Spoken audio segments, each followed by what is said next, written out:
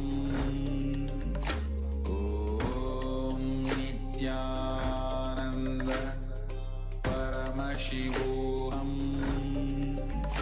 Om Nithyananda Paramashivoham.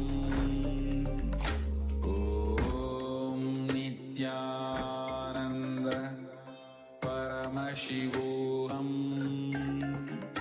Om Nithyananda Paramashivoham. Om Nithyananda Paramashivoham. Om Nithyananda Paramashivoham. Om Nithyananda Paramashivoham. The Supreme Pontiff of Hinduism is reviving these yogic sciences and transmitting it to the world at a record-breaking pace which is never accomplished before.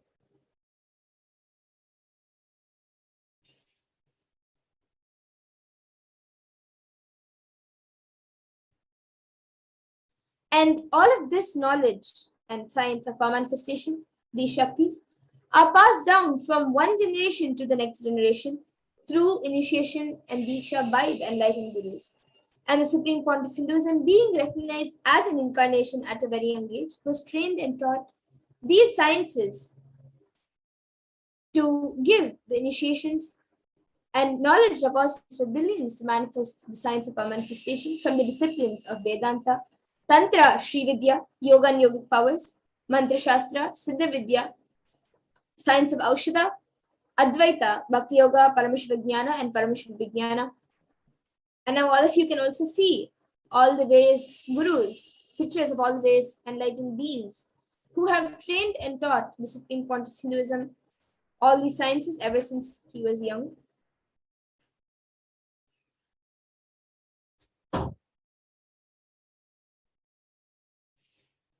And now, for those of you who might be wondering how you can awaken these divine Shaktis in you, let's now look at that.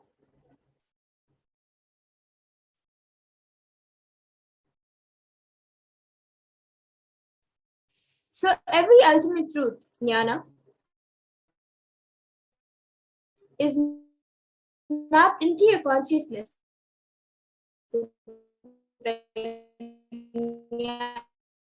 and manifests as a possibility and power of every being, prajnana.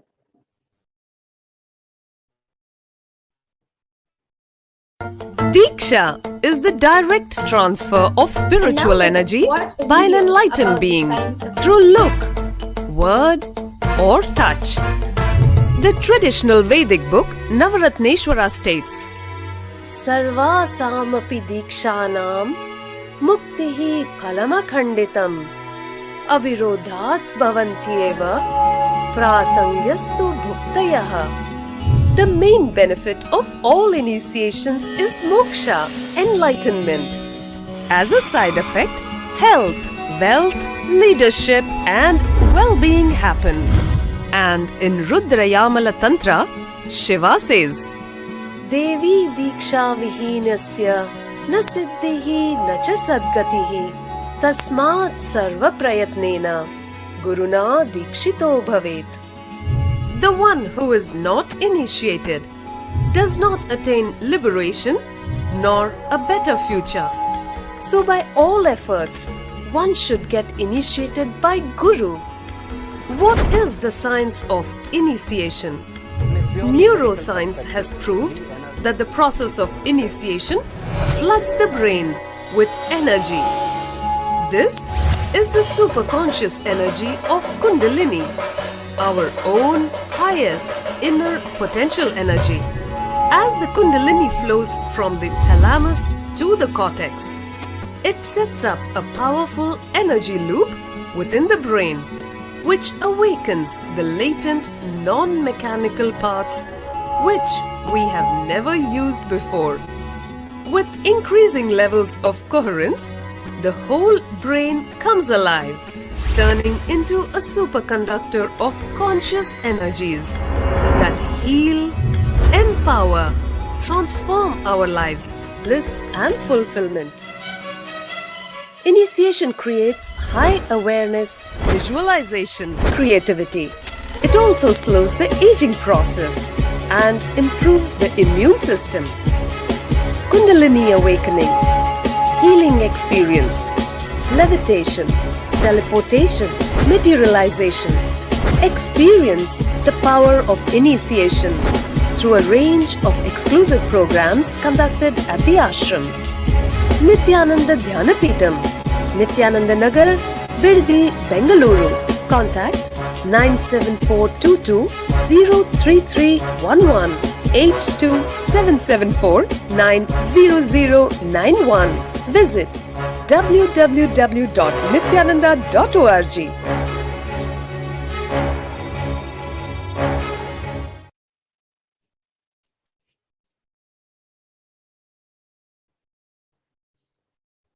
Yes, so now all of us got to know of how the science of Diksha works.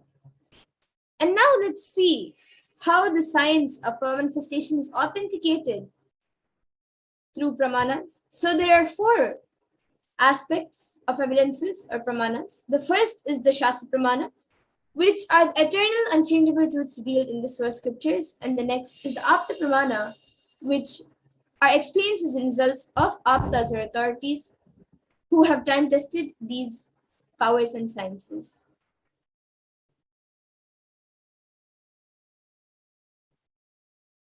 And the next is the Atma Pramana, which is an account from the Supreme Pontiff of Hinduism, this millennium's avatar's personal life, his own experience of the power manifestation, and the Pratyaksha Pramana, which are the empirical evidences from observation and scientific experimentation.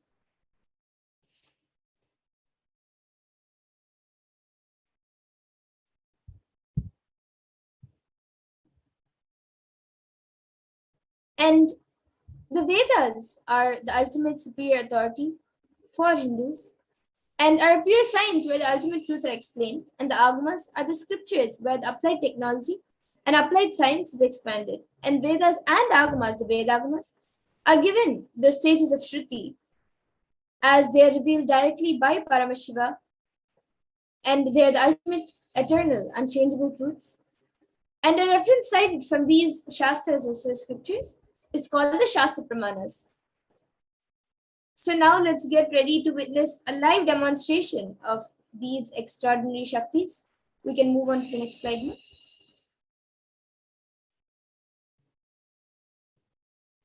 We will be first getting into the power of third eye awakening, which is reading with the eyes blindfolded.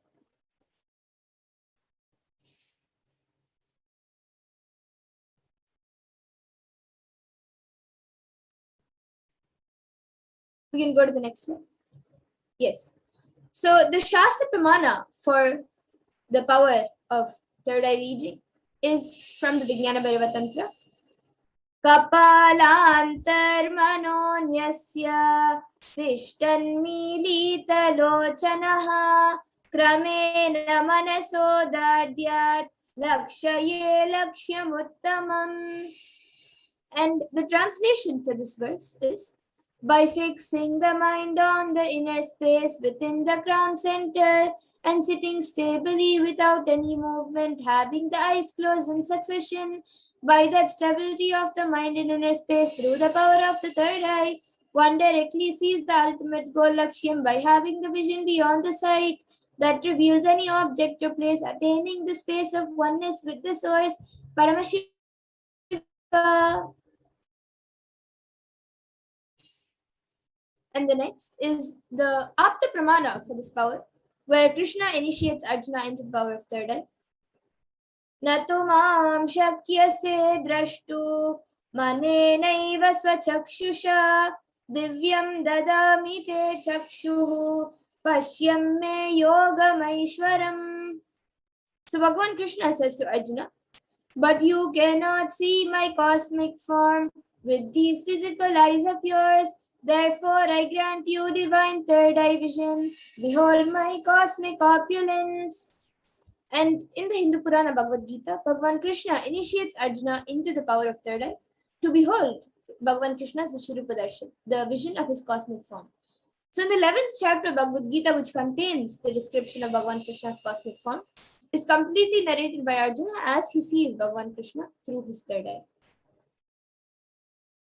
And then the next Outside is and the outside Atma Pramana, broke. which is the experience of the Supreme The Pontiff first himself. experience is that I This was able to mountain see says everything in his own words. around me, The first above experience is that I me, was able to see everything around the me, whole above me, the whole 360 degree, 360 10 directions, direction, below me, everything. below I me, realized not only I everything. was able to see, I was able to feel, experience all of that as me. I realized not only I was able to see, I was able to feel, experience.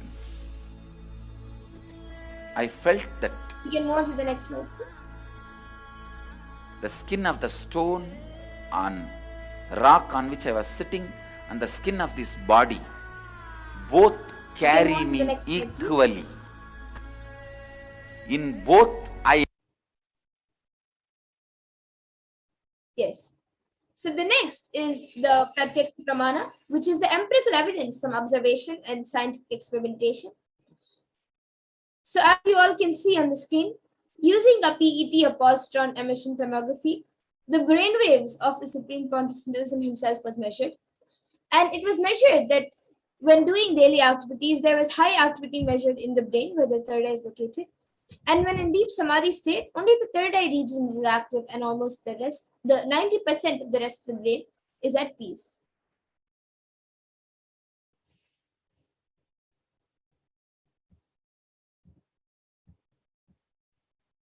And now the Sakshi Pramana, which is a rare sacred science.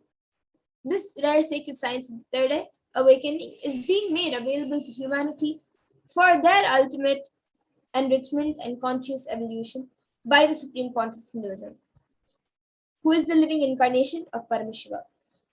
The Supreme Pontiff of Hinduism embodies the most profound yogic states and surpass all the bounds of time, space, and matter.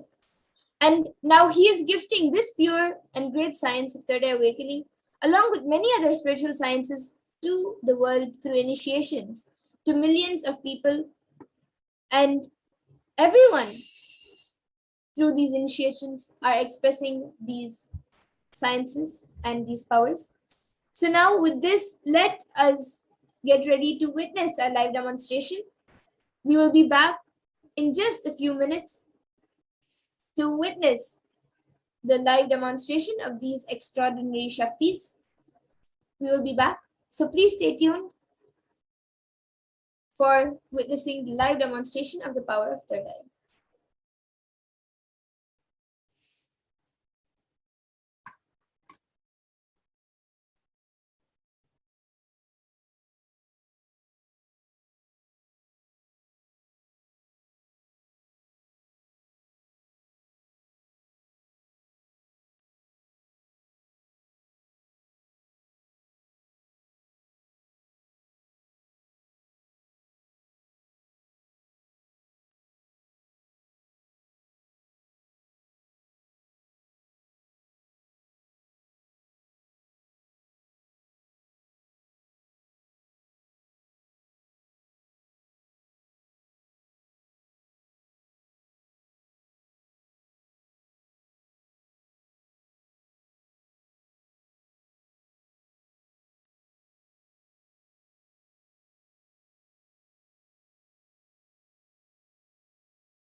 So now let's move to the power manifestation.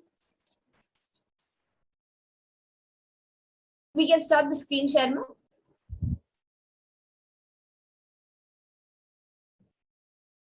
And so today with me I have Manitya Amritananda and myself, Manitya Madhurananda. And today, with this I-band, I will be doing the power of third eye reading. So this is an I-band which is certified by ophthalmologists. We can stop the screen share now.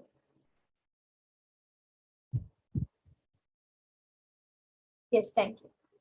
So this is a I-band which is certified by ophthalmologists, and it is usually given for people who are not able to sleep properly, who have sleepless nights. So basically it covers all the light around the eyes so they can have a peaceful night.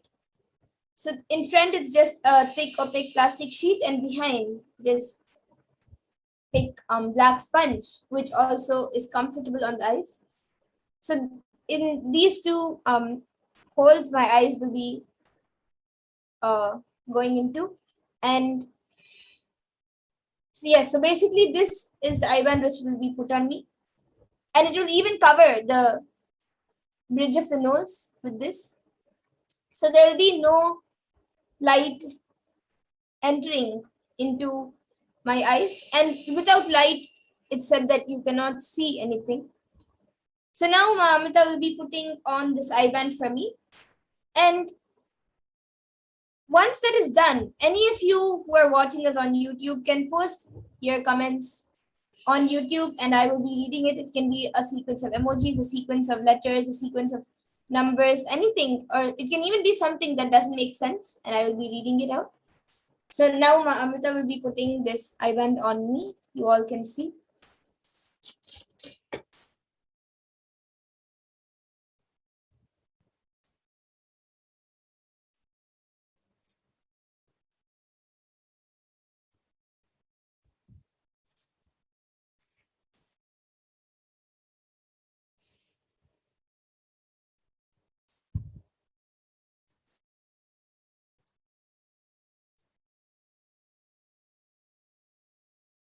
Yes, you can move it a little to the left.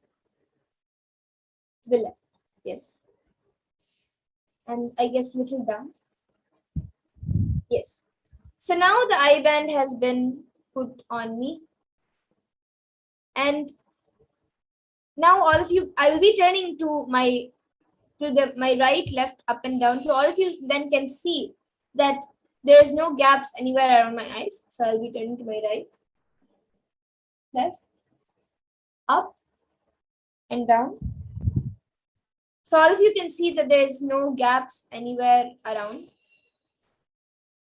And now any of you can post your comments in the YouTube comment section, and Ma Amrita will be projecting the YouTube comment section to me, and I will be reading out the comments.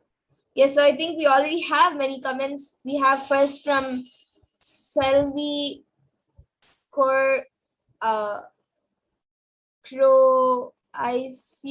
who has put Momon, and then we again have her who has posted two I's or two capital L's. Two capital I's or a lowercase l, I guess. And then we again have her who has posted. We have Selvi Croisier who has put L. And then we have Prabjot Gill who has put a Namaskar emoji with brown hands, Om emoji with purple background, orange heart, and then I think a mango, an orange, and then a smiley face with two waving hands. And then we again have Prabjot Gill who has put a flower emoji, a pink flower, and then a 3 and a 6 with blue backgrounds, and the 3 and 6 is written in white, and then a flower emoji, and then a 9 with a blue background and a flower emoji, and then I guess it's an infinity symbol with a purple background, and then Namaskar emoji with brown hands, and then we have he has put a fire or a heart. I'm not exactly sure what that is, and then orange heart, and then a Om emoji with a purple background, and then another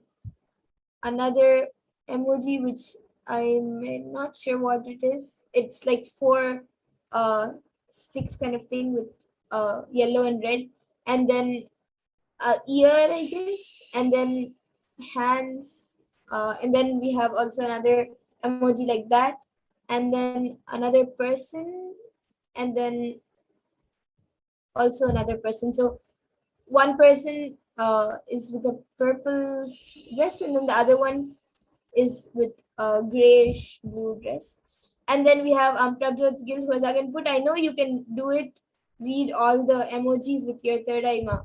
Yes, and I already read it. And you put more emojis. So Prabjot Gill has again put emoji with the party stuff, and then a person meditating, and then a hut, or that hut or a mosque, I guess, or temple, and then a namaskar emoji with brown hands and an orange heart and an om with a purple background. And then we have Raman Vashishta, who has put who has become a member, who has and it says welcome to Kailasa in bronze. And then he has put pranam with a smiley emoji. So yes, I have read all the comments. If anyone else wants to put in your comments, you can put it in before we get into the next power. Okay, so now I request Mamita to remove my IBAN before we get into the next power of body scanning.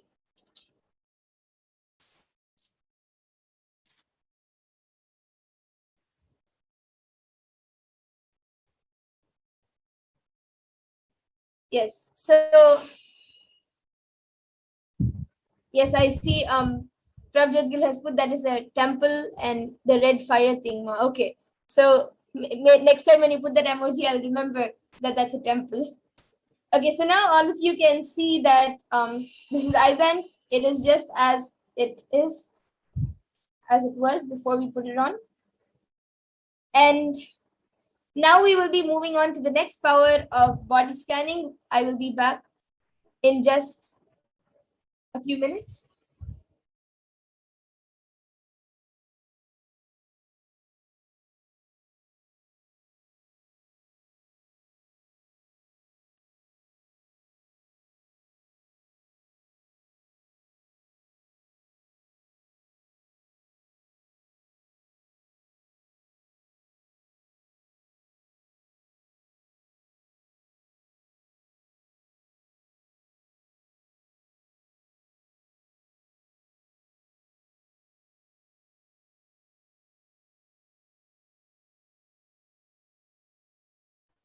Yes, so now we will be getting into the power of body scanning.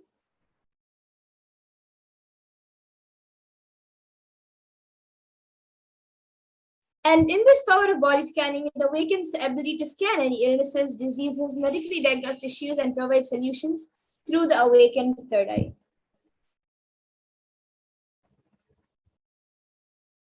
And the Shastra Pramana for this power comes from the Vijnana Bhairava Tantra. Swadehe jagato vapi sukshma sukshmatarani cha tattvani yani nilayam dhyatvante vyajyate param. So Bhagavan Paramashiva says, cognize deeply that from the subtle to the subtlest consecutive principles of your whole body, Swadeha, or the whole universe simultaneously consist of the essential reality, there being absorbed in their source cause Paramashiva. By the experience of such restful awareness, one becomes complete from all thoughts, and the ultimate universal divine power, Paradevi, Adi Shakti, is revealed, and the supreme power manifestation happens.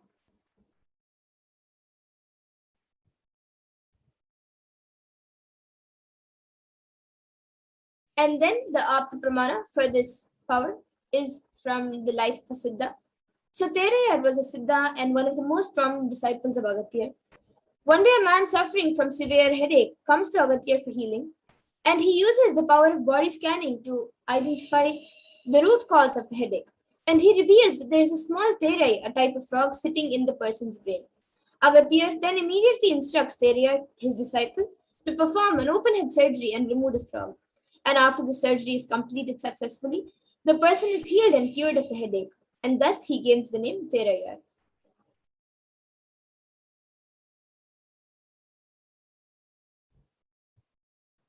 And the next, the Atma Pramana for this power, was revealed on the 22nd of December 2019 by the Supreme Pontiff of Hinduism.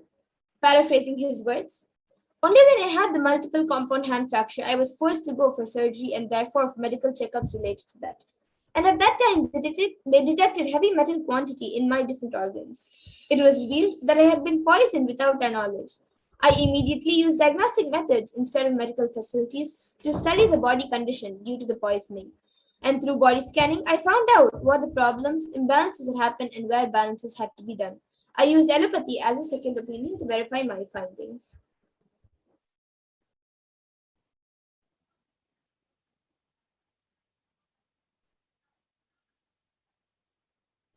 So you can see the various Sakshi Pramanas screenshotted over here. And we will also be witnessing this power of body scanning. Yes, so now whoever would like a body scanning can put your comments in the YouTube comment section. Yes, ma'am, we can stop the screen share.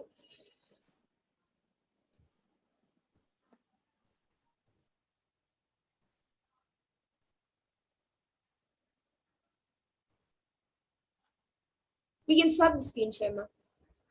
Yes, and now whoever would like a body scanning can put your comments in the YouTube comment section, and myself and Ma Pragnana will be doing the body scanning for you.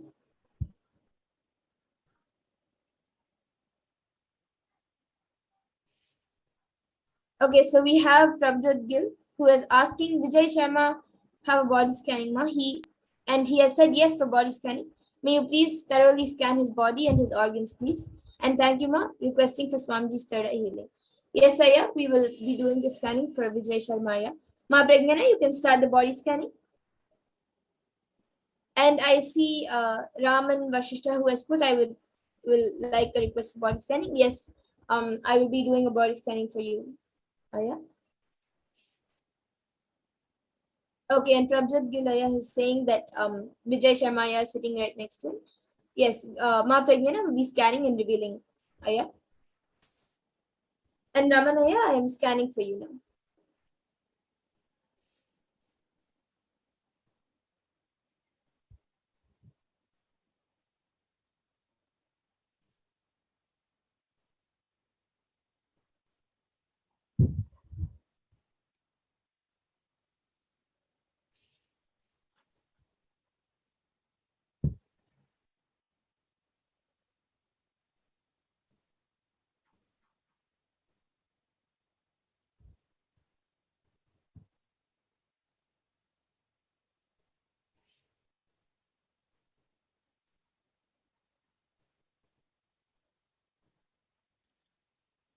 So I was able to see that there is some kind of a problem which is making the liver to decay. Aya. So I was able to see the solution for this. I was able to see some kind of mist being formed on top of the liver and in between the stomach and liver. So the solution that I'm able to see is for you to have more liquid or semi-solid diet for some time. Yes, and actually that's surprising. Prabjot Gilaya, actually for Vijay Sharma, even I was able to see that there is a problem in the liver. So you can, Vijay Sharma, you can maybe, of course, you can do the solution which Ma Pragnana has said. And Raman Vashishtaya, when I scanned for you, I was able to see that in your throat, there is a lot of dryness. And due to the dryness, there is like a small infection or ulcers which are starting in the throat. And I was able to see that because of that, even the food which goes in is getting affected. So like when you swallow the food, since it goes through the throat, because of the infection and the ulcers which are forming in the throat, because of the dryness, the food is also getting affected. And when it goes to your stomach, it is also affecting your stomach. So, and that is also creating like spreading ulcers and creating ulcers in the stomach. And so I was able to see the solution for this is every day morning and night you can drink hot water, and in the afternoon maybe like half a glass of ginger water with organic honey. This will help healing the ulcers and dryness in the throat, in the infection in the throat, and that will automatically heal the stomach also. And one more thing which I was able to see, that was in your ears, there's a lot of like the sound which goes in. Your ears are not able to take lots of sound, and that is because there you are developing like an incompletion towards sound due to some recent incidents which have taken place. You have developed a small incompletion for sound, and because of that, anywhere if you are anywhere, even if you're sitting at home or if you're doing anything, if the sound around that place, if something loud takes place, then that either irritates you a lot or it affects you very badly. So I was able to see for that you have to do like if you just do one of the completion processes, just do the reliving and relieving process of completion, and like of the recent incidents which have happened where you have gotten incomplete with sound, or any basically any type of sounds which have happened around you, any incompletion that has happened, do the reliving and relieving process. That will help you complete with that. So this is what I was able to see for you, Aya, Raman Vashishta Aya. So you can Yes. get back in the comment section. Yes, and Prabjot Gil Aya is asking for to repeat the solution. So Ma Pegna, you can repeat the solution. Yes, I was also able to see one more thing, but the solution that I was able to see first for the first one was to have some semi-solid food or liquid food. Go for that more than the complete solid food like rice or anything. And I was able to see one more thing, that um, last few days lots of irritation is being caused when there is bright light suddenly turned on, or if you enter into a very bright place, there is some kind of an irritation that is forming inside. And it's because of slight headache that the light gives you, but you don't really recognize that headache yet, which will cause migraine in the future. But you can actually remove that stress by relaxing and keeping cold water in your head. Yeah. I was able to see these two solutions. Okay, so Prabjot Gilai, you can maybe get back in the comment section if Vijay Sharma Aya for both the problems, and you can also get back in there. And anyone else who would like a body scanning, you can put in your comments every day when we have this power manifestation segment. Today, in the interest of time, we will be coming to the conclusion of today's power manifestation segment. And so basically every day at 2 a.m. IST and 4 p.m. IST, we will be having the Parashakti Akashic readings and the preparations for it. So as a part of it, we will also be having the power manifestation segments. So you can again join us and request for a body scanning, and we will be more than happy to do the body scanning for all of you. So with this, once again, I thank all of you, all the viewers who have joined us today for the power manifestation segment. And please stay tuned for the further segments. Yes, and I see Prabjot Gilaya has said, he said 100% he agrees, and he said, yes, Jima. Yes, thank you, Ayba. And once again, I thank all of you for joining this power manifestation segment, and please stay tuned for the further segments where we will be learning much more about Devi Parashakti and the Akash readings and what we are going to receive today.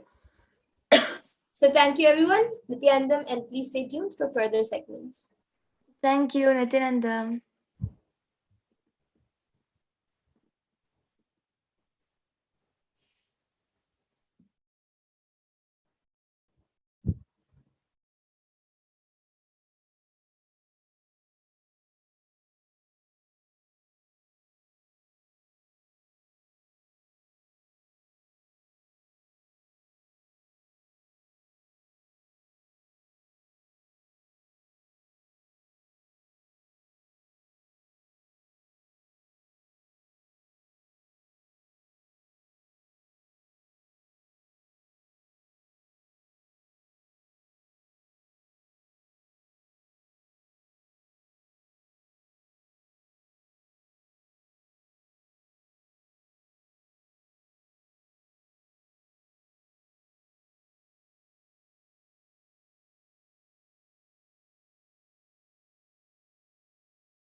We get you health. We get you ability to build beautiful relationships in your life. We get you direct spiritual support, and we make sure you become wealthy.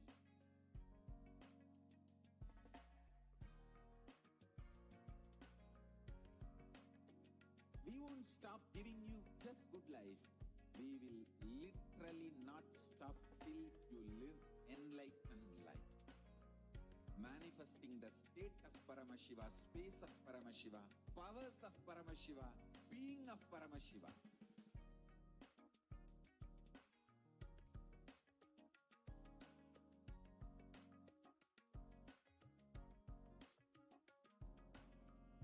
Whole world should become Kailasians.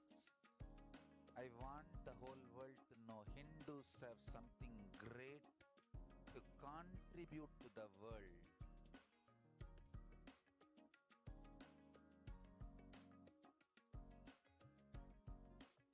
We have something great to contribute to the world. Let us do that.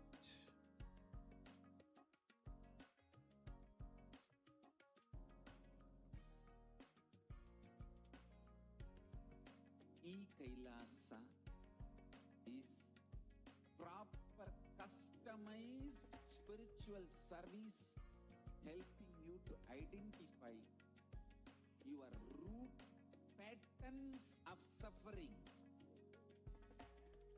We have perfected the science of helping every individual from every cultural, religious, nationality background.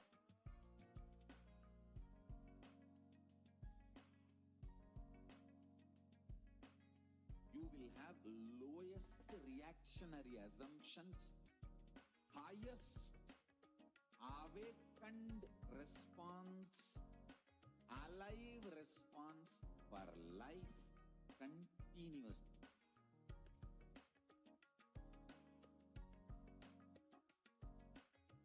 Kailasa is enlightenment ecosystem, literally enlightenment itself in your own home, wherever you are.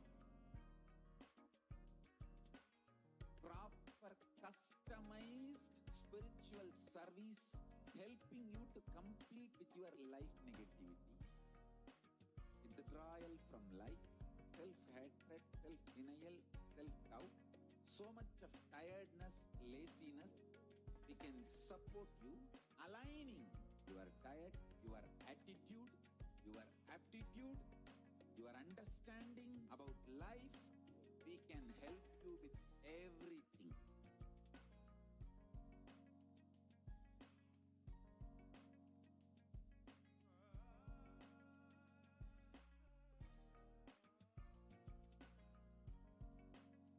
If you are interested in enlightenment, we will immediately bring this to you.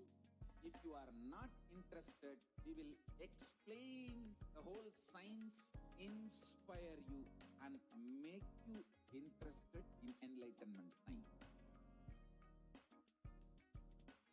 We need to cater this enlightenment science to the whole world wherever they are.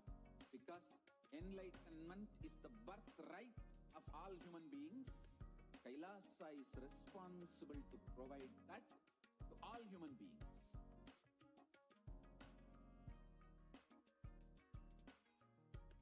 Kailasa is the totality of the knowledge I received from my Guru. Nithyananda, welcome back to your viewers. Now we will enter into the next segment where we will understand who is Devi Parashakti.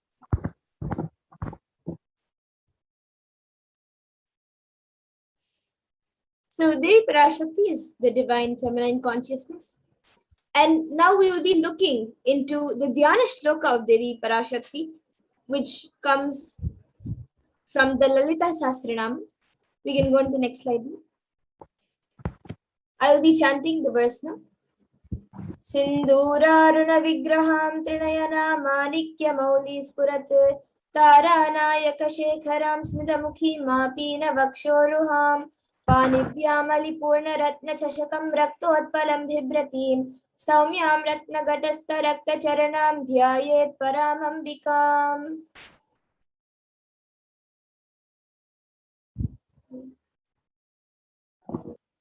And the translation for this is the Divine Mother is to be meditated upon as a shining in a vermilion red body with the triple eyes, sporting a crown of rubies studded with a crescent moon, a face all smiles, a splendid bust, one hand holding a jewel cup brimming with mead, and the other twirling a red lotus. The next verse is Arunam Karunam Tarangatakshim Dritapashankusha Pushpabana Chapam Animadhibiravrita Mayukaihirahamityeva Vibhavaye Bhavanim. And the translation for this is, I meditate on the great Empress. She is red in color, and her eyes are full of compassion, and holds the noose, the bow, and the flowery arrow. In her hands, she is surrounded on all sides by powers such as Anima, and she is a self within me.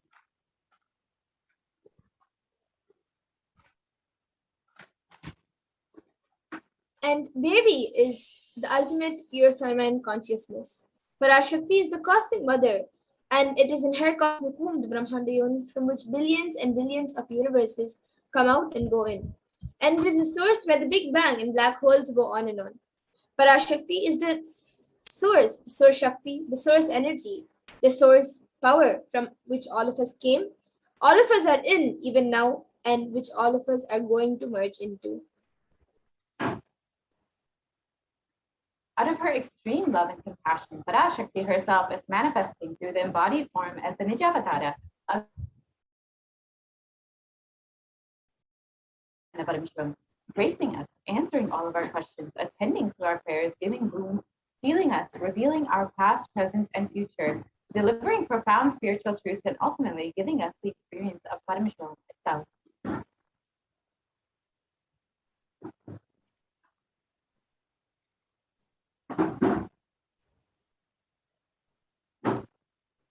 And in the words of Devi Parashakti herself, raising as Omkara, expressing as Vedas and Agamas, blossomed as Hrimkara, filled as Parashodasi, living in 40 triangles, the Kailasa Swamini who is in Kailasa, Sri Purachintamani, Parashodasi, sitting as part of Paramashiva, Parameshwari, who rules the world, Paramashakti, Manonmani, Meenakshi, as Nithyananda I took Nijavatara here, to give good boons to everyone, to bestow all goodness, Hiranyagarbha Swarupini, Brahmanda Yoni, Shami, Chandramauli, Rapala, Aparna, Uma, Parvati, Savitri, Navayavana, Samrajya Lakshmi, Parameshwari, Parashodasi, Meenakshi. Taking the form of Nithyananda, I came here as Nijavatara. With great compassion, I am blessing. Listen, people, to do good to all of you, I took the form of Nithyananda and came down as Nijavatara.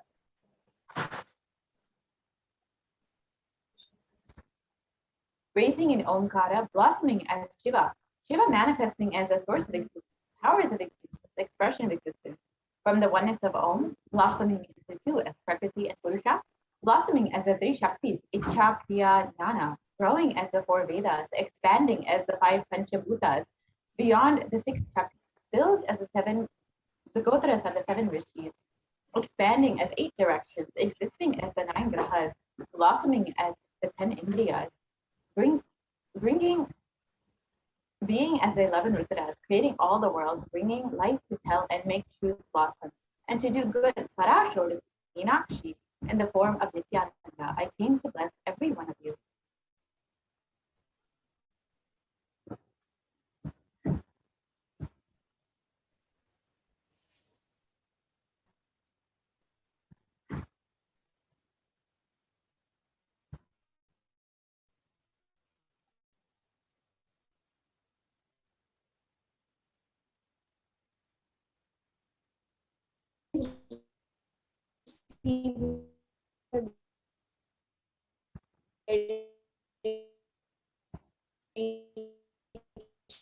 Traditionally.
Literally, you are seeing Paramashiva and Parashakti at this moment. So how do you receive Devi Parashakti?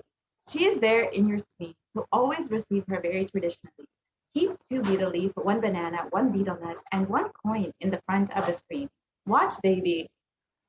The coin is considered the traditional dakshina. In Hindu tradition, it can be the lowest value. Even in India, it can even be 1 paise.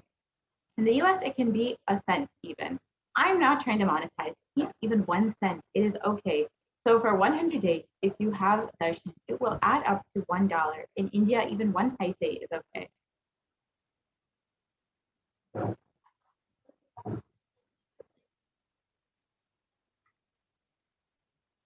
Offer that to Devi, and after darshan is over, do namaskar and eat the banana, betel leaf, and betel nut.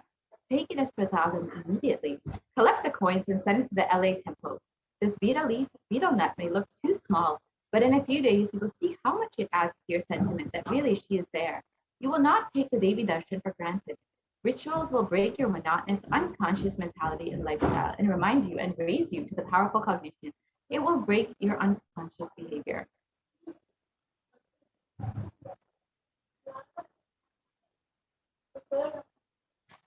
So how do you set up your tambulam?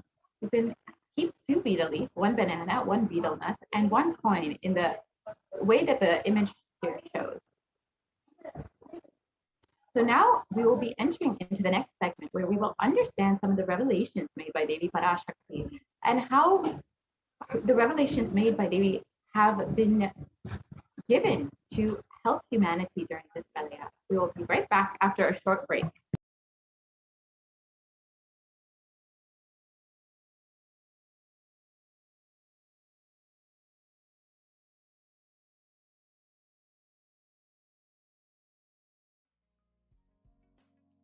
We get you health. We get you ability to build beautiful relationships in your life. We get you direct spiritual support, and we make sure you become wealthy.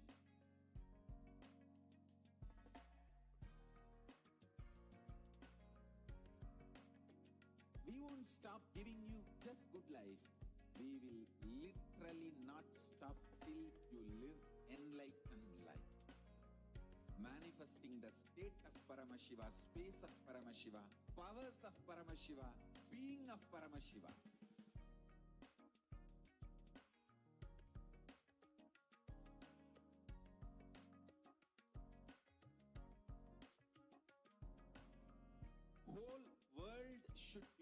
Kailasians.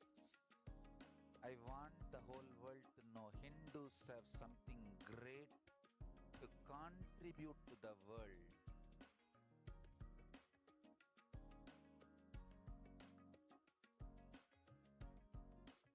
We have something great to contribute to the world. Let us do that.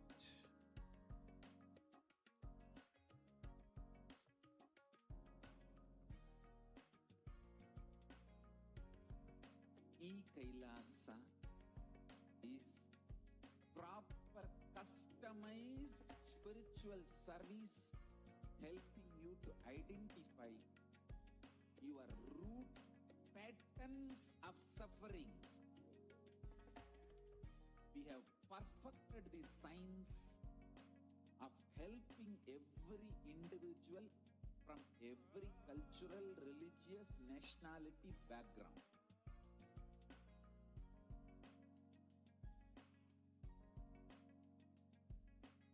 You will have lowest reactionary assumptions, highest awakened response, alive response for life continuously.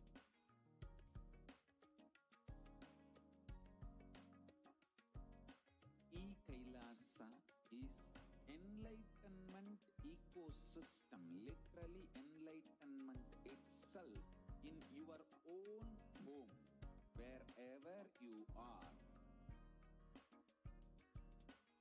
Proper customized spiritual service helping you to complete with your life negativity. Withdrawal from life, self-hatred, self-denial, self-doubt, so much of tiredness, laziness. We can support you aligning your diet, your attitude, your aptitude, your understanding about life. We can help you with everything.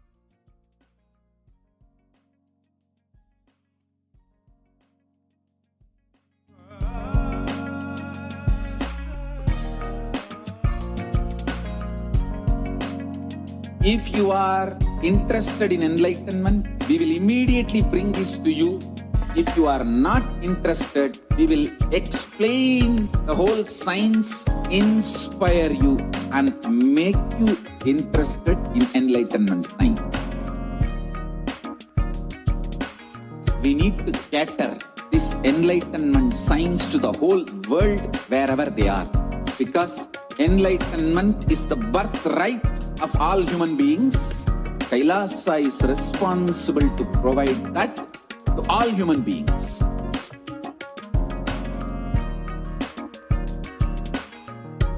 Kailasa is the totality of the knowledge I received from my gurus and practice manifested in my life, perfected by teaching millions of people from all cultures, time zones, backgrounds, genders, nationality, race, from every creed.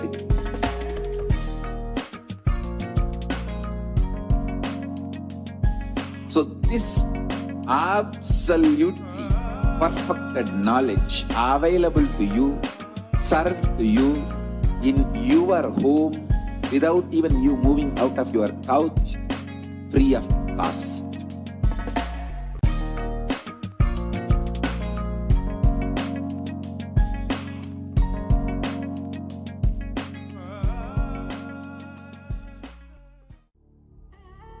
What I mean by the word Kailasa, listen intensely.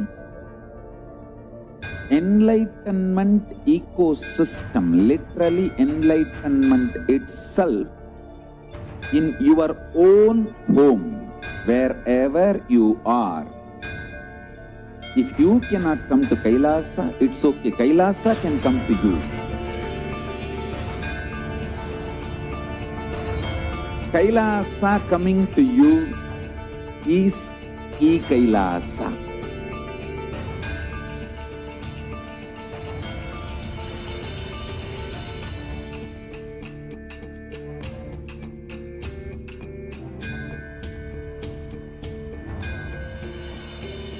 I will revive Hinduism.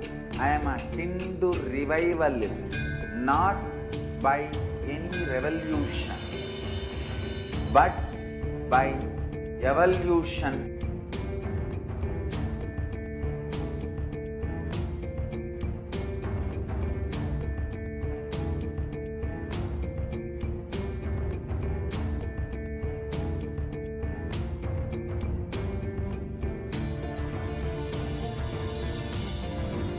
And setting model community.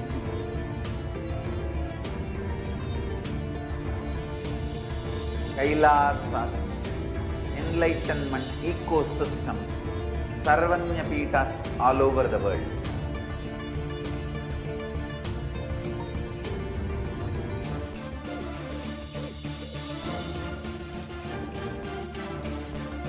All powerful cognition, knowledge, only when you live, power manifestation and possibilities manifestation happen.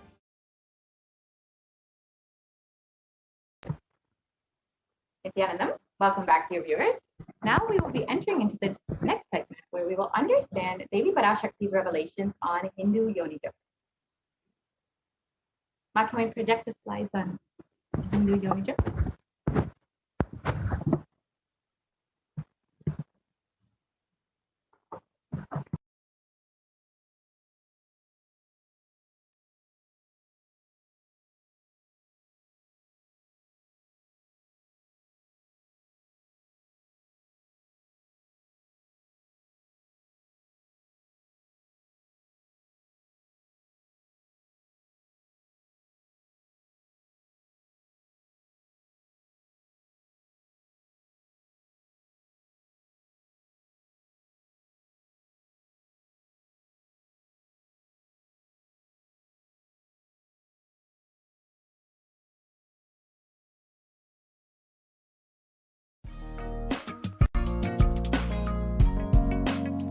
We get you health. We get you ability to build beautiful relationships in your life. We get you direct spiritual support, and we make sure you become wealthy.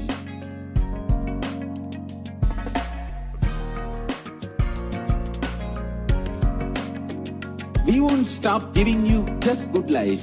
We will literally not stop till you live enlightened life. Manifesting the state of Paramashiva, space of Paramashiva, powers of Paramashiva, being of Paramashiva.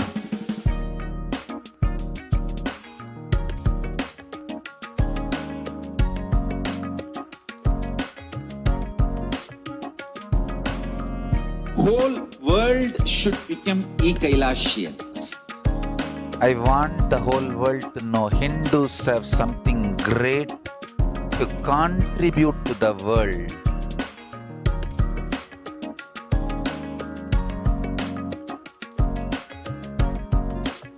We have something great to contribute to the world. Let us do that.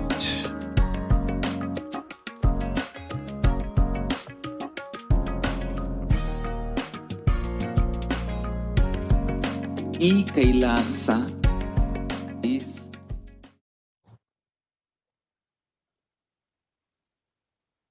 Now we will understand Devi Parashakti's revelations made on the 14th of April, 2021. Corona is destroyed, but it will take 4 years for the political conspiracies done by humans to end.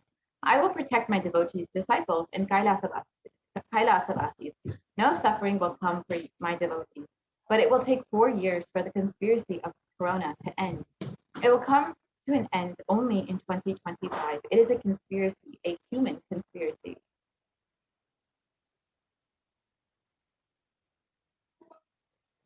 You are asking about the suffering of Corona in India. Listen properly to what is said. With honesty, I am telling you the real truth. The cosmic pralaya has stopped. The Corona second wave that is happening now is bioweapon. What is happening is bio-war.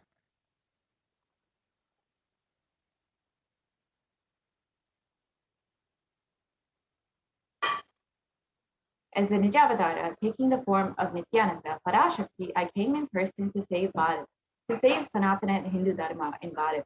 Taking the form of Nithyananda, when I came as Nijavatara, the people who don't know how to live, having me with them, what will I do for them?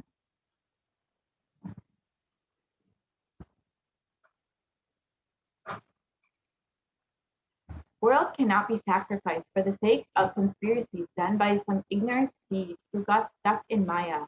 Srishti should not have loss. Cosmos should not have destruction. To save the cosmos from Pralaya, I have made a huge ship. Its name is Adi Kailasa. Adi Kailasa is the ship that will gather all the enlightened powers of this cosmos.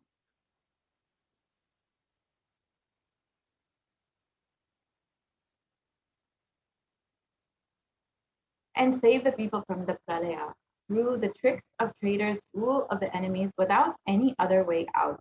Time came for the sailor itself to leave. That is why the sky is boiling and moving towards huge destruction.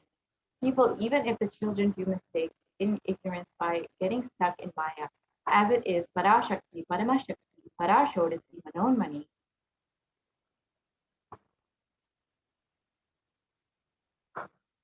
my responsibility to save the cosmos from destruction. I'm telling some of the truth. Listen properly. Within the next few months, not in thousands or lakhs, lives will be lost in crores. Crores of lives will be lost in India. I am telling you the truth. I am telling you the good. Search for protection for your life.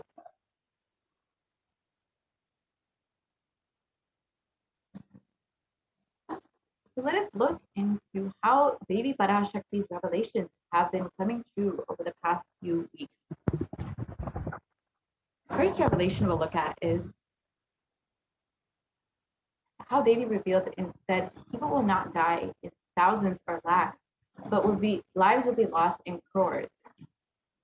And reports officially on Saturday show that 350,000 new infections of coronavirus have been reported, and the deaths continue to rise. At one hospital in Delhi, the capital, doctors said that patients are in critical care and have died after oxygen pressure dropped. The doctors blame the deaths on the city's acute oxygen shortage.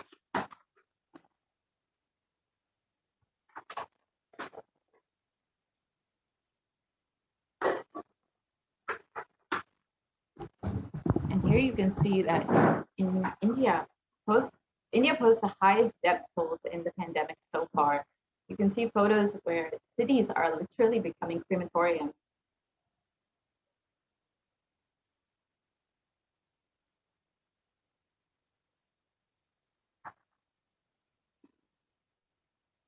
Here are more photos of bodies burning by the thousands.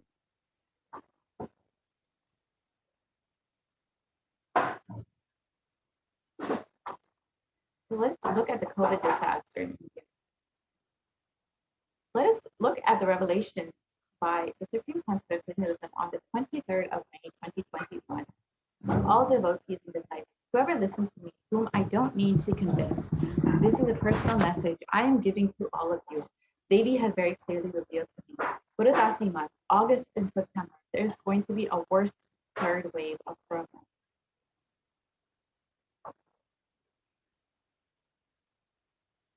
I saw in the vision dead bodies thickly floating on Ganga, not just on Ganga alone. There are 4 rivers coming from Kailasa, Ganga, Yamuna, Brahmaputra, and all 3 of those rivers. I saw dead bodies are floating, dogs eating those dead bodies and dying because they ate corona people. And the poor people who don't have food eating those dogs, dead bodies, and they dying. I saw this whole cycle.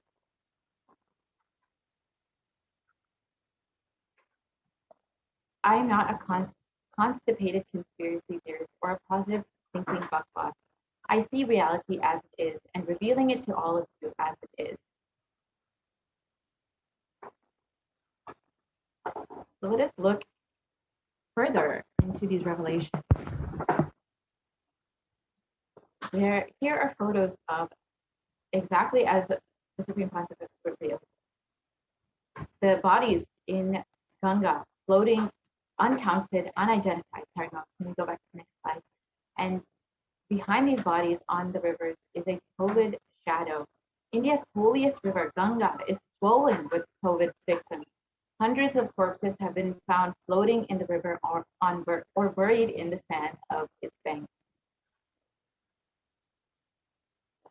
You can see as Devi revealed to the Supreme Pontiff, there was thousands of bodies, unidentified, uncounted, just floating in Ganga with no proper rituals done and without any cremation.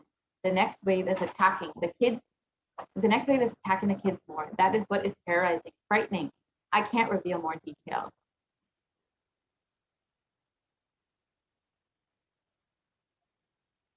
So here is a report by CNBC which reports that India's richest state was at the center of the second wave. Now it's preparing for its third wave.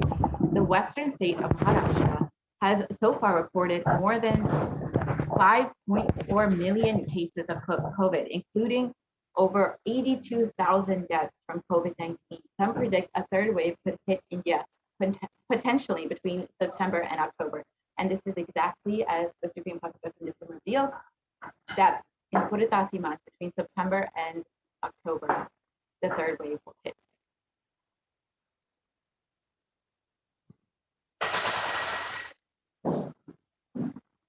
Don't lower your guard. Prepare inevitably for the third wave.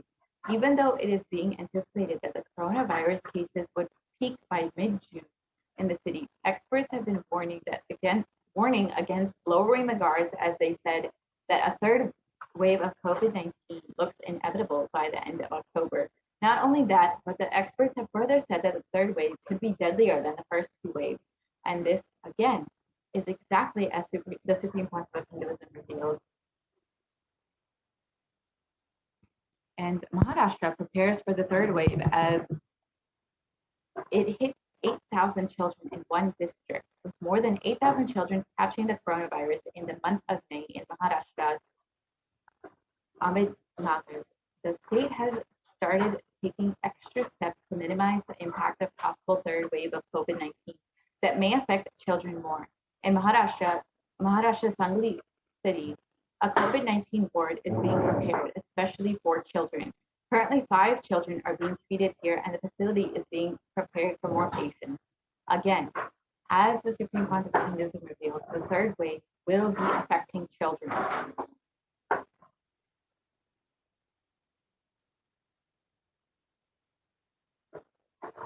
And the third wave, in Times Now reported that the third wave of COVID-19 to impact children, over 9,000 children have tested positive already in Maharashtra. With fears of the second wave of COVID-19 still lingering, the experts have suggested that the third wave will severely impact children.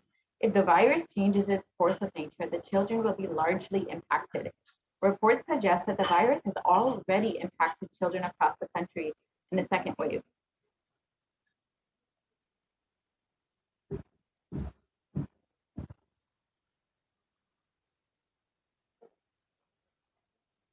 The divine feminine consciousness is unique to Hinduism.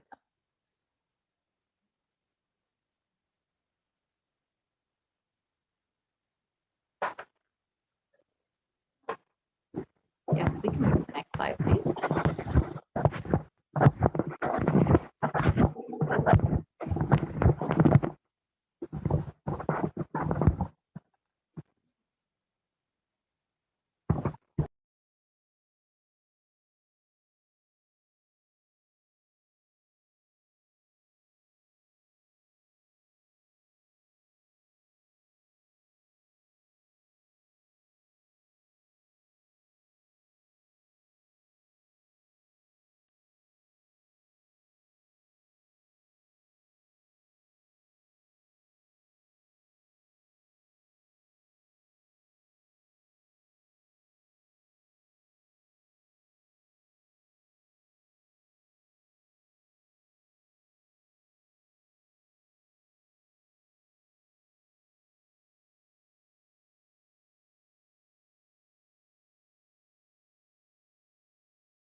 So you can see in the report in various news articles that Devi's revelation through the Supreme Controversial Wisdom have been coming true in various ways and are expected to come true even into the next few months. We will see how COVID-19 will be impacting children all over India and how India will continue to face the consequences of this pralaya with crores dying from this coronavirus pandemic. Now we will look further at how coronavirus is impacting the mental health of patients in India, as revealed by Devi Parashakti.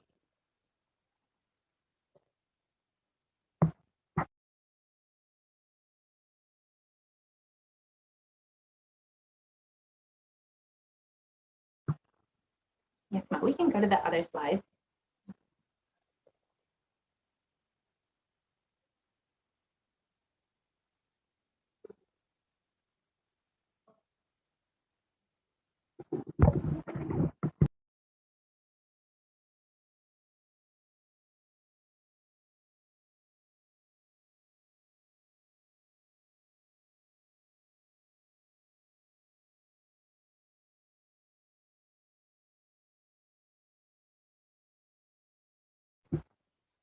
Not only people, here is the revelation made by Devi on June 5th, 2021. Not only people will be dying in forest, financial and mental retardedness, you will see minds getting collapsed. Freedom from all this suffering is the life of living enlightenment. First, prevent yourself from this deadly corona. Oh, people, do the job of saving your life as first priority.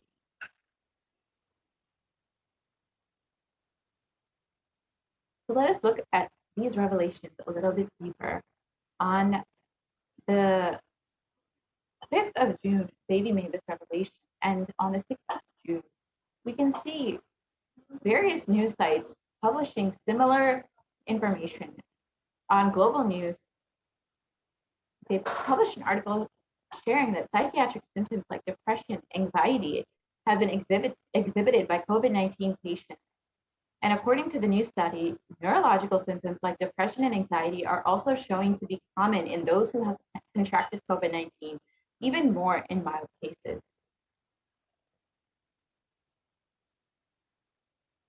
And we can look at the impact of COVID-19 on the mental health of US college students.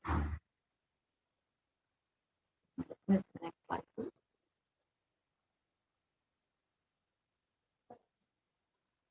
And this study shows that there has been a drastic increase in anxiety, with 60.8%, more than half of college students feeling increased anxiety, feelings of loneliness, and depression. And this has been reported as being drastically more than earlier years.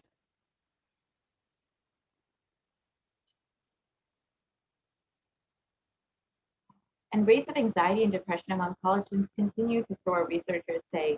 This has been found by Dartmouth College, who have tracked the moods and behaviors of about 200 college students over the course of 4 years, and are finding that the stress levels are currently at the highest.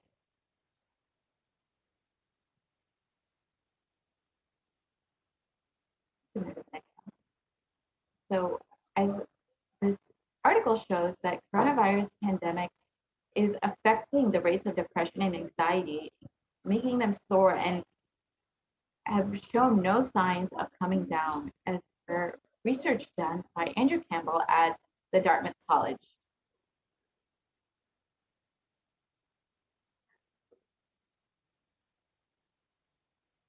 And here, let us listen to Devi Parashakti's revelation on the secrets of the universe.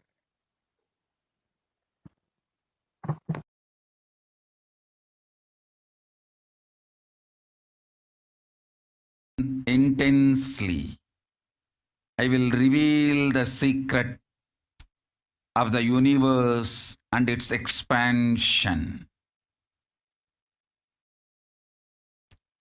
Life consciousness in you does not end while your body drops dead. It moves from different universes, vertical time zones, lives in different time zones as per its free will, knowledge, desire. But ultimately, to get enlightened, complete liberation, Paramashiva Padam, your soul has to come back to this karma bhumi, the Bhumandala. This Bhumandala and the Jati ecosystems, the caste ecosystems,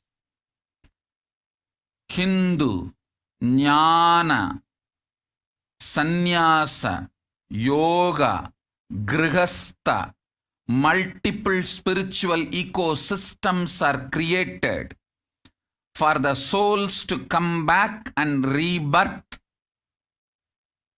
and grow more and more towards enlightenment easily, quickly, in accelerated speed and space.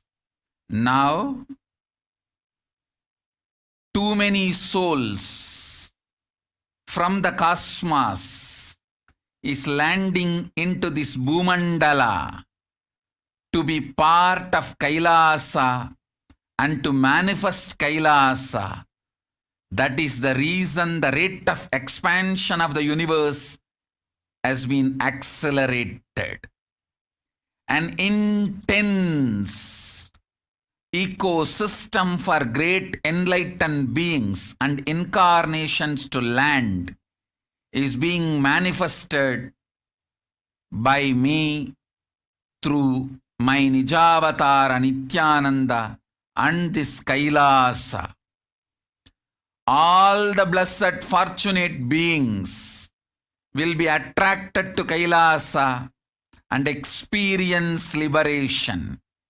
Kailasa is the space where Sanatana Hindu Dharma, cosmic science is nationalism.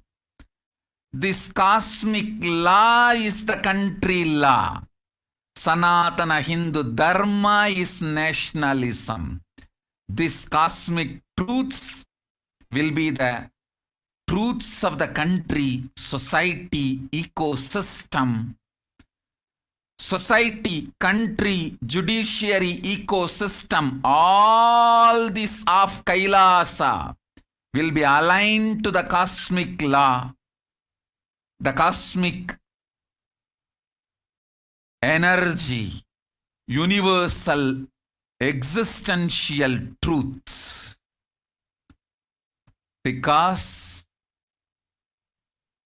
Kailasa, cosmic ecosystem is manifesting.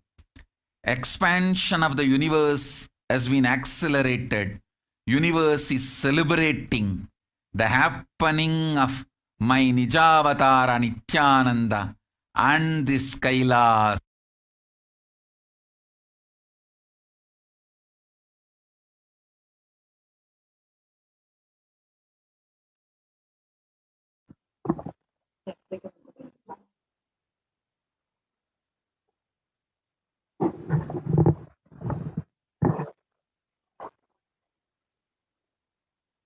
Yes, we can move to the next slide, please.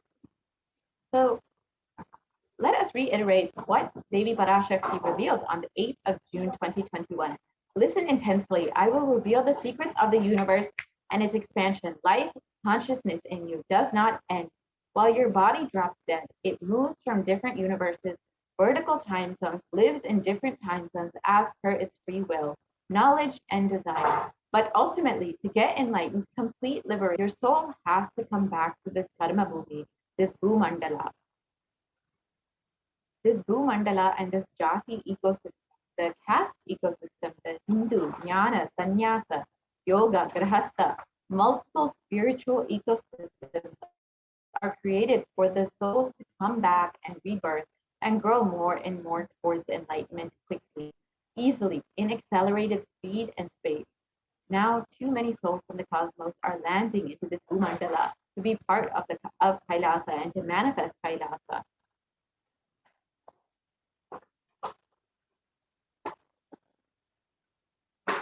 That is the reason the rate of expansion of the universe has been accelerated. An intense ecosystem for great enlightened beings and incarnations to land is being manifested by me through my Nijavatara, Nithyananda, and this Kailasa. All the blessed, fortunate beings will be attracted to Kailasa and experience liberation.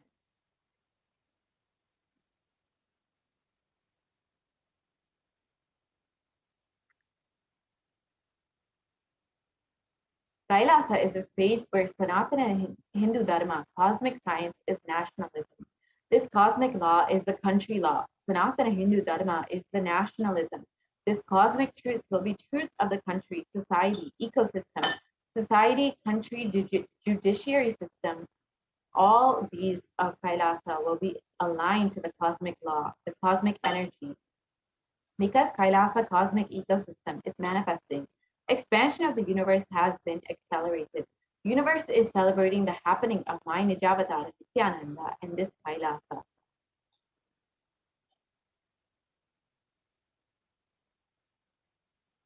So here we can listen to recent research showing that the universe is not just expanding, but its expansion is accelerated, just as Devi Parashakti revealed.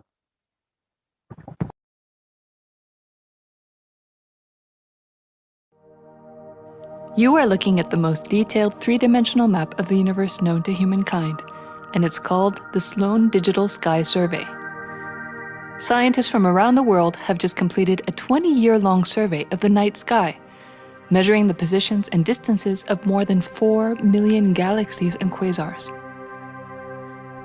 This detailed map will help scientists shed light on the remaining mysteries of the universe. Let's go on a journey from the local stars to the largest scales of our universe. Beyond the local stars that draw familiar constellations in the night sky in the neighborhood of the Earth, in addition to our own Milky Way, billions of galaxies are spread throughout the observable universe. Moving faster than light, we will take you through space in a journey from our place in the Milky Way all the way out to the large-scale structures of the visible universe, and we'll tell you about how we're mapping it out. Since 1998, the scientific community has realized that the universe is not only expanding, but its expansion is accelerating. This unexpected acceleration constitutes one of the major conundrums in physics. From a theoretical perspective, the acceleration may be accounted for by either assuming that there exists some mysterious dark energy, or by modifying Einstein's theory of gravity, called general relativity. In the same year, the Sloan Digital Sky Survey was launched to tackle this enigma of the accelerating expansion of the universe.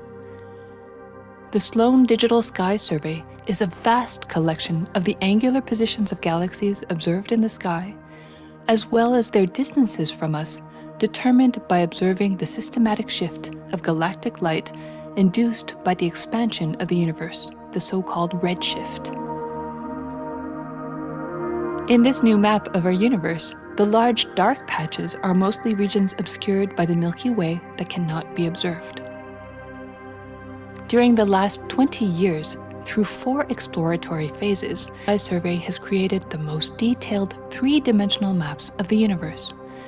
To achieve this, it focused on different classes of galaxies: nearby galaxies, red galaxies, more distant star-forming galaxies, and superluminous distant active galaxies called quasars. The 4th and latest Sloan survey took place from 2014 till 2020. During this time, the new project called the Extended Baryon Oscillation Spectroscopic Survey, or EBOS for short, continued previous Sloan mapping of the extragalactic sky and measuring distances for 1 million galaxies and quasars. These successive surveys allow scientists to trace the large-scale structures of the universe up to a fraction of its horizon, represented by the cosmic microwave background emission, seen here as a colorful pattern projected onto a sphere. The cosmic microwave background is the thermal relic of the universe, which dates back to about 400,000 years after the birth of the universe, also known as the Big Bang. Adding the EBOS data to the previous Sloan exploratory phases 1, 2, and 3, the Sloan Digital Sky Survey now has a database of 4 million galaxies and quasars, assembling the largest and most complete 3D map of the universe to date.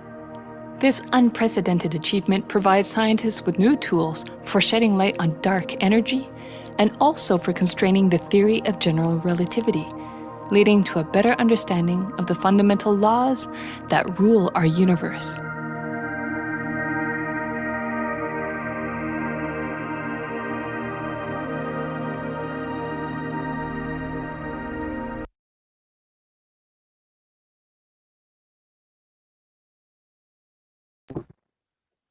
Yes, You are looking at the most detailed three-dimensional map expanding at an accelerated rate due to the various souls landing to be and to get liberated. So here is more research showing this in the National Geographic, where they revealed that the universe seems to be expanding faster than all expectations.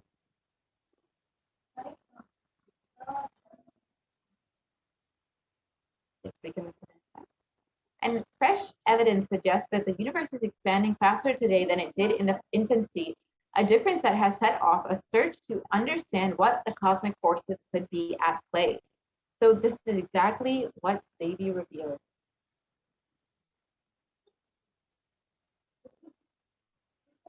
And here is more research from Harvard University, which shows that there are independent results that have now demonstrated time and time again that the universe is accelerating in its expansion. So even if we took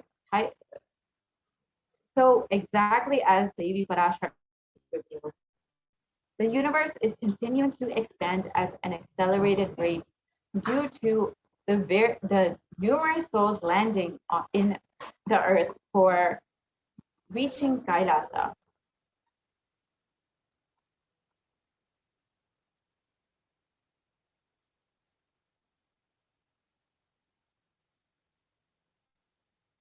And now we will listen to the Supreme Pontiff of Hinduism speaking about the expansion of the universe.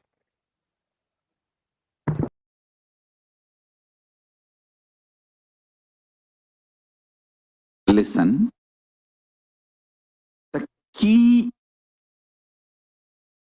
information, the key line I wanted to bring all your attention through this video is: universe is not just expanding, its expansion is accelerated. Please understand. Last few years, I am screaming in top of my voice that superconscious breakthrough is happening. Please understand. It is not only just the physics level. The universe expansion is accelerated. It's a dark energy, the dark matter, in that level, the unmanifest, in avyakta, unmanifest level itself, the expansion is accelerated intensely. Understand? The expansion is accelerated intensely in the dark energy, in the dark matter, unmanifest, avyakta swarupa of Paramashiva. See, Paramashiva's manifest form only is this world which we are all enjoying, experiencing. There is an unmanifest form of Paramashiva, dark matter. What we call dark energy, dark matter. The triggering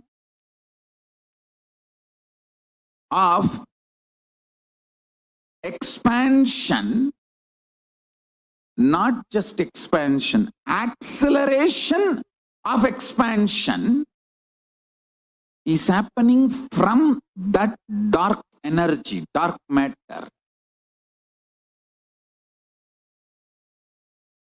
Because scientists are using the word dark energy, dark matter, I am using the same word. But if you ask me to give a right word, I will say Swatta Sutta Swayam Prakasa Jyoti. I will call it a superconscious energy, superconscious matter.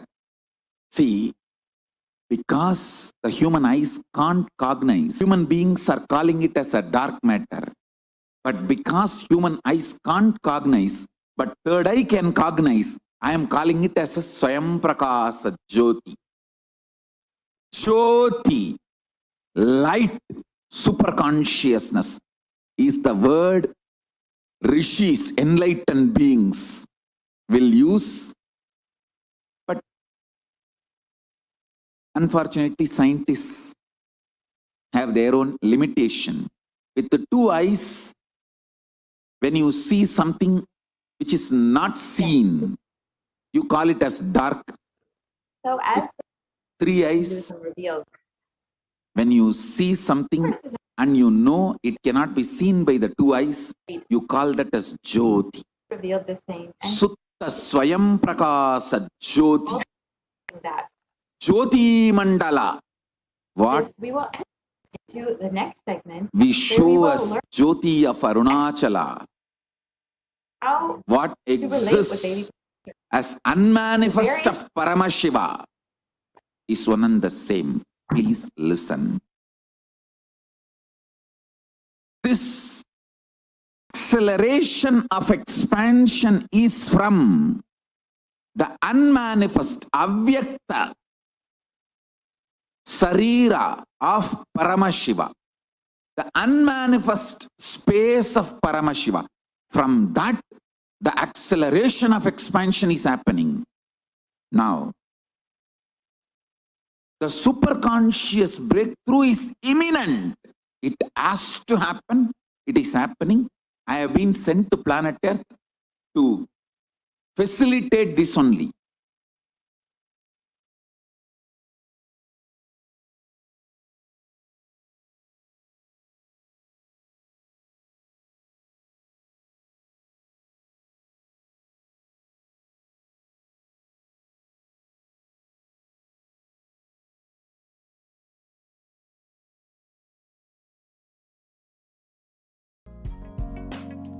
We get you health. We get you ability to build beautiful relationships in your life. We get you direct spiritual support, and we make sure you become wealthy.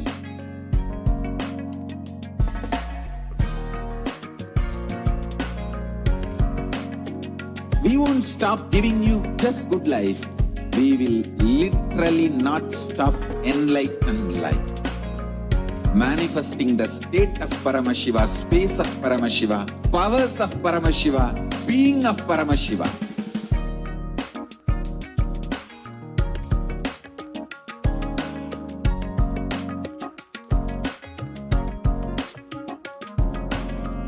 Whole world should become Kailasians.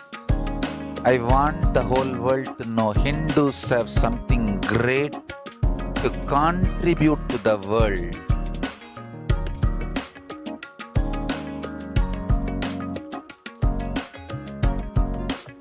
We have something great to contribute to the world. Let us do that.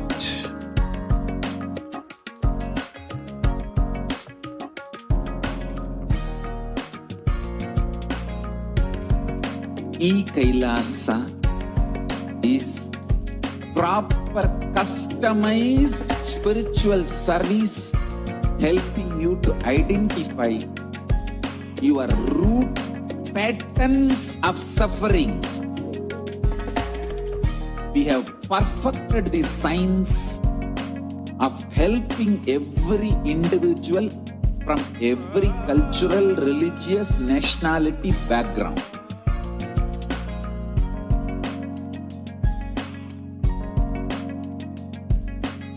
You will have lowest reactionary assumptions, highest awakened response, alive response for life continuously.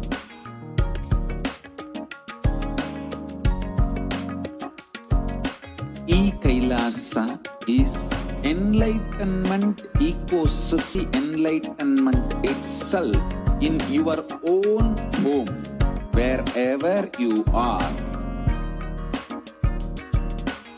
Proper customized spiritual service helping you to complete with your life negativity.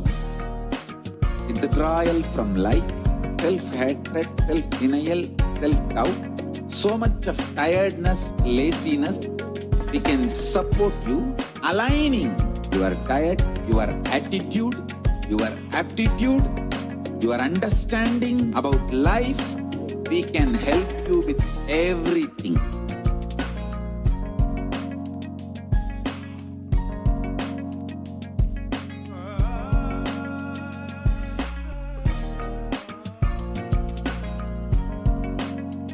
If you are interested in enlightenment, we will immediately bring this to you. If you are not interested, we will explain the whole science, inspire you and make you enlightenment mind.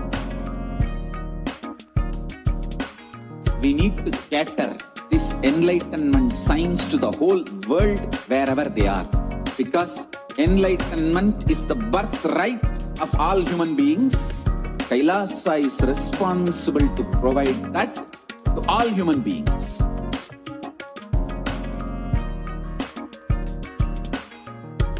Kailasa is the totality of the knowledge I received from my gurus and practice manifested in my life, perfected by teaching millions of people from all cultures, time zones, backgrounds, genders, nationality, race, from every creed.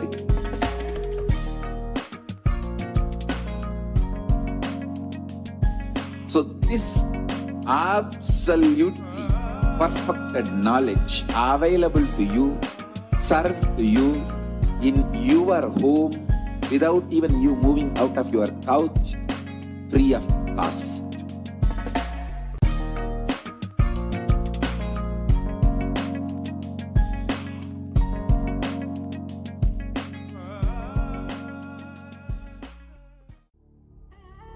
What I mean by the word Kailasa, listen intensely.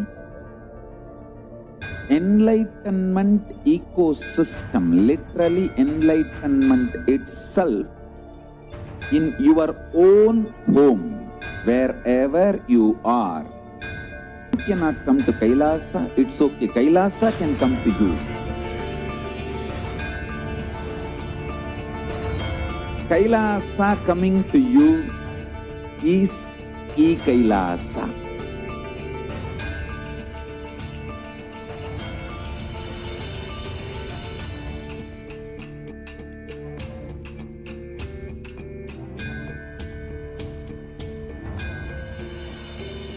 I will revive Hinduism. I am a Hindu revivalist, not by any revolution, but by evolution.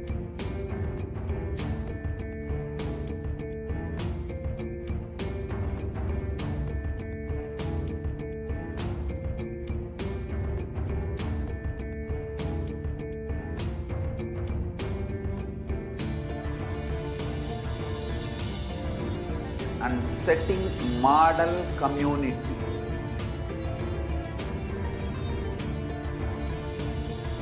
Kailasas, enlightenment ecosystems, Sarvanya Pitas all over the world.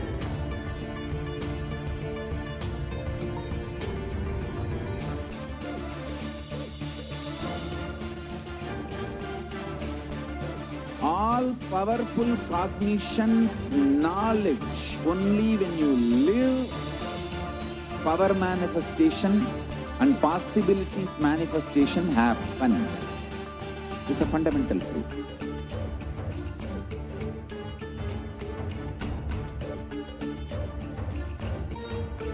Hinduism cannot live exclusively as one sampradaya. No. All sampradayas of Hinduism is an ecosystem.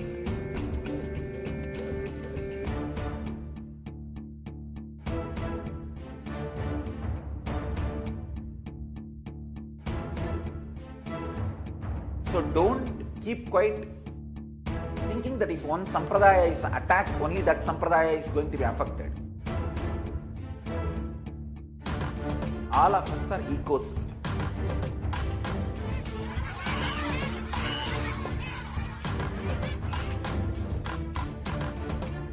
I invite all of you to get involved and enjoy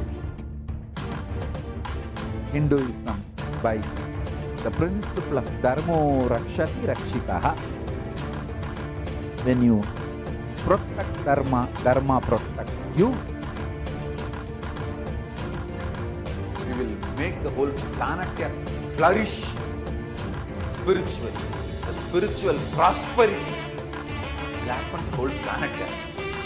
We all have to coexist together.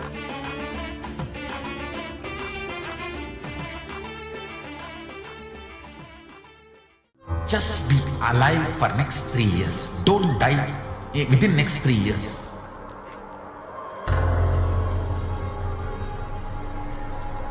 Just don't die within next 3 years. Be alive. Somehow be alive. I'm working sincerely. I will reach you somehow. Somehow I will reach you.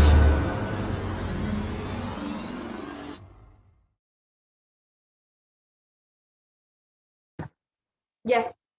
Let us now enter into the next segment of today's program on the offerings that you can be able to offer today to Devi Parashakti. Now, we are celebrating the auspicious occasion of the Guru Purnima Brahmotsavam. So all of these offerings become that much more auspicious and can bestow that much more blessings, auspiciousness, love, gratitude in your life.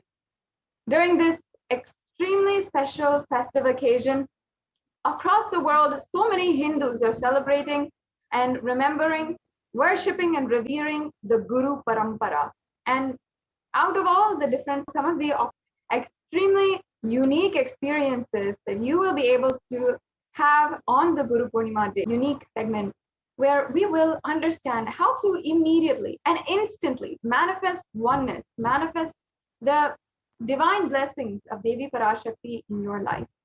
Now, offering is a divine gift of pure love, devotion, and oneness, and it consists of two parts. One is giving, and the other is accepting. And only when the divine accepts what one offers, the offering becomes complete. An offering is not made out of fear or greed. When an avatar lands, the offerings are purely a part of the grand Leela played out for the only purpose of enlightenment.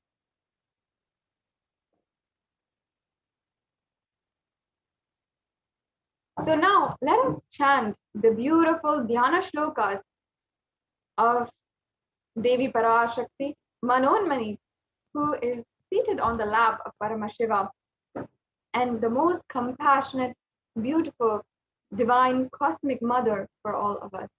A Dhyana shloka is a particular chant which is invoking the energy of that deity. So deeply imbibe these sacred chants as the energy of Manonmani will be invoked in each and every one of us.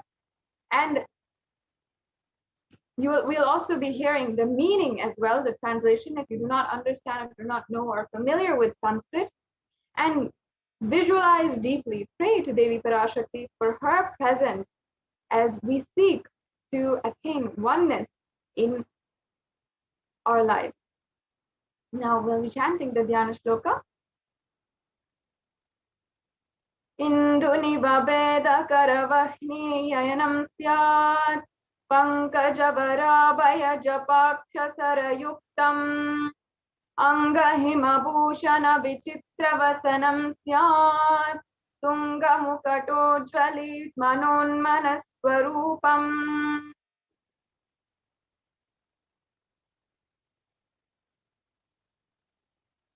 Moonlight face holding the Vedas on hand and fire in eyes, with the lotus flower bracing and dusting hands in one hand with the japamala, beautifully decorated with jeweled ornaments and wonderful clothes and shining bright crown. Her name is Manonmani.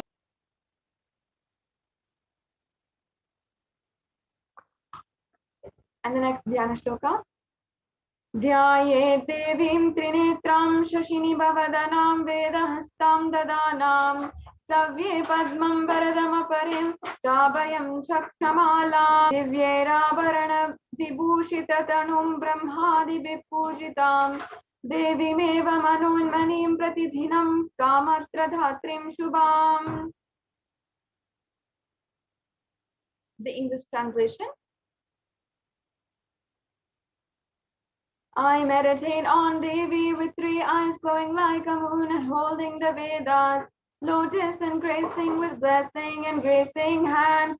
She is wearing beautiful ornaments and she is worshipped by Brahma and other many gods and showers auspicious boons for all actions every day.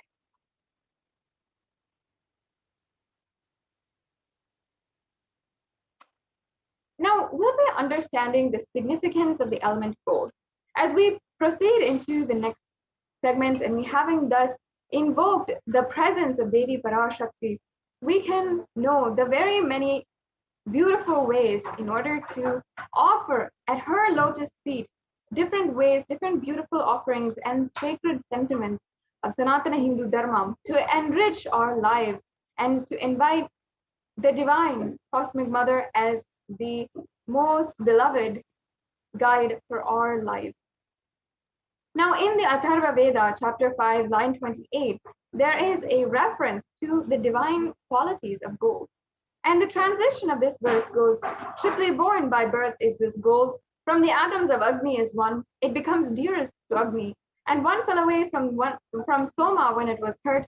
One they call the seed of virtuous and powerful Apaha. Let that triple gold be for your long life. Now, gold is a divine element. People don't really understand this. Many of us know and often are practicing, are able to relate because we give gifts in gold. We find it as a valuable gift to give to our loved ones, especially as jewelry or any type of ornament, maybe gold earrings or a gold bracelet that you would like to give to your wife, your husband, or your mother, your father. So many people whom we love, we give gifts of gold. But people do not understand the divine qualities of gold.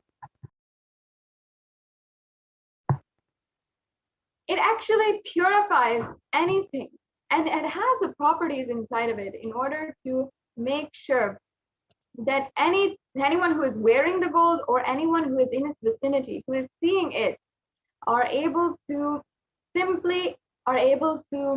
imbibe the enlightenment energy and the spiritual healing energy. And gold is actually present in all of the different scriptures, agamas, the Vedas, Shrutis, Smritis, Itihasas, and Puranas. In all Hindu scriptures, it is abundantly displayed that gold is the most auspicious and purest metal, which purifies our being. In the Hindu civilization, everything was built in gold and exchanged in gold. Ritual feasts were offered in gold. And one was to be saved from the life-threatening illnesses. Gold was offered as a ritual fee. Gold was in abundance and used for weighing equivalent amounts of commodities, including cows. And kingdoms were built with huge doors of gold. The streets would have huge columns and huge archways made of gold, and horses and cows were also dressed in gold. And all the animals, every living being, lived in coexistence in the whole civilization.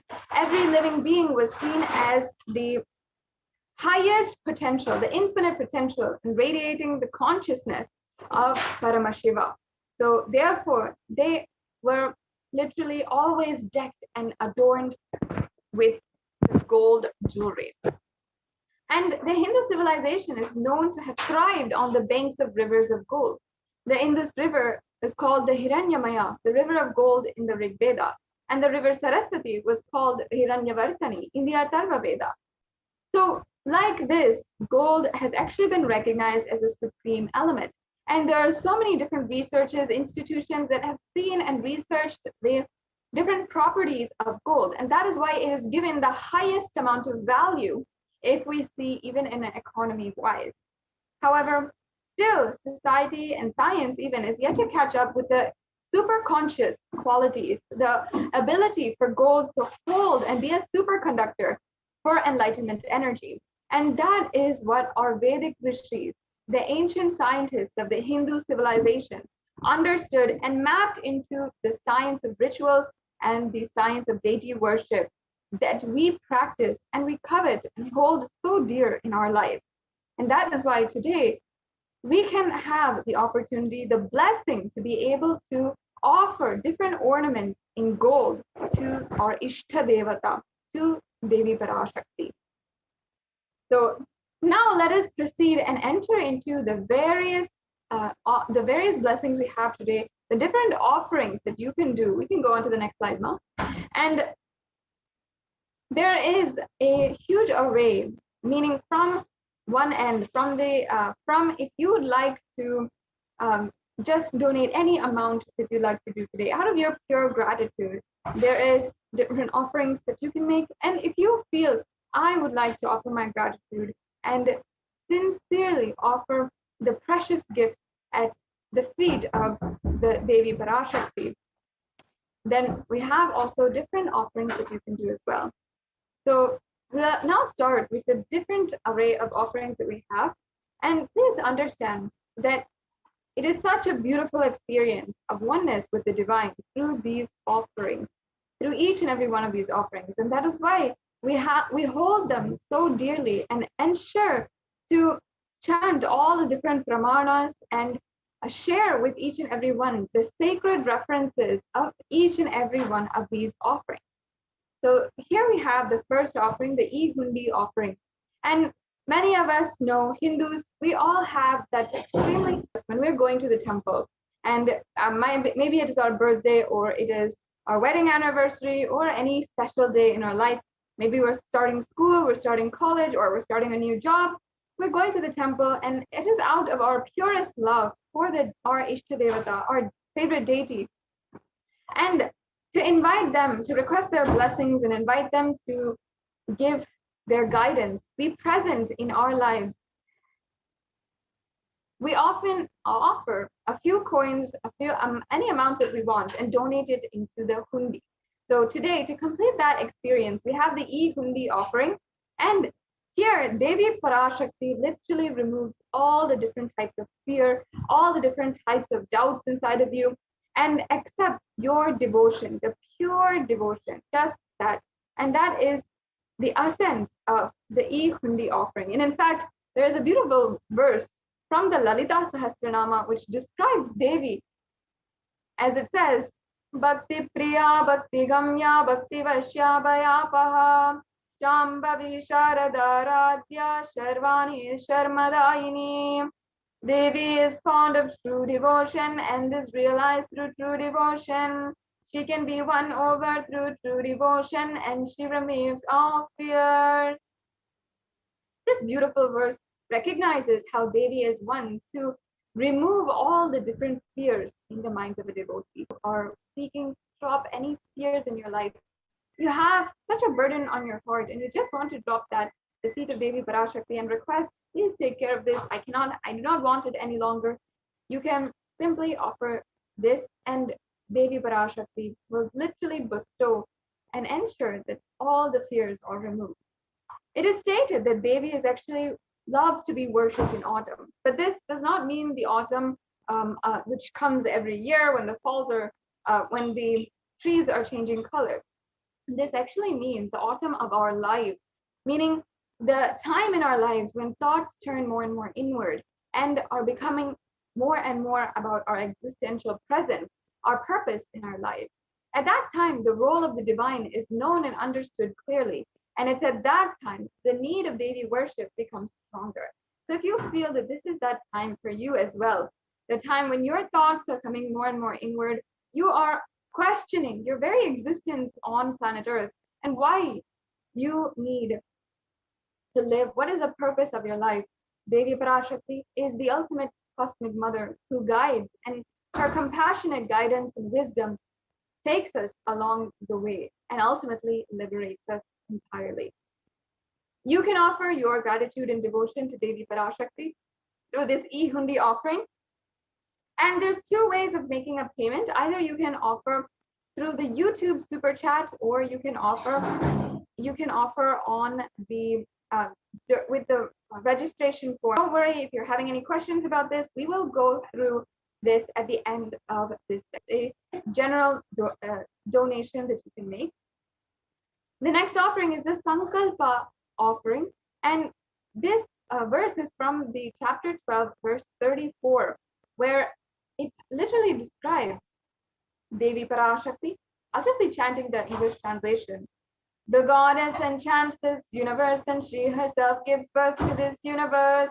That goddess, being prayed without any interest in anything, gives the knowledge that leads to salvation and gives wealth in the materialistic sense. Now understand that this sankalpa, the conscious resolution, is anything that we want to take up. We want to manifest and fulfill in our life. And the person with all the fruition and desires and wishes that they are yearning for. So you can have the blessings for all the fruition, the blessings to manifest your desires in your life. The next offering that we have available for each and every one of you today is the Sahasranama Swarnakasu. It's a very special, unique offering that you can make. And it is the offering where it is the offering of the 1008 names of Devi Parashakti. And in fact, the Sahasranama means all the 1008 names of Devi Parashakti. And in this offering, we're offering all the 1008 names inscribed on the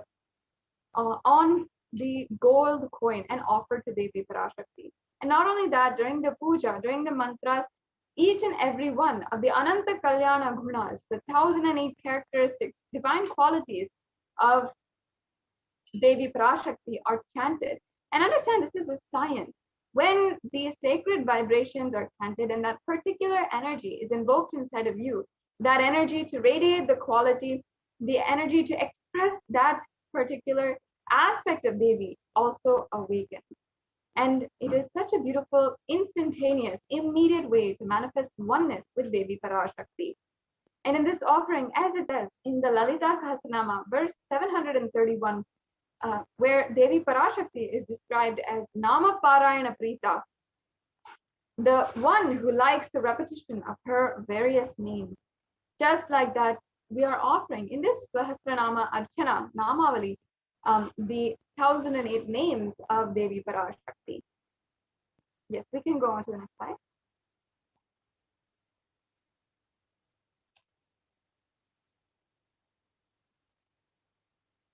The next slide, please.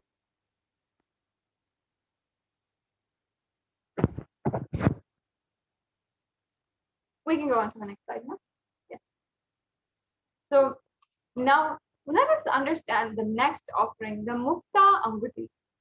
The Mukta Anguti is actually the finger ring with a pearl.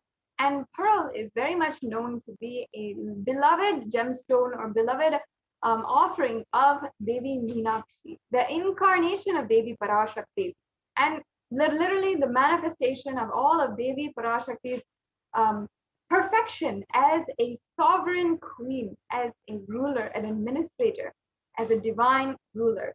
And it's from her civilization that the entire Hindu civilization began. It is worship of the matriarch and the matriarchal society. Devi Parashakti was the very queen, the sovereign queen of all of the 56 deshas. She had conquered the 8 directions and literally brought all of the Hindu civilization at that time, 56 kingdoms under one rule, and that was her rule. So let us just remember Devi Meenakshi with this chant from the Meenakshi Pancharatna. Muktaharanala Satkirita Ruchiram Purnendu Vakta Prabham Shinjannu-pura-kinkini-manidharam Padma-prabhavasuram Sarvabhita-phala-pradam Girisutam Vani-rama-sevitam Meenakshi Pranatosmi Santatamaham Karunyavaram Nidhim. In the English translation, I bow down to the goddess Meenakshi, whose crown has garlands of pearls and face shining like a full moon, who wears anklets that are studded with gemstones and has small bells, who is shining like the splendor of a lotus and who grants all wishes, the daughter of the mountain, who is worshipped by goddess Vani and Rama, and I remain ever bowing to the goddess Meenakshi, the ocean of compassion. In this verse, it is describing how Devi Parashakti loves the pearl, and that is one of her favorite gemstones. And simply by offering this Mukta Anguti, the finger ring with the pearl, we receive the blessings of Devi Parashakti, her energy as Devi Meenakshi manifesting in our lives to complete all of the different ambitions that we have. Devi Parashakti, as the sovereign queen, had literally manifested the highest of highest ambitions to be the sovereign queen ruler of us, to marry Paramashiva himself, and to together rule the entire kingdom of Madurai and the whole civilization at that time, and to conquer ultimately the space of Kailasa and manifest the space of Kailasa. Just like that, you can fulfill all of your ambitions in your life, all of your business endeavors, your career, everything that you'd like to fulfill, just with this one offering and the blessings of Devi Meenakshi.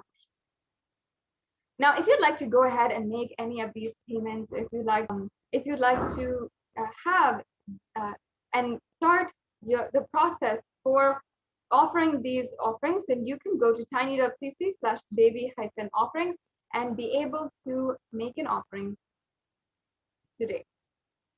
The next slide, please.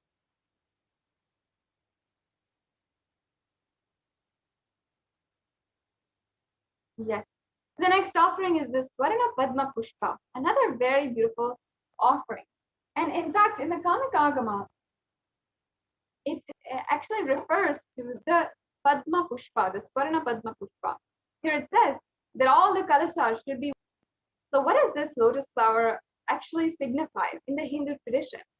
The lotus is a flower with such beauty, elegance, lightheartedness, that even in all of the muddy waters, in the worst kinds of polluted waters, it can bloom and have that radiant quality and resilient quality. It is known for its resilience and radiance.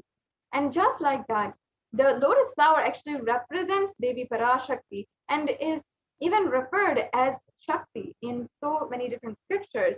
And just like that, Devi Parashakti has the same qualities, where in all adverse situations, anything that is going on in the surroundings, she still radiates that beautiful, divine, elegant beauty and strong powerfulness, beautiful, lighthearted, cheerfulness, and bliss. So as you can see, the golden lotus, we can go on to the next slide now. The golden lotus is the very offering that you can do in order to be blessed with that ultimate state. And in fact, all of the different scriptures have so many references for this golden lotus. In fact, all of the worship of Paramashiva, including even some of the mudras we use during the worship, some of the asanas that we use during the worship, even some of the mantras that we chant, everything, even the descriptions of Bhagavan Paramashiva, his eyes, his hands, everything is described with the beauty and compared to the beauty of a lotus. So it has so much of significance in the Sanatana Hindu Dharma. And today you can offer the Swarna Padma Pushpa. Once again, if you'd like to go ahead with any one of these offerings, you can go to tiny.cc/Devi-offerings. The next slide, please. Yes, and the next offering is the Swarna Metti. I'll just be chanting the Pramana. Nakadiditi samchananamajjanatamo guna padadvaya prabhajala parakrita saroruha. The English translation: you whose brightness from toenails destroys the darkness of ignorance from the minds of your devotees who prostrate at your feet. You whose brightness from your 2 feet overpowers that of the lotus flower. The next slide, please. So you can offer this Swarna Meti, the golden toe ring. Now the toe ring is actually a very traditional piece of jewelry that Hindu traditional women wear, the married Hindu women wear. And especially for Devi, it is so significant. Actually, the toenails of Devi are said to have the power to literally remove all of the ignorance in our minds. Anyone who prostrates at her feet, if you're just touching her toenail, if you're just grazing your head with her toenails, then you will simply have such beautiful, constant gratitude in your space, and you'll be able to receive the blessings to even go through, face even the most difficult aspects of your life. Toe ring is so significant that in the Hindu tradition, all the Hindu women, upon having been married, we're representative of Devi Parashakti herself. And literally, they're seen, each and every woman in the Hindu tradition is seen as Devi Parashakti herself. And that is why we adorn the toes and we adorn and worship the feet of Devi Parashakti, and even all the Hindu women as well are worshipped in the tradition. So because Devi Parashakti, if we just prostrate at her feet and we surrender at her feet, she removes all the ignorance, all the suffering, everything. We have the special significance of this Swarna Meti. Offering another extremely exquisite special offering for each and every one of you today is the Swarna Mangtika. Now, the Mangtika has a significance. Understand that the Mangtika actually represents nectar, which is overflowing. And at the top of the crown of the head is the Sahasrara Chakra. The Sahasrara Chakra is a very powerful energy center. When unlocked, literally unleashes so much of gratitude, bliss inside of you. And it is represented by the 1,000-petaled lotus in all of the different Hindu scriptures. And the Sahasrara Chakra, thus when opened, actually has the power to be so fulfilling. In fact, that is the very enlightenment experience. And it's described as the enlightenment experience because this huge energy center is opening. And in fact, in the Lalita Sahasranamam, Devi Parashakti is described as Shuddha Sarabhi Varshani, meaning she who makes the nectar flow in all of the nerves from the Sahasrara. She who gives the very pleasant experience of the ultimate. So she is the very one who opens each and every one of our Sahasrara Chakra and gives us the ultimate pleasant experience of the enlightenment and oneness experience. So the Mangtika is actually the very representation of that opening of the liberation of the Sahasrara Chakra. And not only that, but it's so open, so ripe that it's literally the nectar is flowing from the flower and it is coming down the head, coming down from the Sahasrara Chakra. That is what we decorate and ornament the head with the Mangtika. Usually it is a hairline jewelry coming from the center of the hairline and coming from the very center of the head until the forehead. It's such a beautiful aspect of the Hindu tradition that literally is mapped to the enlightenment science. And in this offering of the Swarna Mangtika, you can literally be blessed with the very same experience. Devi Parashakti blessing you, opening your Sahasrara Chakra, and you can achieve the blissful state of overflowing gratitude and the space of complete completion. Yes, we can go on to the next slide.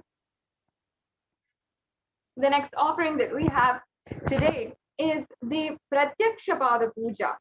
Once again, during this auspicious time of Guru Purnima, the Guru Purnima Brahmotsavam happening, and hopefully each and every one of you are seeing the Guru Purnima Brahmotsavam festival occasion happening, the Maha Uttamottama Puja, which is happening every single day from Shri Paramashiva Devalayam.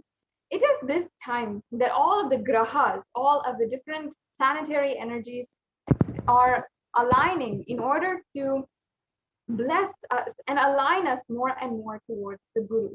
So offering ourselves at the feet of the Guru during this time is extremely significant. During this time, if we just offer just a small bit during this time, even if you're offering just any kind of offering, we can receive that much more from Paramashiva. And all of the grahas, all of the different planetary energies, everyone in the whole universe is supporting you to do this action at this moment. So at this time, it's really beneficial for each and every one of us to offer the Pratyaksha Pada Puja. So make sure that even if perhaps you cannot do it, Guru Purnima day is just right around the corner. In a few days, you can start planning and manifesting this offering in your life some way, somehow. This is the time when the entire universe is literally aligning so that you can manifest the reality that you want. Imagine the whole universe is aligning you to your soulmate, the Guru. And all you have to do is simply stretch out and grasp his feet. So at this time, all you have to do is simply offer our gratitude, our utmost humble offerings at the feet of the Guru. And literally the whole universe is aligned such that we can just grab on and he will take care of us after that. It's literally the best happily ever after that you can imagine. So at this time during the Guru Purnima Brahmotsavam, I encourage all of the viewers who are watching right now, start planning to see how you can offer the Pratyaksha Pada Puja. Once again, if you would like to see more steps about the offering, how to make these offerings, if you want help in manifesting these offerings, or so on and so forth, please stay tuned to the end of this segment, and we will be walking through how you can make the payments. And also, if you need help, or if you would like to request help in manifesting these offerings, if you'd like more detailed information, we also have an answer for you. We also would like to ensure that you are attended to and your questions are answered, so that you can offer this Pratyaksha Pada Puja. It is an amazing blessing that no one should miss out, especially during this Pralaya, during this time. It is so important that we align to Guru in our life. The next slide, please. The next offering that we have available is the Vastra Seva, another offering that you can offer at the very feet of the Supreme Pontiff of Hinduism himself. And you can offer this as well. In the next slide, we'll have available for you all of the different offerings that are available today. Yes, we can go on to the next slide. Here we have all of the different offerings, from the Ihundi offering, the Devi Sahasranama Kasu, the Swarna Mangtika, the Swarna Metti, the Swarna Padma Pushpa, and also the Mukta Angati, as well as the Pratyaksha Pada Puja and the Vastras are available for you today. It's a very wide array, fantastic, wide, sensational array of beautiful offerings that you can make today to Devi Parashakti, with so much of sacred sentiment brimming literally from these offerings. So I highly encourage each and every one of you to make these offerings, to start manifesting, at least, and taking the steps that you would like to manifest this reality in your life. We can go on to the next slide. So this brings us to the last slide of this segment, where we are just giving you some of the information you need in order to take the next step. Like I said, if you want to manifest this offering, maybe you don't have the time or the money or the resources in order to make this offering today, but still you can manifest it and you can make this into your reality. You can register and make an intention at tiny.cc/BHAVASAMADHI today and ensure that you are taking the first step towards manifesting this in your life. And make sure also that you are filling out this form. If you are ready for the online payment, you can go to tiny.cc/Devi-offerings and you can make sure that you are offering this today. And you can go through the form for all options. Then after the payment, you can go to Sankalpa 2021. Make sure that you are filling this form. It's very important because all of your names as well as the names of the people whom you're offering this on behalf of will be recorded, and then they'll be attributed to your offering and ensure that during the puja, your name will be chanted and all of the blessings of Devi Parashakti will be bestowed on you and your family. So ensure that after you make your payment, you are filling out this form and you are ensuring that happens.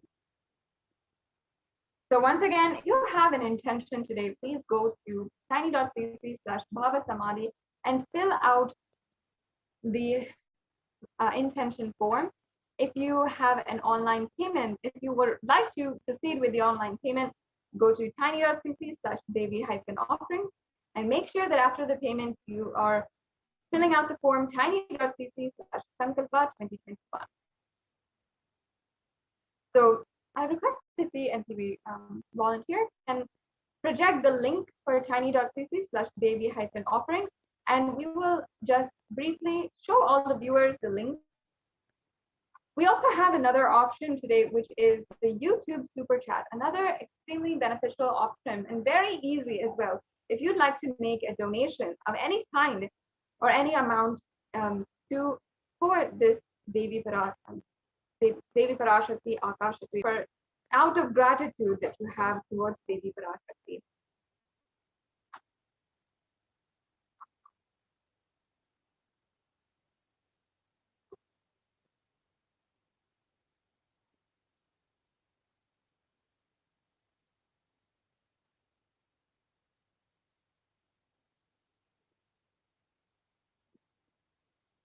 Yes, so we'll be right back with you, and we'll be ensuring that we can show each and every one of you the various payment links and forms that you have to fill out.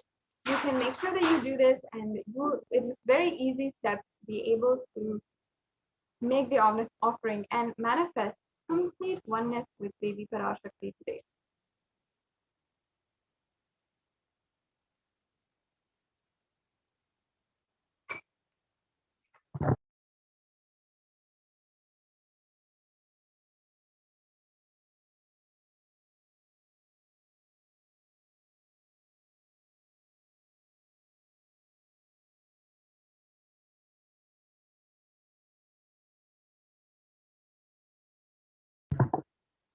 Take this opportunity also to invite all of the viewers to go to and like and follow each and every one of the official handles of the Supreme Pontiff of Hinduism, as well as Kailasa. Make sure that you're updated on all the current news that is ongoing.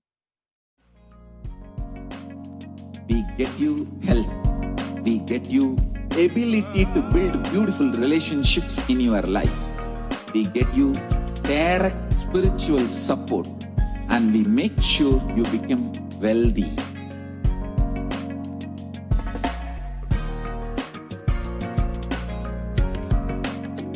We won't stop giving you just good life. We will literally not stop till you live enlightened life. Manifesting the state of Paramashiva, space of Paramashiva, powers of Paramashiva, being of Paramashiva.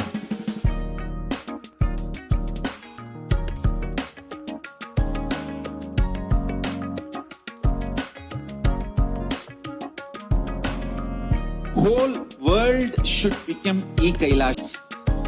I want the whole world to know Hindus have something to contribute to the world.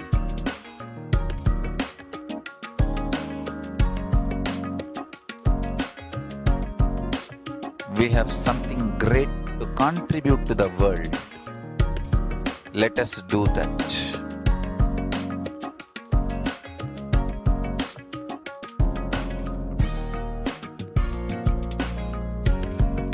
E-Kailasa is proper customized spiritual service helping you to identify your root patterns of suffering.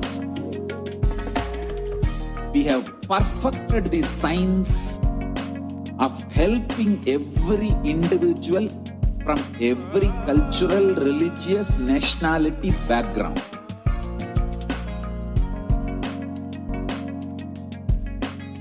You will have lowest reactionary assumptions, highest awakened response, alive response for life continuously.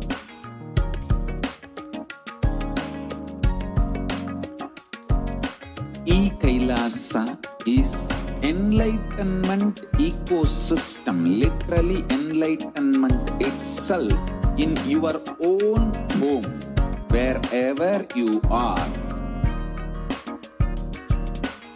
Proper customized spiritual service helping you to complete with your life negativity, withdrawal from life, self-hatred, self-denial, self-doubt, so much of tiredness, laziness. We can support you aligning your diet, your attitude, your aptitude, your understanding about life. We can help you with everything.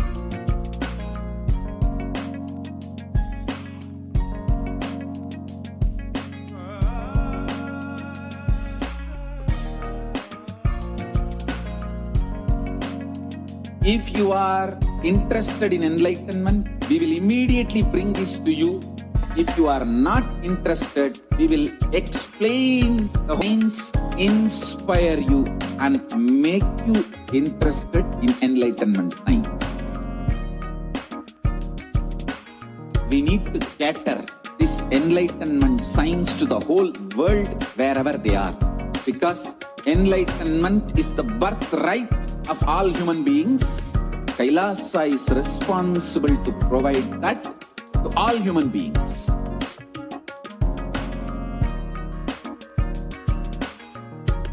Kailasa is the totality of the knowledge I received from my gurus and practice manifested in my life, perfected by teaching millions of people from all cultures, time zones, backgrounds, genders, nationality, race, from every creed.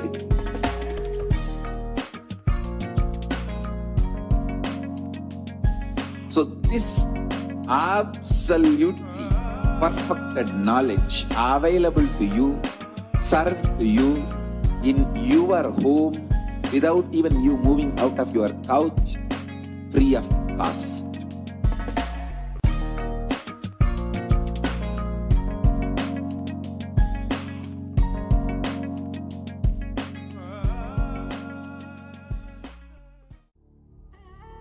What I mean by the word E-Kailasa, listen intensely. Enlightenment ecosystem, literally enlightenment itself in your own home, wherever you are. To Kailasa, it's okay. Kailasa can come to you. Kailasa coming to you is E-Kailasa.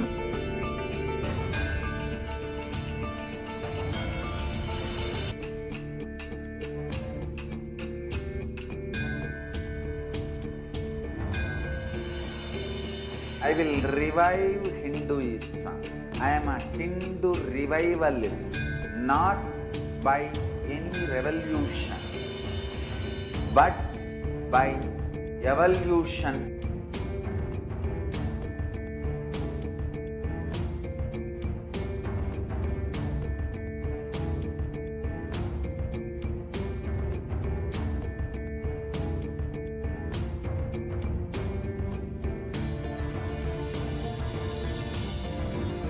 and setting model communities.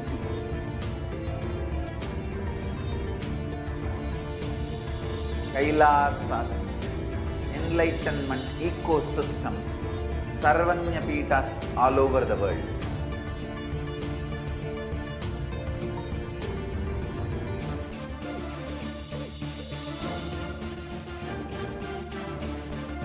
All powerful cognition, knowledge, only when you live, power manifestation and possibilities manifestation happens.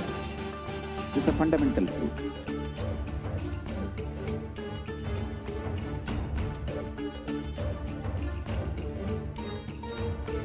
Hinduism cannot live exclusively as one sampradaya. No.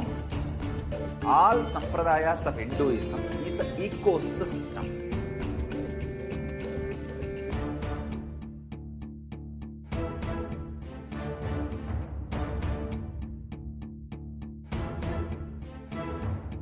So don't keep quiet thinking that if one sampradaya is attacked, only that sampradaya is going to be affected. All of us are equal.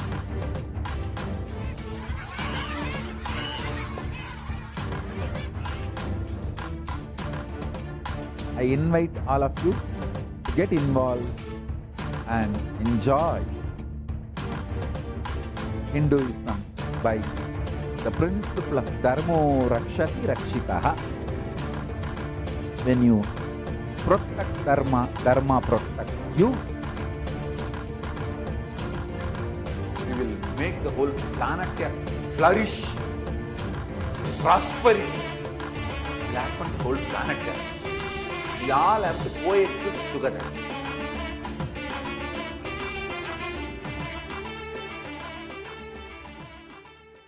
Just be alive for next 3 years. Don't die within next 3 years.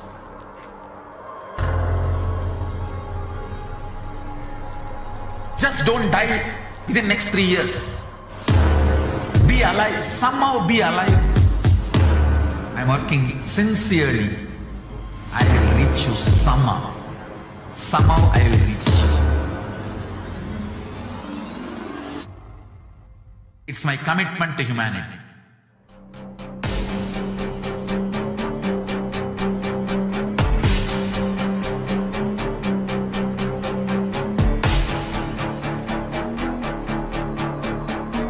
Just don't die within.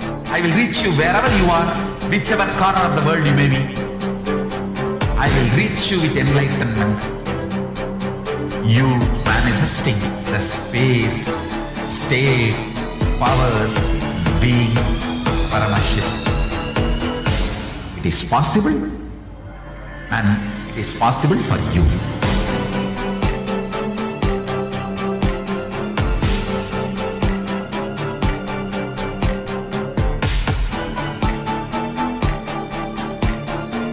Paramashiva will reach you with enlightenment science.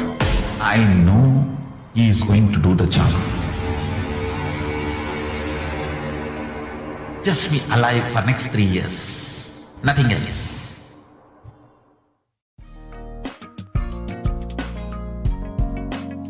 We get you health. We get you ability to build beautiful relationships in your life. We get you direct spiritual support, and we make sure you become wealthy.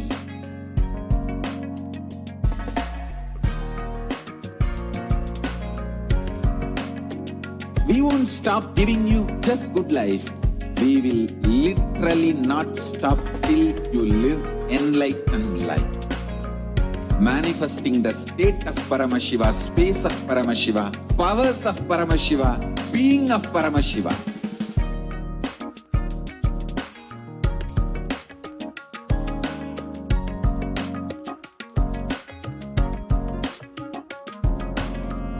Whole world should become Kailasians. I want the whole world to know Hindus have something great to contribute to the world.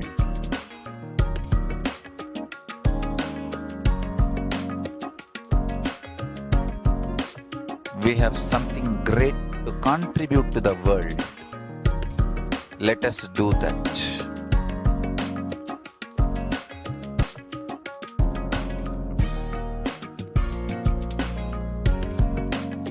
Kailasa is proper customized spiritual service helping you to identify your root patterns of suffering.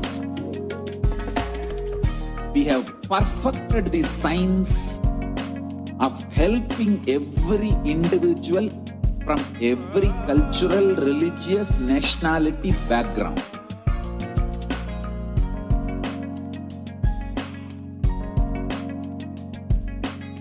You will have lowest reactionary assumptions, highest awakened response, alive response for life continuously.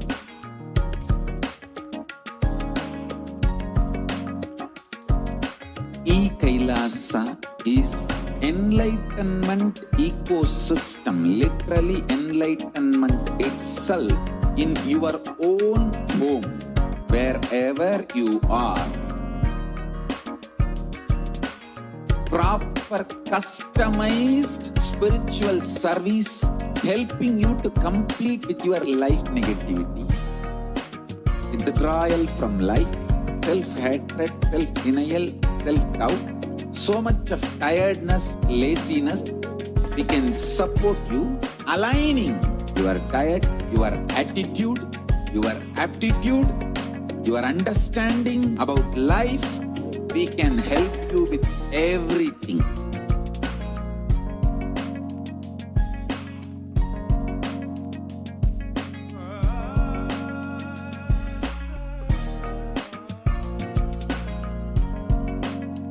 If you are interested in enlightenment, we will immediately bring this to you.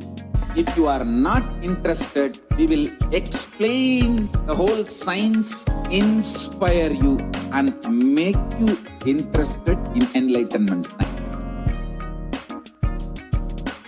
We need to cater this enlightenment science to the whole world wherever they are, because enlightenment is the birthright of all human beings. Kailasa is responsible to provide that to all human beings.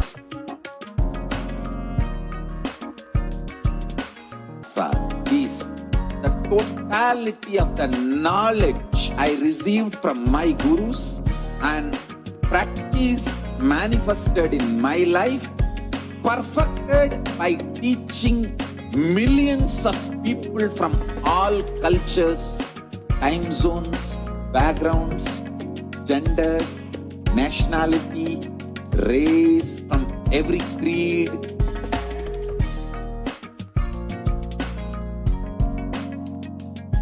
So this absolutely perfected knowledge available to you in your home without even you moving out of your couch, free of cost.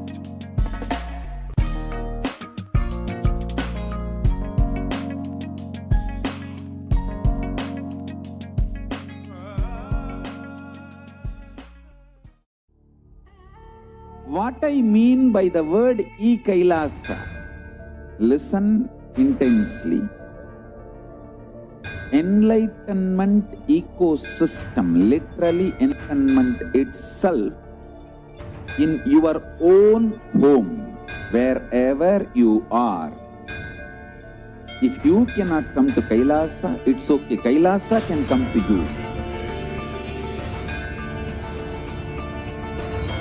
Kailasa coming to you is Kailasa.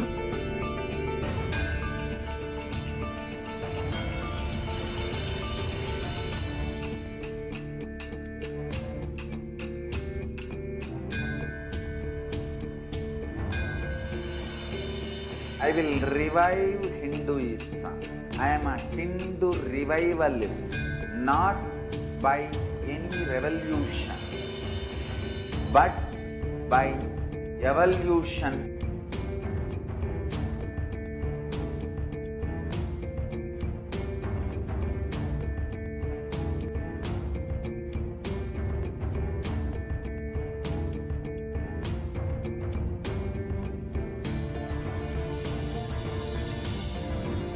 and setting model community.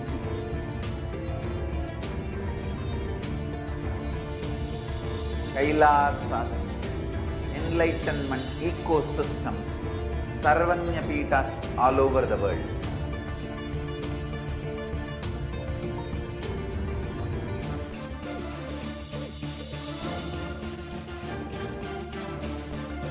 All powerful cognition, knowledge, only when you live power manifestation and possibilities manifestation happens. It's a fundamental truth.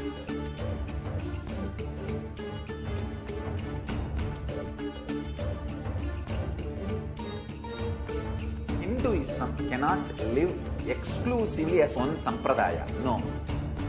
All sampradayas of Hinduism is an ecosystem.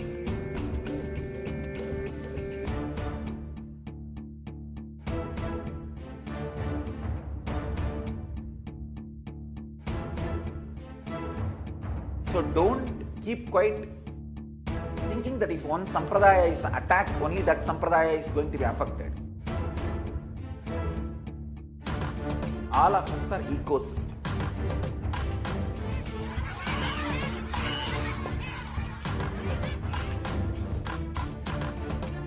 I invite all of you to get involved and enjoy Hinduism by the principle of Dharmo Rakshati Rakshitaha. When you protect Dharma, Dharma protects you. We will make the whole planet flourish spiritually. The spiritual prosperity will happen to the whole planet. We all have to coexist together.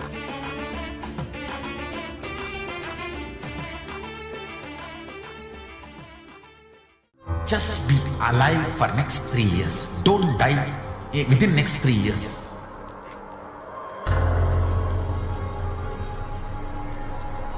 Just don't die within next 3 years. Be alive. Somehow be alive. I'm working sincerely. I will reach you somehow. Somehow I will reach you. It's my commitment to humanity.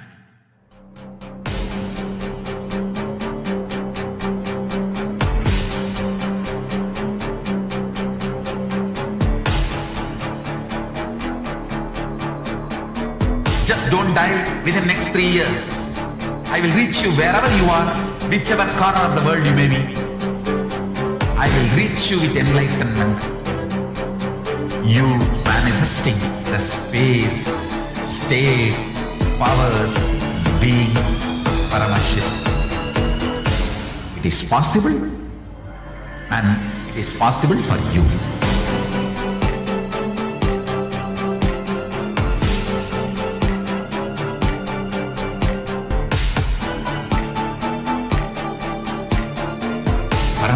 With enlightenment science, I know he is going to do the job.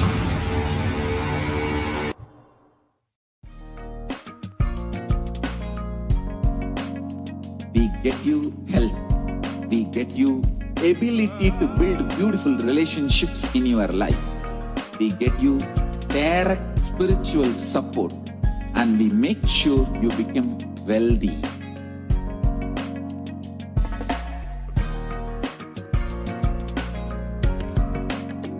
We won't stop giving you just good life. We will literally not stop till you live enlightened life. Manifesting the state of Paramashiva, space of Paramashiva, powers of Paramashiva, being of Paramashiva.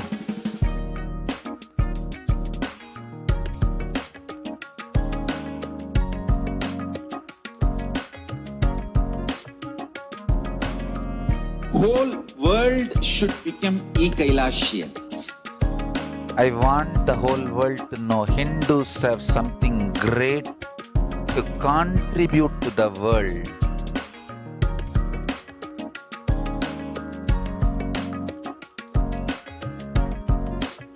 We have something great to contribute to the world.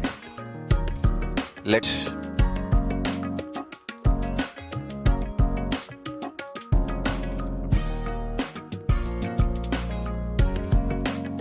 Kailasa is proper customized spiritual service helping you to identify your root patterns of suffering. We have perfected the science of helping every individual from every cultural, religious, nationality background.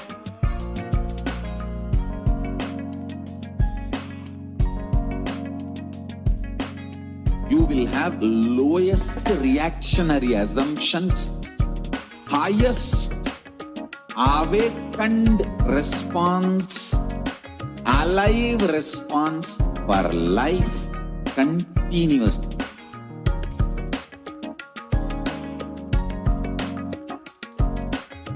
Kailasa is enlightenment ecosystem, literally enlightenment itself in your own home, wherever you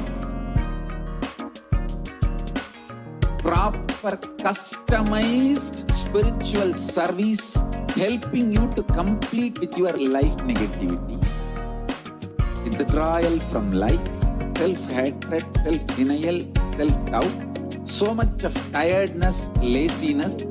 We can support you aligning your diet, your attitude, your aptitude, your understanding about life.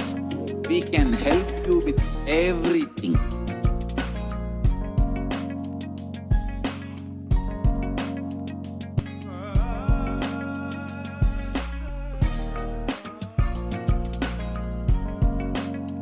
If you are interested in enlightenment, we will immediately bring this to you. If you are not interested, we will explain the whole science, inspire you, and make you interested in enlightenment.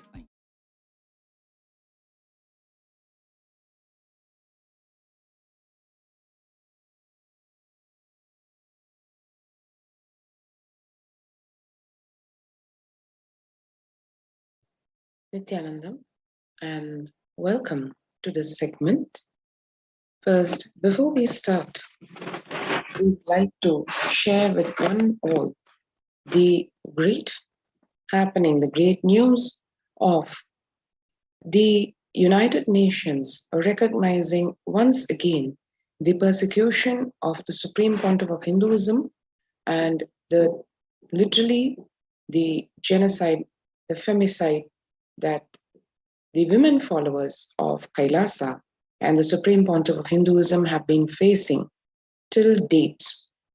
This actually is practically like the current happening of the persecution of Hindus that has been happening for over 2 millennia, and as it happens currently in the form of the Hindus, the Hindu followers of the Supreme Pontiff of Hinduism, facing the same persecution today as we speak. And in a historical happening, the United Nations recognizing this, and as one can see here, the United Nations or Human Rights Office of the High Commissioner has on their website the report on femicide from all over the world. Femicide meaning the act, the crime of killing a woman just on the basis of her gender, for her being a woman. The Special Rapporteur on Violence Against Women, Its Causes and Consequences has published this, and across the world, various countries, organizations, human rights institutions, inputs, studies, analysis have been taken. And as one can see, the Kailash Union International Human Rights Council also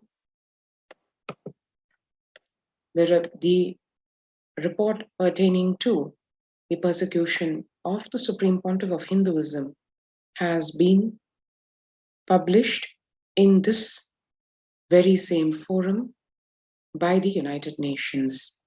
And we will be going into the details of what this report said, what are all the persecution, especially the crime of femicide, which has been recognized, which has been brought to the attention of the world, awareness.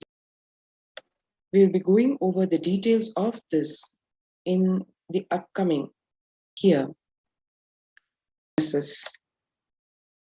Not only the contributions of the Supreme Pontiff of Hinduism in this, but also the millennia of persecution, ethnocide, genocide, mass murders, rapes that have been plaguing the sacred land of Bharat, the Hindu civilization to say specifically.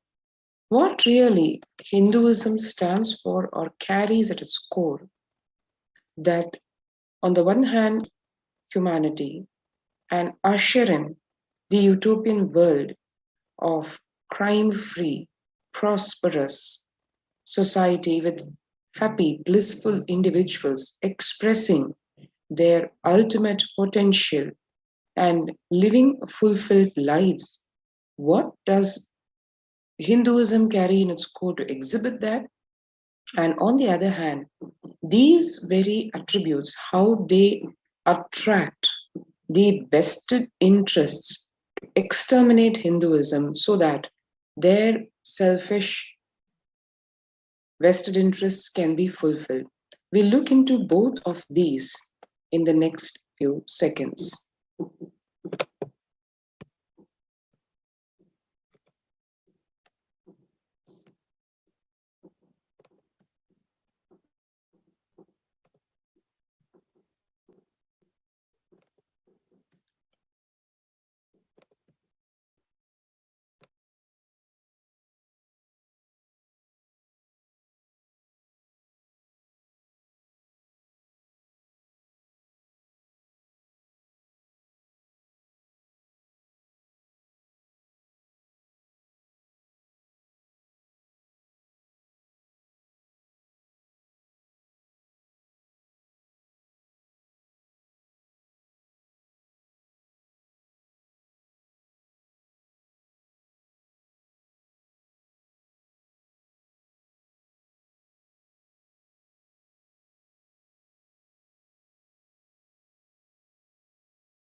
And what the journey really can be concisely expressed as is it is the freedom struggle of Kailasa, the story of the world's only Hindu nation. The Kailasa's vision and mission, if we see, what is Kailasa? Is the only macrocosmic ancient Hindu civilizational nation to serve the religious and spiritual needs of 2 billion Hindus and the whole of humanity. Kailasa creates a safe haven to live, practice, express, and radiate the peaceful lifestyle of extraordinary powers as per Hinduism, regardless of race, gender, caste, or creed. Kailasa is the homeland and civilizational nation for Hindus on par with Israel for Jews, Vatican for Catholics, Tibet for Buddhists. Kailasa was created to not just preserve and protect Sanatana Hindu Dharma and share it with the entire world, but also to share the story of persecution that is yet unknown to the world. Towards this goal, Kailasa is dedicated to the preservation, restoration, and revival of an enlightened culture and civilization based on authentic Hinduism. The mission of Kailasa is a nation created by dispossessed Hindus from around the world who lost the right to practice Hinduism authentically in their own countries. Though the Kailasa movement is founded in the United States and spearheaded by members of the Hindu Adi Shaivite minority community, it is created for and offers a safe haven to all the world's practicing, aspiring, or persecuted Hindus, irrespective of race, gender, sect, caste, or creed, where they can peacefully live and express their spirituality, arts, from denigration, interference, and violence. The vision of Kailasa is enlightened living for all of humanity, which is rooted in the fundamental principle of Advaita or oneness, the idea that all beings can live in peace and harmony, and that all human beings are equal and divine and can reach their highest potential irrespective of their color, nationality, gender, religion, sexual orientation, caste, creed, or race. And now we will just take a glimpse of what Hinduism is all about. Hinduism represents the world's most ancient yet progressive indigenous spiritual tradition. It is an open framework model of civilization that stands for non-violence, vegetarianism, worship of nature, organic lifestyle, temple-based living, yoga, manifesting spiritual powers, and the inherent divinity of every being. Hinduism comprises many indigenous spiritual traditions coexisting peacefully for millennia. The Hindu Holocaust, the persecution of Hinduism.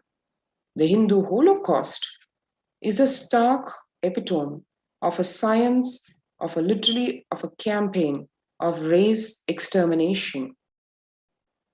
Through a systematic, egregious, and ongoing ethnic cleansing, forced relocation, double killing through genocide and genocide denial over the last 5,000 years on the most ancient living civilization on the planet. Denied by the historians, untold by its victimized survivors, the Hindu Holocaust is one of the biggest crimes against humanity in world history. Hindus have time and again suffered religious persecution in the form of forceful conversions, massacres, demolition, and desecration of temples, confiscation or destruction of property, incitement to hate, imprisonment, torture, murder, destruction of universities and schools, and crimes against women and children. The systematic elimination of Hindus. Hinduism was once practiced freely in over 56 nations across the continent, from Afghanistan, India, Nepal, Burma, Sri Lanka, all the way to Singapore, Malaysia, Cambodia, Indonesia, and in 200 states, 1700 samsthanas or provinces, 10,000 sampradayas or traditions.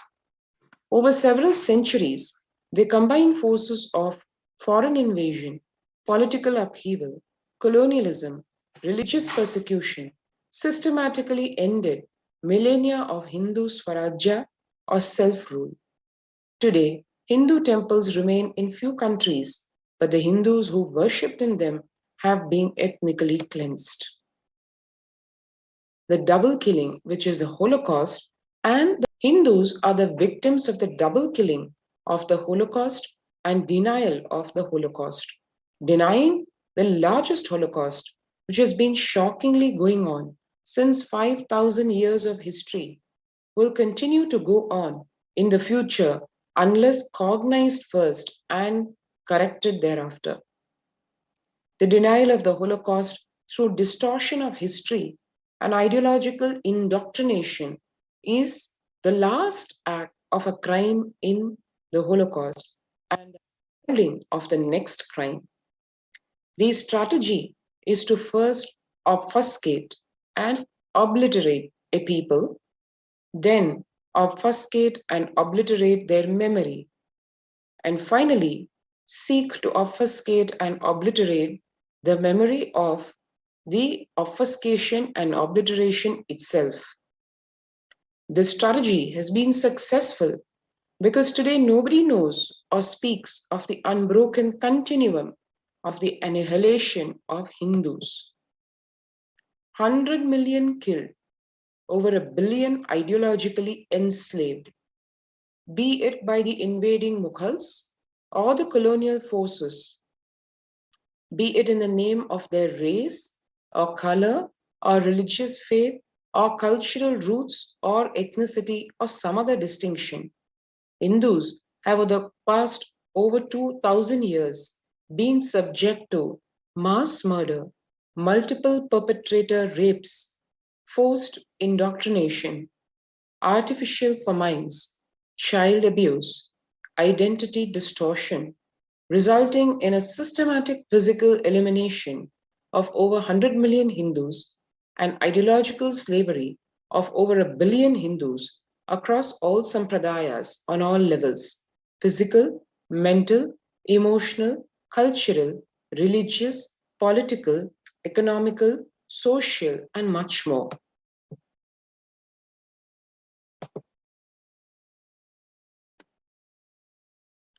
And to see in one glimpse the massive destruction that Hinduism has faced in all its fields, the number of massacres, the man-made inflicted famines, the imposition of slavery, and the universities and libraries that have been destroyed.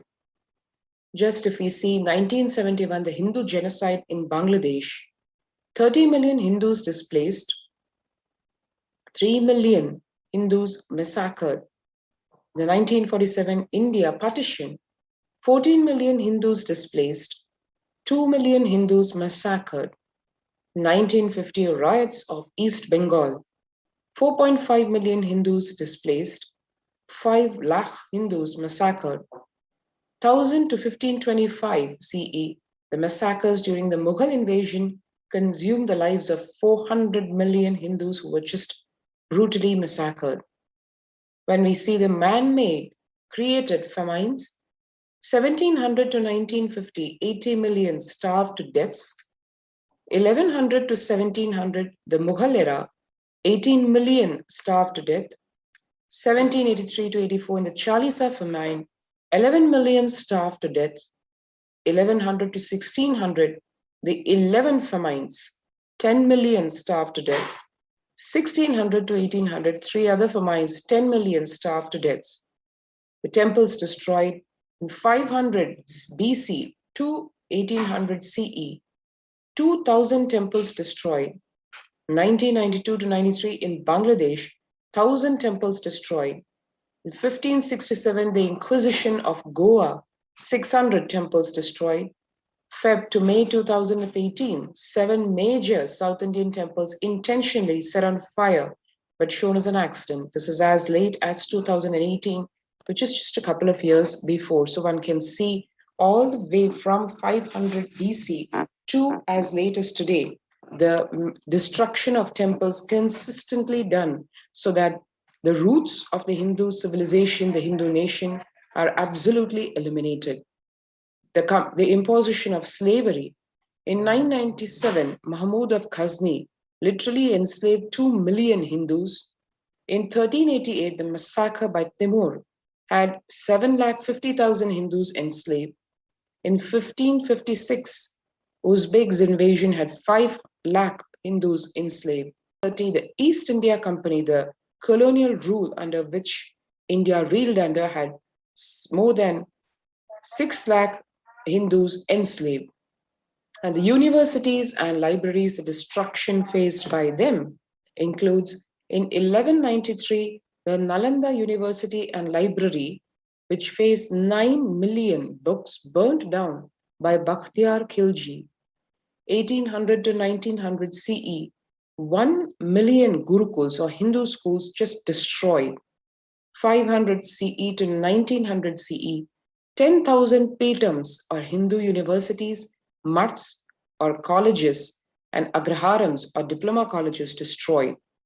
And in 500 CE, Takshashila University and Library totally destroyed during the Toramana invasion. And the ongoing Hindu Holocaust.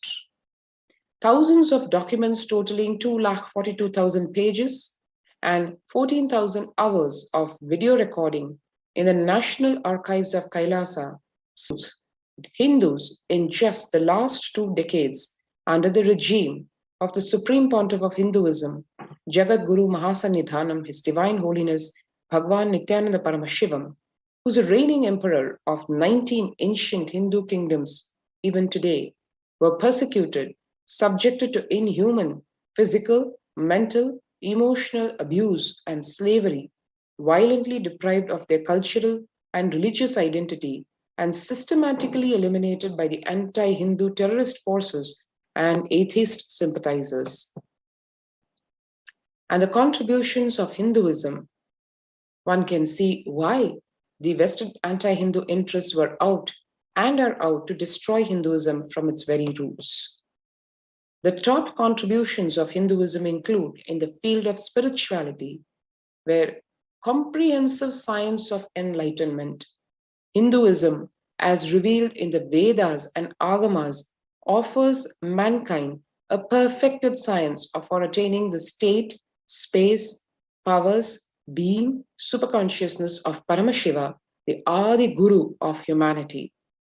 The open architecture framework of Hinduism reveals the core truths of the self, universe, and divine. It empowers every individual to have the freedom to customize their own personalized God, personalized lifestyle, personalized spiritual practice as per their needs and disposition. Economics. The contributions of Hinduism, where material abundance is taught and given without exploitation. Hindu economic policy resulted in becoming the world's wealthiest country. Prior to British rule, India represented a whopping 25% of the global GDP. And if we include the civilizations that emulated Hindu economic policy, that number jumps to a staggering 60%. Material abundance was a lifestyle of all Hindus, and fundamental needs such as food, education, healthcare were offered to all citizens free of charge as a basic right.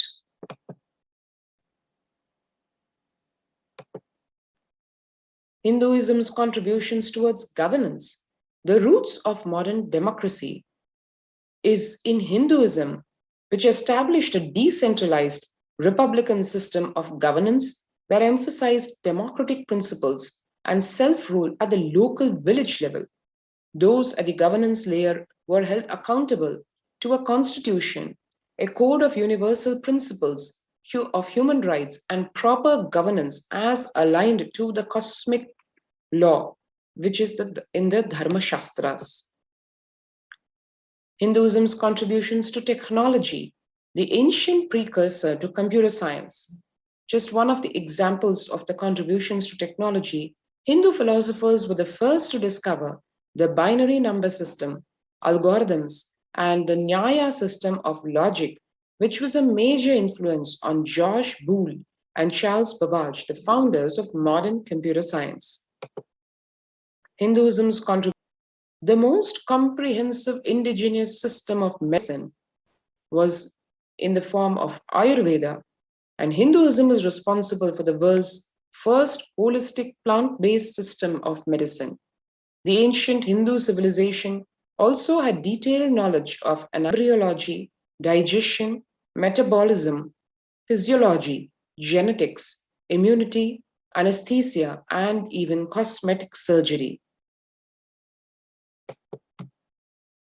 Hinduism's contributions to yoga, preparing the human body for enlightenment.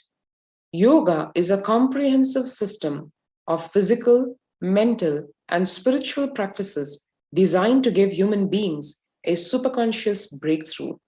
Practices like asanas, pranayama, japa, dharana, dhyana tune the body to the space of oneness or union with Paramashiva, the primordial cosmic principle.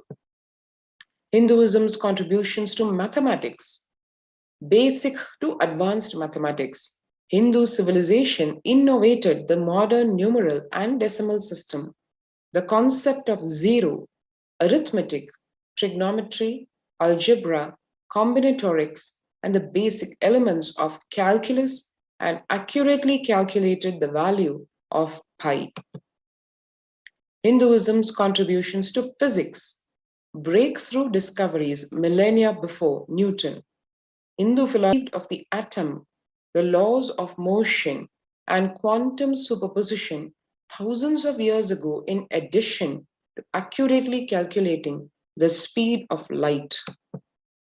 Hinduism's contributions to astronomy, a deep understanding of the cosmos, Hindu civilization to develop an elaborate understanding of astronomy, including a heliocentric model for the solar system millennia before Galileo.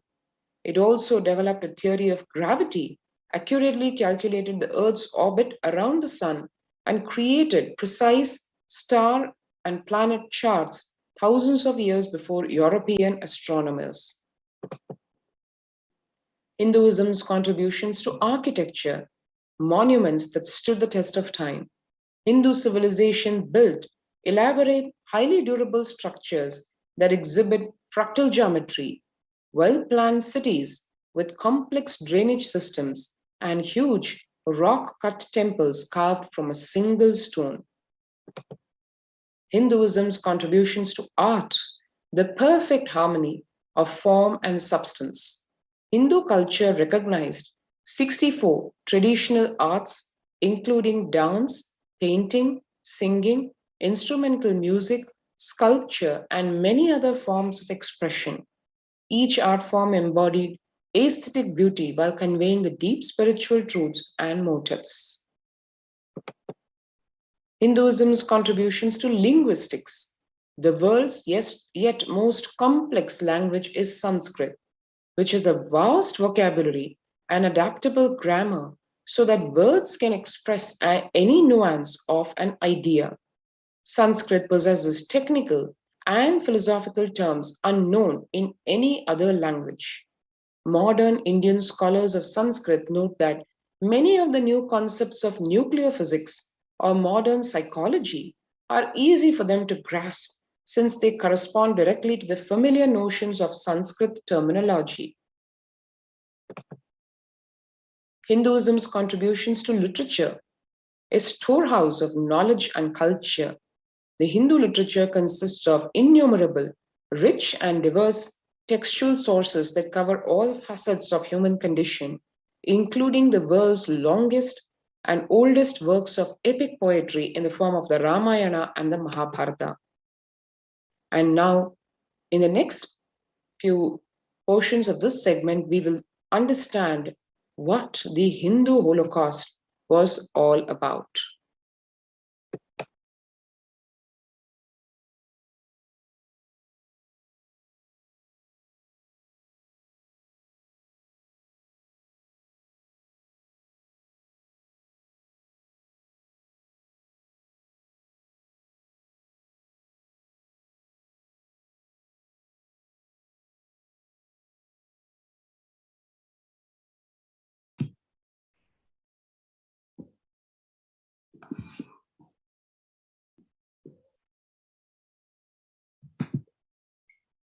The Hindu Holocaust, Phase 1, Islamic invasions from 800 to 1700 AD. The physical destruction of Hindu civilization. The Mohammedan conquest of India is probably the bloodiest story in history. The Islamic scholars have recorded with great glee and pride that the slaughter of Hindus, forced conversions, abduction of Hindu women and children to slave the markets, and destruction of Hindu temples carried out by the warriors of Islam during 800 AD to 1700 AD. Millions of Hindus were converted to Islam by sword during this period. Millions more were raped and murdered and dismembered. Over 200 million Hindus were slaughtered by Muslim invaders, 100,000 temples were destroyed, and 1 million deities and scriptures were destroyed. If the infidels, upon receiving the call, neither consent to it or agree to pay tax, it is then incumbent on the Muslims to call upon the God for assistance and to make war upon them, because God is the assistant of those who serve them and the destroyer of his enemies, the infidels. And it is necessary to implore his aid upon every occasion. The Prophet, moreover, commands us to do so.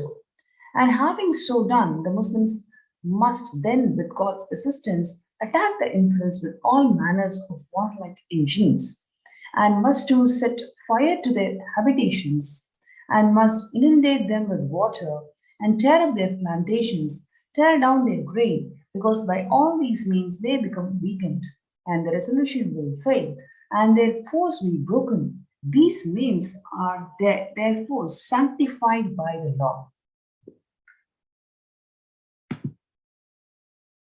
The rape of a continent. Abdul Bassam, describing the Islamic law prescribed for Hindus, is conveyed to allow them khilji by his advisor. He says that Hindus are like mud.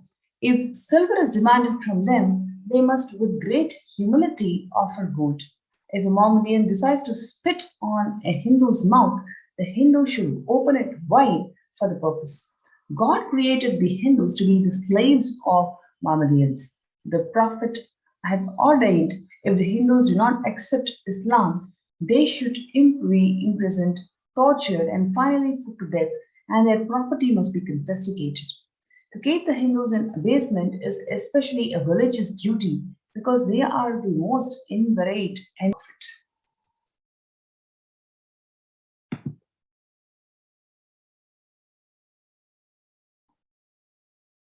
The rape of a continent.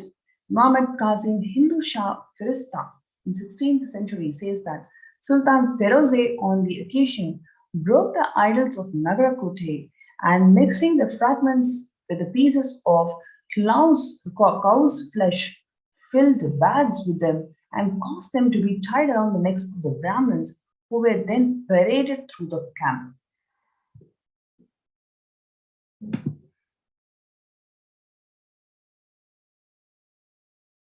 The Hindu prisoners were divided into 4 sections and taken to each of the 4 gates of the great Katkar. There, on the stakes they would carry, the prisoners were impaled. Afterwards, their wives were killed and tied by their hair to these bales. Little children were massacred on the bosoms of their mothers, and their corpses left there. Phase 2, British occupation. That's from 17th century to 1947 AD, where he says that I have seen a great people starving to death before my eyes, and I am convinced that this exhaustion and starvation are due not, as their beneficiaries claim, to overpopulation and superstition, but to the most sordid and criminal exploitation of one nation by another in all recorded history.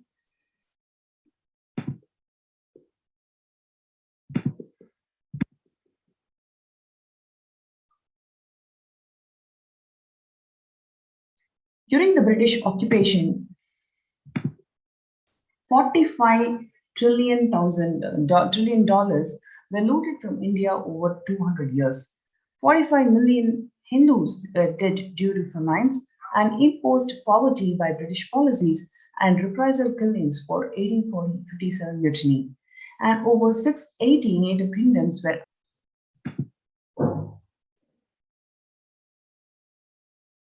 British master race theory, colonial subjugation.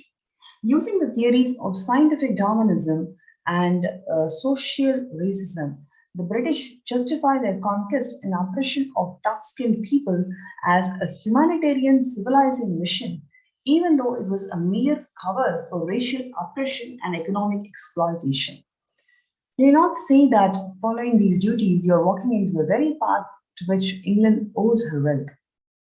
The glorious work which God seems to have laid on the English race to replenish the earth and subdue it, says Charles Kingsley, who is a celebrated professor, historian, and friend of Charles Darwin and priest in the Church of England.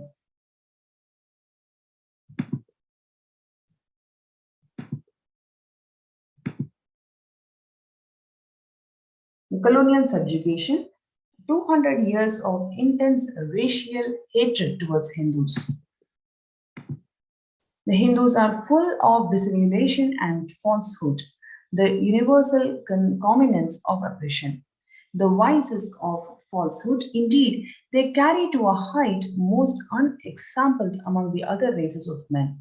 As for religion, no people have ever drawn a more gross and disgusting picture of the universe than what is being presented in the writings of the Hindus. Very few words are required because the superiority of Mohammedans in respect to religion is all beyond dispute. In truth, the Hindus, like the Inuit, excels in the qualities of a slave. The Mohammedan is more manly. And this is what is a statement from James Mill, who is a celebrated author of the seminal book, The History of British India, and intellectual leader for the generation of East India Company servants.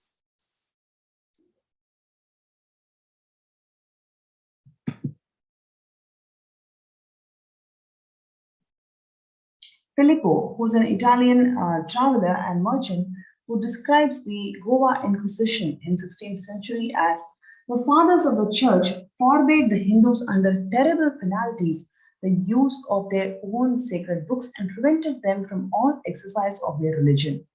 They destroyed their temples and so harassed and interfered with the people that they abandoned the city in large numbers, refusing to remain any longer in a place where they had no liberty and were liable to imprisonment, torture, and death if they worshipped after their own fashion the gods of their fathers. The British had been horrified during the revolt of 1857 to see that the Hindus and Muslims fighting side by side under each other's command against the foreign oppressor. They vowed this would not happen again. So they used the strategy of divide and rule. A systematic policy of fomenting the separate consciousness amongst the two communities was launched over British sponsorship. The colonial subjugation, the British Empire used all possible means to destroy the Hindu civil and cultural institutions in order to delegitimize and demoralize the indigenous people of India so they become slaves in their own homeland, which includes the discriminatory laws to instill feelings of racial inferiority. They engineered famines to starve the natives into submission. They annexed the Hindu kingdoms to undermine the native rule. They mistranslated the Hindu scriptures to instill anti-Hindu narratives. They destroyed the indigenous Gurukul education system. They destroyed local industries and forced importation of British goods. They banned Indians from owning or producing the firearms. Number one, they engineered famines to break the spirit of a people. Winston Churchill, he says that, I hate Indians, they are beastly people with a beastly religion. The famine was their own fault for breeding like rabbits. Harsh British tax and export policies and poor infrastructure management caused multiple famines in India, claiming tens of millions of lives. Indians were forced to eat leaves, grass, and human flesh, and parents threw their starving children into the rivers and wells, while others committed suicide to escape their living hell.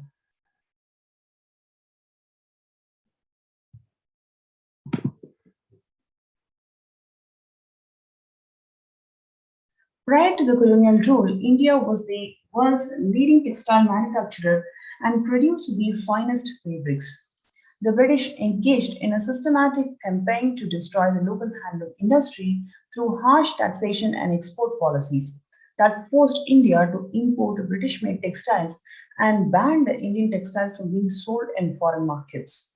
Within a generation, the Indian weavers were tuned into beggars, and their indigenous skills were lost forever. Destroying the local industry to ensure dependence and poverty. By 1878, the Indian railways mechanics in Jamalpur in Bengal and Ajmer in Rajputana had become so proficient at maintaining the locomotive trains that they started designing and building their own models at a fraction of the cost of the British trains. The British Parliament responded by passing an act in 1912 banning all the local manufacture of trains to the India's economic dependence on their colonial masters and destroy any native technologies know-how. Seizure, taxation, and the ruin of Hindu temples. It was strange but a determined piece of policy when throughout the country the pagoda lands were resumed by the East India Company and allowances were granted in their place. Now let us contemplate the result of this plan. From one end of the country to another, the pagodas were ruined and unmaintained. The revenues of Tripati are on a gradual decline and will decline in the lapse of years as a natural death. Some of the most celebrated temples in country were worse off, but these are still, alas, many more strongholds of the rebels. False anti-Hindu narratives. British rulers perpetuated the narrative that the Indians were generally illiterate and education was restricted to high caste Hindus, but their own surveys revealed that every village at least one Sudras and other low caste children constituted 70 to 84% of the students. In contrast, a century of direct misrule of India has left the population with a dismal 12% of literacy rate.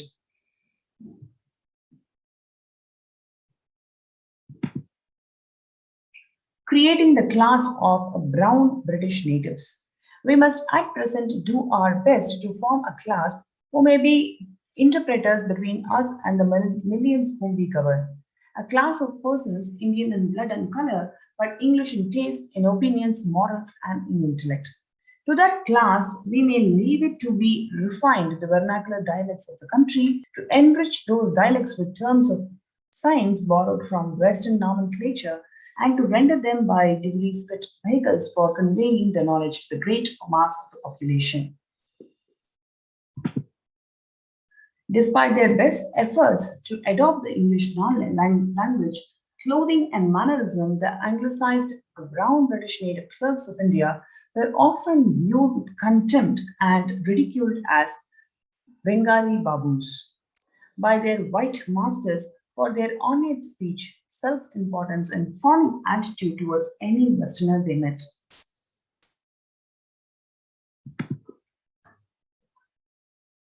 Converting the native Hindu Rajas into proper British gentlemen.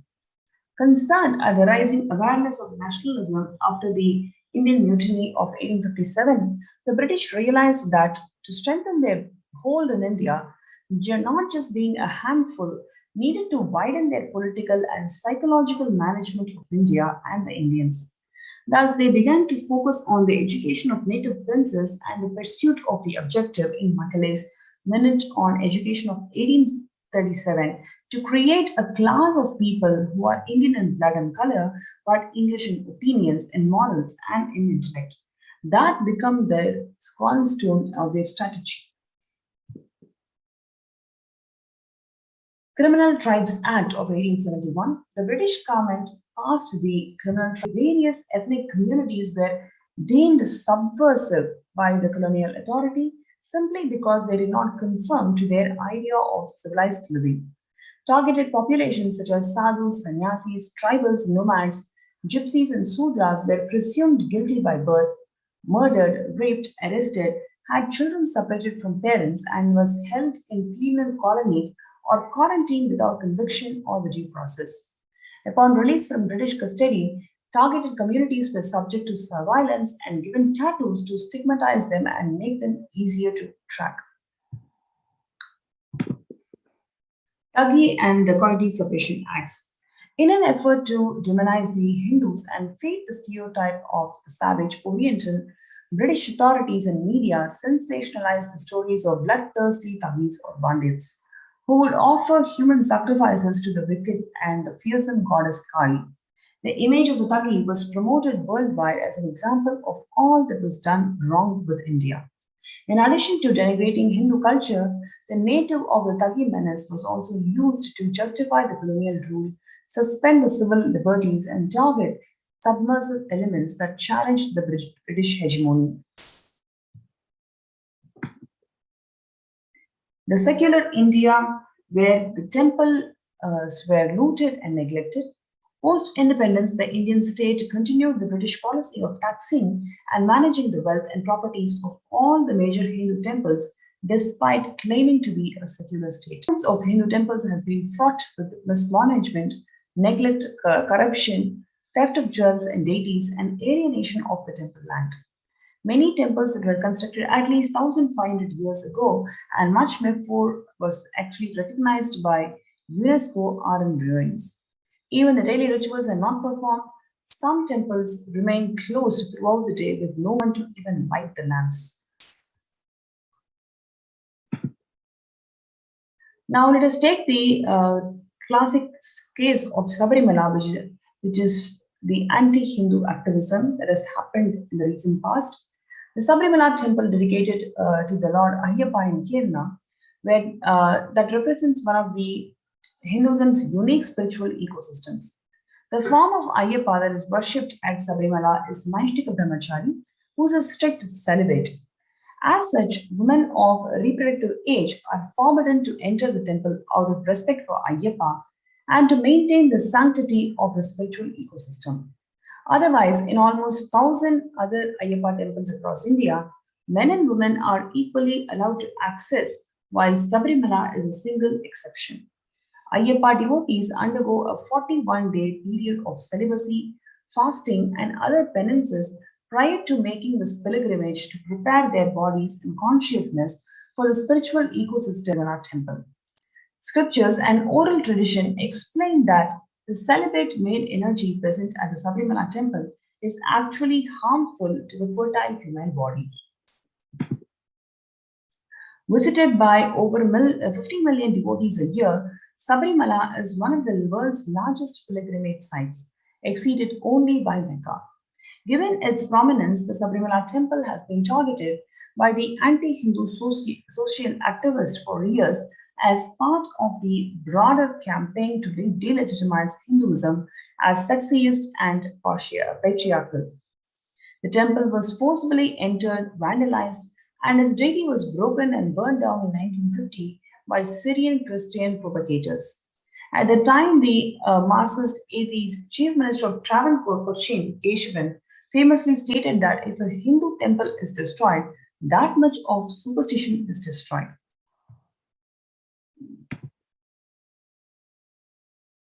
Now, the media narratives that are used to stereotype and demoralize the Hindus, the use of propaganda against an enemy supported by such military, economical, or political measures as may be required. Such propaganda is generally intended to demoralize the enemy, to break his will, or to fight and resist, and sometimes to render him favorably disposed to one's position. The media narratives used to stereotype and demoralize the Hindus. Bollywood and other mainstream media outlets consistently portray Hindu gods and gurus as cartoonish, dishonest, corrupt sex fiends in a similar manner to British imperial propaganda. India today denigrates the Hindu sari while praising the Muslim hijab. The glaring double standards only make sense in the light of the anti-Hindu colonial stereotypes perpetuated in modern India.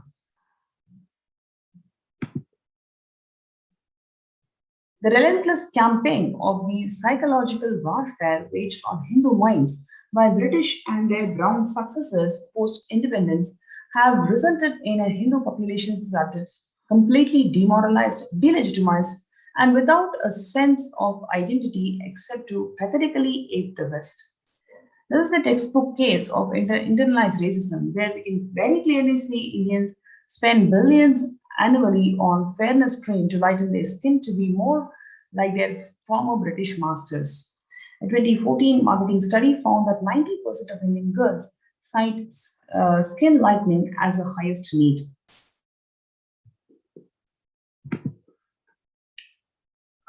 What we have seen now is the gory details of the Hindu Holocaust that has happened in 3 different phases, whether it is from Mughal emperors or from the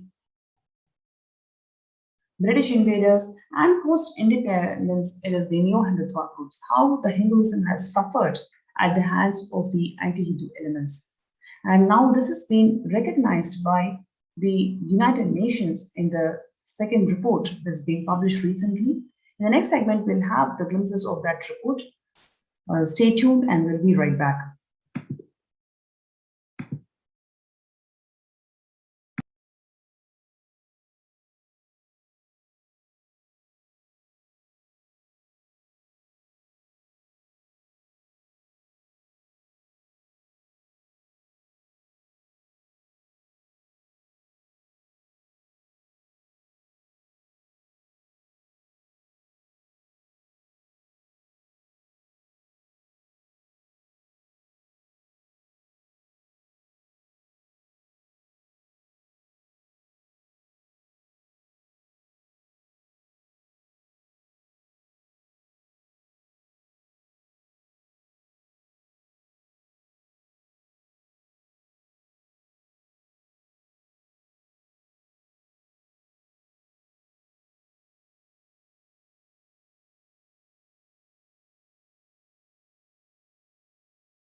Prevention of femicide.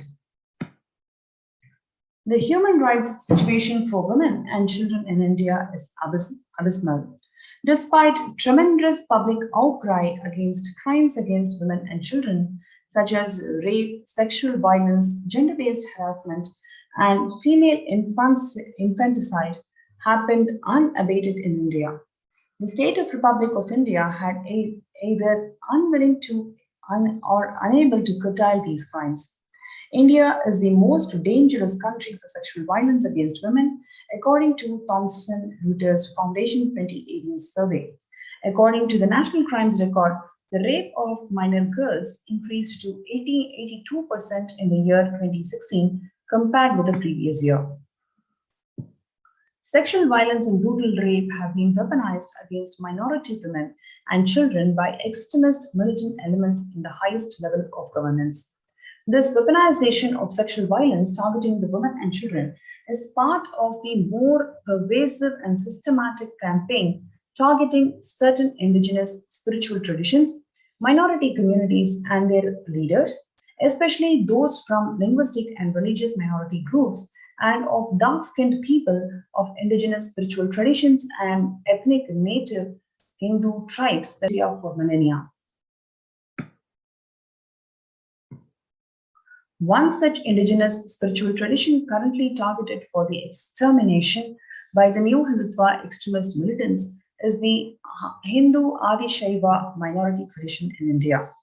The women, children, and young girls of the ASNT community were the most vulnerable target of neo-Hindutva extremism.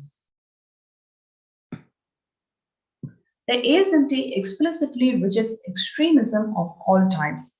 The extremist militant elements are opposed to ASNT's stance when it comes to the rights of women, including otherwise marginalized Dalit women, and the rights of the members of LGBTQ and transgendered communities. The new Hindutva terrorists, despite Hindu women in monastic and priestly roles, the spiritual head of the ASNT has publicly declared himself to be a transcendental gender and possessing multiple gender components.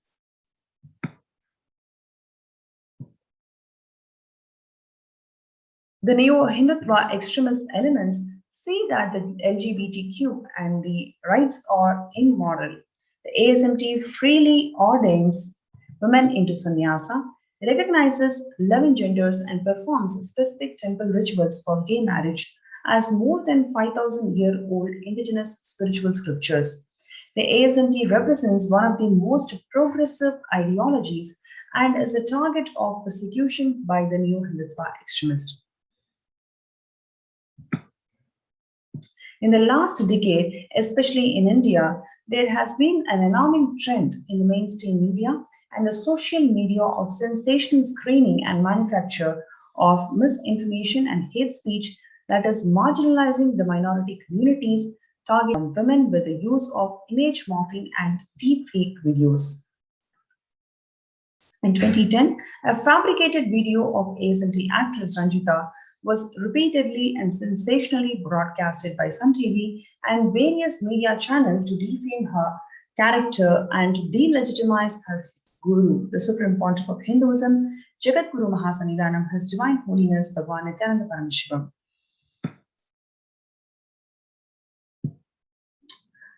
The new Hindutva affiliated media published articles with a picture of ASNT monks with captions as sodomized disciples.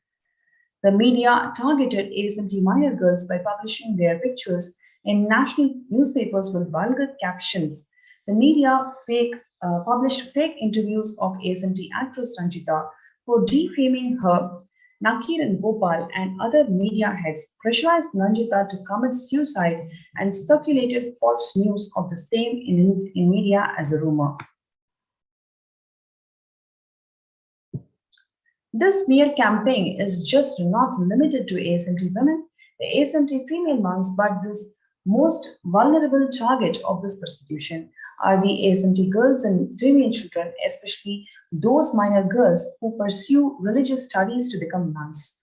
In 2009, a 12-year-old ASNT girl was kidnapped and molested by a neo-Hindutva extremist. The US courts sentenced the child rapist to 57 months of imprisonment. This did not remedy. The rapist filed severe vexatious litigations in India and the US. In the US, these false allegations by the child rapist, such as calling the child a liar and her parents and the community as part of the brainwashing of the cult, were all completely rejected by the court with a penalty for defamation with cost. In India, however, the neo-Hindutva media ran 14,000 hours of hateful programs marginalizing the ASMT child rape victim, ASMT actress Ranjita, ASMT nuns, ASMT women, and the children. In India, courts are not upheld by the government, and the media is able to sway the public opinion and even to sway the opinion of the judges. And therefore, no legal recourse is available in India. There are several examples for how the legal recourse is not available in India and how it is completely biased as per the media sensation that happens. For example, the ASMT actress Ranjita, the victim of the celebratory deepfake, petitioned in the Karnataka High Court and all available forums over several years. None of the media houses complied with the order that was given by the High Court and kept re-uploading and re-telecasting the same footage and continued the misinformation propaganda to date.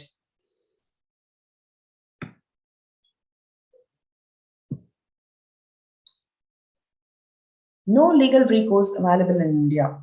The NSBA as a self-regulatory body is a toothless and is known to disregard in its own guidelines and orders, even when the member channels ridicule and shame the dead celebrities. Indian courts are unwilling or unable to protect the ASMT women, especially nun and children.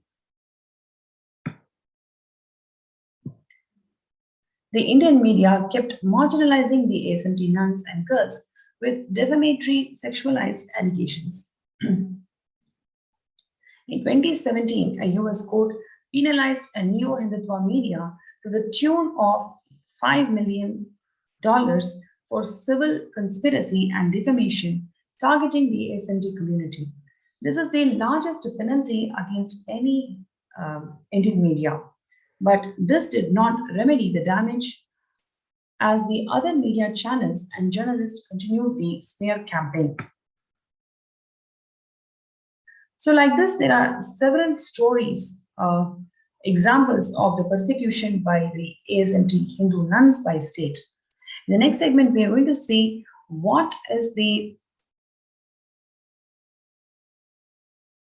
revelations of Devi Parashakti in protecting the humanity from Pralaya. So far, we have seen the glorious Hindu civilization and the persecution by the anti-Hindu elements over different phases, and how the Supreme Pontiff of Hinduism has revived the authenticity of Hinduism through various with this community, and for that same reason, how this community has been persecuted by the anti-Hindu elements. Despite so much of persecution, it is the grace and the compassion of the Supreme Pontiff of Hinduism that he has opened his doors of Kailasa to one and all for them to reside in his de facto spiritual embassies, for them to feel protected in this ongoing pralaya. The next segment will be seeing the revelations by Devi Parashakti on solutions given to humanity.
Revelations to the World by Devi Parashakti on 12th of May 2021, when she says that I came as the Nijavatara and I am blessing you, listen. People, listen. To do good to all of you, I have taken the form of Nithyananda and came down as the Nijavatara. The people of India, listen, carefully listen. Time after time, Bharadam is a Jnana Bhumi where enlightened beings come. We cannot make the Jnana Bhumi as infertile. Enlightened beings have to come. They have to live, it has to flower. Few hypocrites, because they are stuck in delusion, we cannot sacrifice the world. Cosmos cannot be destroyed. The ship I did to save the cosmos from being destroyed, that is called Adi Kailasa. The ship I did to protect beings from Pralaya is Adi Kailasa. Because of the conspiracy of Drohis and enemies' rule, the captain has to leave the ship. Before 12 years, knowing the great all the Aushadas by this Guru Purnima, that Jnana Rasavadam Navabhashana is going to flower. Allow people to come and take the dip in Navabhashana flower. People, whoever comes and dips in Vaidya Sarovar, they will not have death. They will not have corona. Crores and crores of people will come in line. Every day they will come and dip in Ananda Lingam. Listen well to my words. For India, I made the ship as protection. The Nithyananda Navabhashana Lingam in Vaidya Sarovar. Go to Adi Kailasa. O Indians, listen. All those regretting losing the Nithyananda Nijavatara, without confusion and without talking as a lip service, go to Adi Kailasa.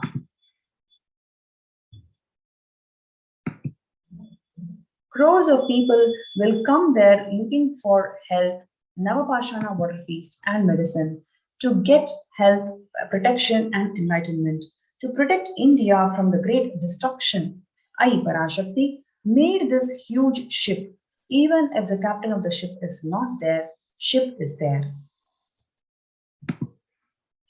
When the first world countries closed their borders during the massive global emergencies, Kailasa has opened its doors to one and all without exception.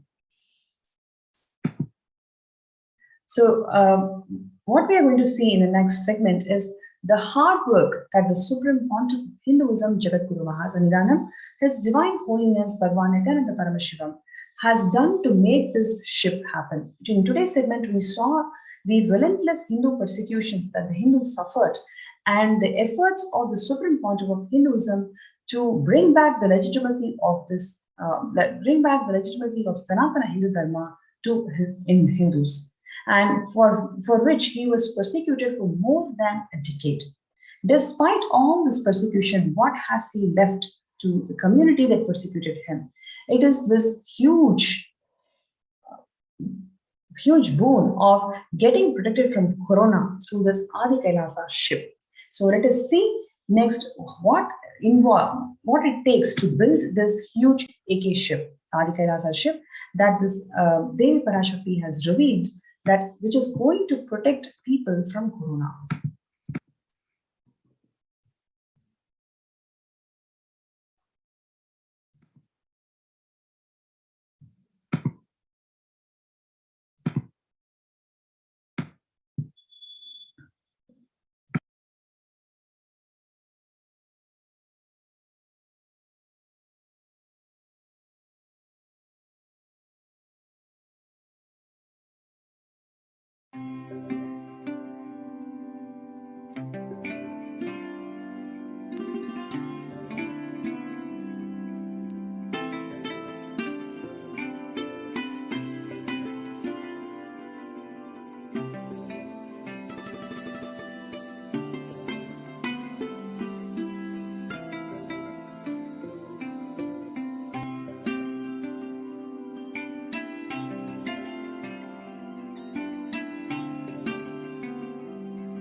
You are welcome to join our COVID care protection centers in Adi Kailasa Nithyananda Paramashivam.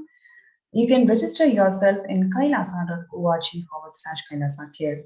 KAILASA.org/KAILASACER. This is a wonderful opportunity for you all to experience Paramashivatva in the breathing space of Adi Kailasa Nithyananda Paramashivam, where you can feel completely protected of this ongoing pandemic. There are thousands of people who feel abandoned and insecure in this ongoing pranaya, where the Supreme Pontiff of Hinduism has opened his home to one and all unconditionally for them to experience this spiritual ambience where the food, accommodation, stay, internet facilities, everything is completely free of cost.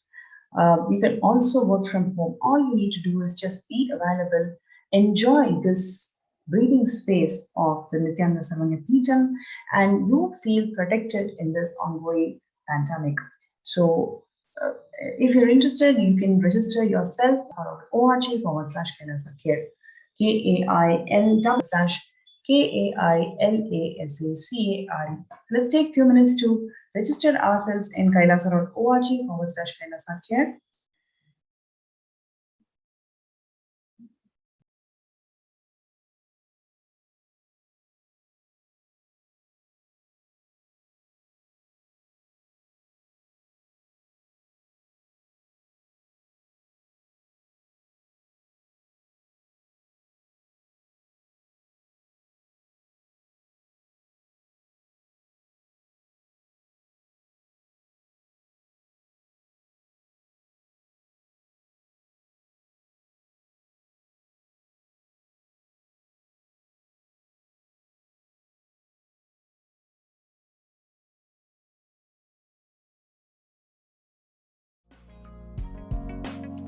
We get you health.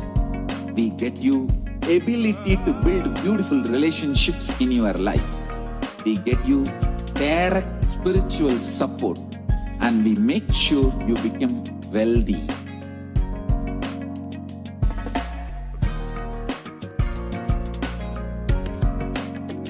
We won't stop giving you just good life.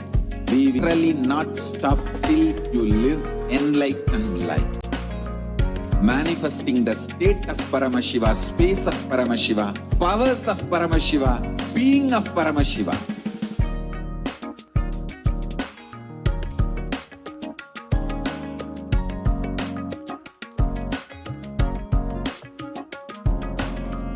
Whole world should become Kailasians. I want the whole world to know Hindus have something great to contribute to the world.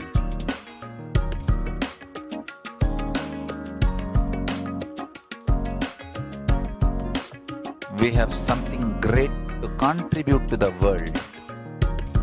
Let us do that.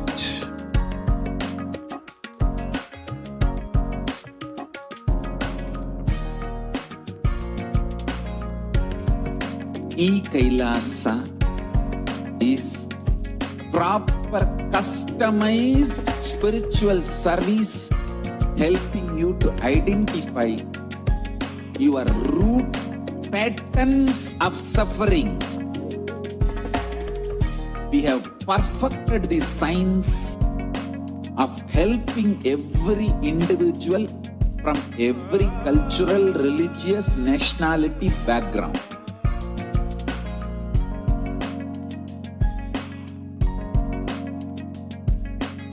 You will have lowest reactionary assumption, highest awakened response, alive response for life continuously.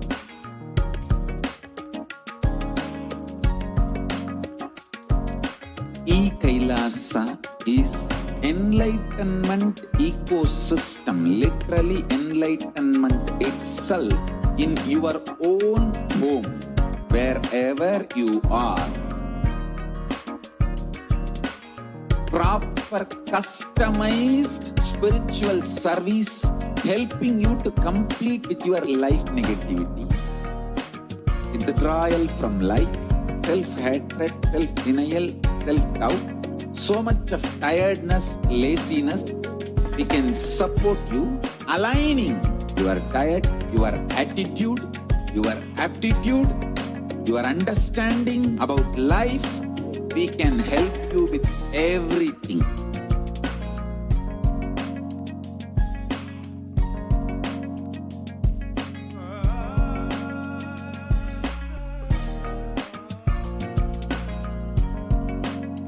If you are interested in enlightenment, we will immediately bring this to you. If you are not interested, we will explain the whole science, inspire you, and make you interested in enlightenment time.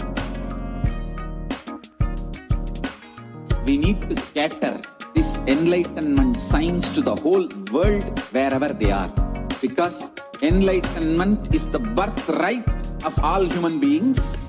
Kailasa is responsible to provide that to all human beings.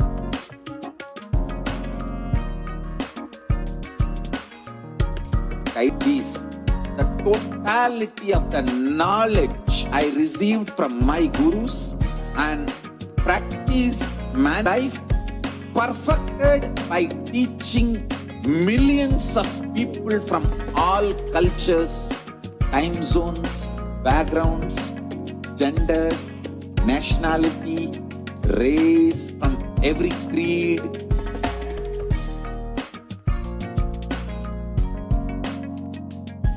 So this absolutely perfected knowledge available to you, served to you in your home without even you moving out of your couch, free of cost.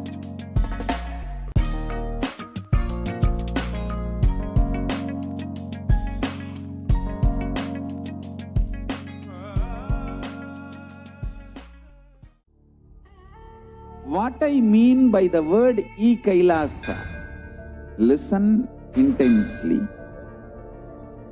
Enlightenment ecosystem, literally enlighten itself in your own home, wherever you are. If you cannot come to Kailasa, it's okay. Kailasa can come to you. Kailasa coming to you is Kailasa.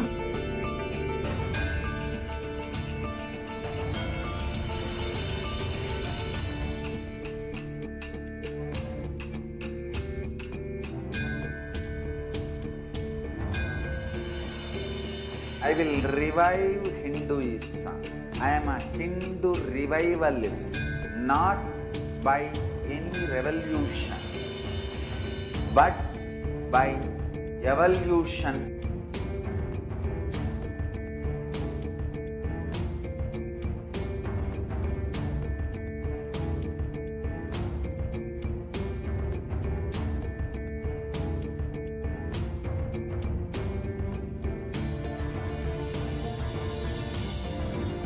And setting model community.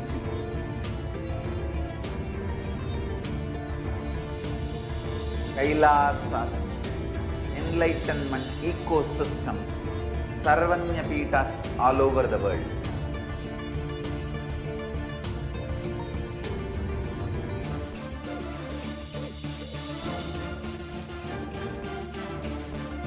All powerful cognition, knowledge, only when you live, power manifestation and possibilities manifestation happens.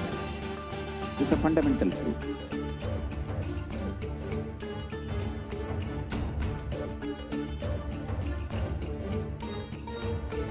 Hinduism cannot live exclusively as one sampradaya. No. Sampradayas of Hinduism is an ecosystem.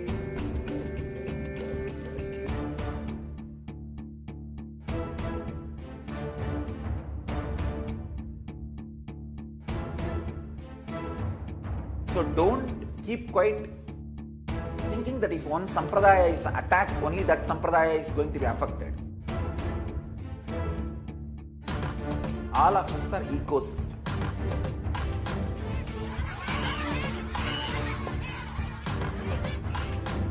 Invite all of you to get involved, enjoy Hinduism by the principle of Dharmo Rakshati Rakshitaha. When you protect Dharma, Dharma protects you.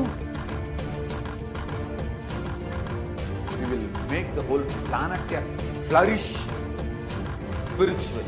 The spiritual prosperity will happen to the whole planet.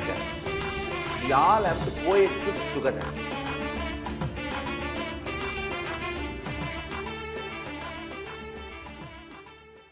Just be alive for next 3 years. Don't die within next 3 years.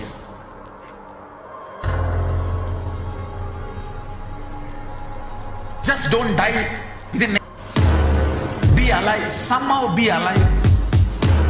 I'm working sincerely. I will reach you somehow. Somehow I will reach. Connecting with the divine with your eyes closed is meditation. Connecting with the divine with your eyes open is darshan. Come, let us all now move from meditation to slowly, very slowly. Please open your eyes.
என்னப்பனல்லவா என்னப்பனல்லவா என் தாயுமல்லவா என் தாயுமல்லவா தன்னை உணர்த்திடும் தியானம் என்னப்பனல்லவா என் தாயுமல்லவா தன்னை உணர்த்திடும் தியானம் அளிக்கவா எங்கும் நிறைந்தவா எண்ணம் கடந்தவா பொங்கும் அருவியாய் ஆனந்தம் தந்தவா எங்கும் நிறைந்தவா எண்ணம் கடந்தவா பொங்கும் அருவியாய் ஆனந்தம் தந்தவா என்னப்பனல்லவா என் தாயுமல்லவா தன்னை உணர்த்திடும் தியானம் அளிக்கவா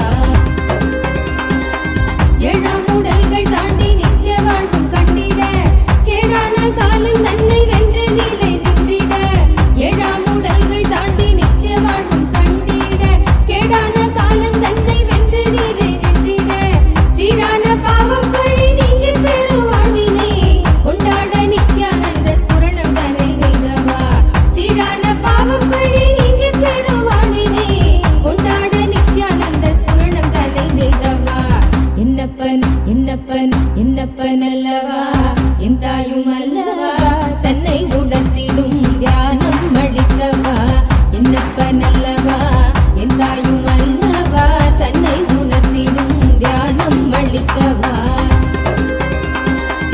ஏழாம் உடல்கள் தாண்டி நித்திய வாழ்வும் கண்டிட கேடான காலம் தன்னை வென்று நீலை நின்றிட ஏழாம் உடல்கள் தாண்டி நித்திய வாழ்வும் கண்டிட கேடான காலம் தன்னை வென்று நீலை நின்றிட சீரான பாவம் பழி நீங்கி பெரும் வாழ்வினை கொண்டாட நித்யானந்த ஸ்புரணம் தன்னை செய்தவா சீரான பாவம் பழி நீங்கி பெரும் வாழ்வினை கொண்டாட என்னப்பன் என்னப்பன் அல்லவா என் தாயும் அல்லவா தன்னை உணர்த்திடும் தியானம் அளித்தவா என்னப்பன் என் தாயும் அல்லவா தன்னை உணர்த்திடும் தியானம் அளித்தவா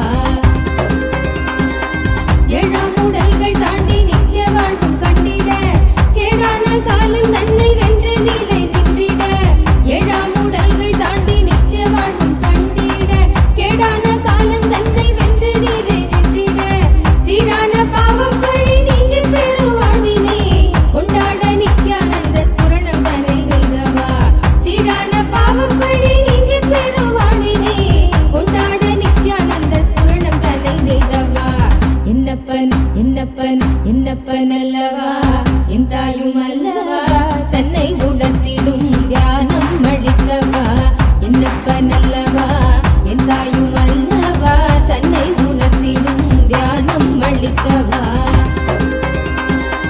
ஏழாம் உடல்கள் தாண்டி நித்திய வாழ்வும் கண்டிட கேடான காலம் தன்னை வென்று நீலை நின்றிட ஏழாம் உடல்கள் தாண்டி நித்திய வாழ்வும் கண்டிட கேடான காலம் தன்னை வென்று நீலை நின்றிட சீரான பாவம் பழி நீங்கி பெரும் வாழ்வினை கொண்டாட நித்யானந்த ஸ்புரணம் தன்னை செய்தவா சீரான பாவம் பழி நீங்கி பெரும் வாழ்வினை கொண்டாட நித்யானந்த ஸ்புரணம் தன்னை செய்தவா என்னப்பன் என்னப்பன் என்னப்பன் அல்லவா என் தாயும் அல்லவா தன்னை உணர்த்திடும் தியானம் அளித்தவா என்னப்பன் அல்லவா என் தாயும் அல்லவா தன்னை உணர்த்திடும் தியானம் அளித்தவா என்னப்பன் அல்லவா என் தாயும் அல்லவா தன்னை உணர்த்திடும் தியானம் அளித்தவா என்னப்பன் அல்லவா என் தாயும் அல்லவா தன்னை உணர்த்திடும் தியானம் அளித்தவா எங்கும் நிறைந்தவா எண்ணம் கடந்தவா பொங்கும் அருவியாய் ஆனந்தம் தந்தவா எங்கும் நிறைந்தவா எண்ணம் கடந்தவா பொங்கும் அருவியாய் ஆனந்தம் தந்தவா என்னப்பன் அல்லவா என் தாயும் அல்லவா தன்னை உணர்த்திடும் தியானம் அளித்தவா என்னப்பன் அல்லவா என் தாயும் அல்லவா தன்னை உணர்த்திடும் தியானம் அளித்தவா எங்கும் நிறைந்தவா எண்ணம் கடந்தவா பொங்கும் அருவியாய் ஆனந்தம் தந்தவா எங்கும் நிறைந்தவா எண்ணம் கடந்தவா பொங்கும் அருவியாய் ஆனந்தம் தந்தவா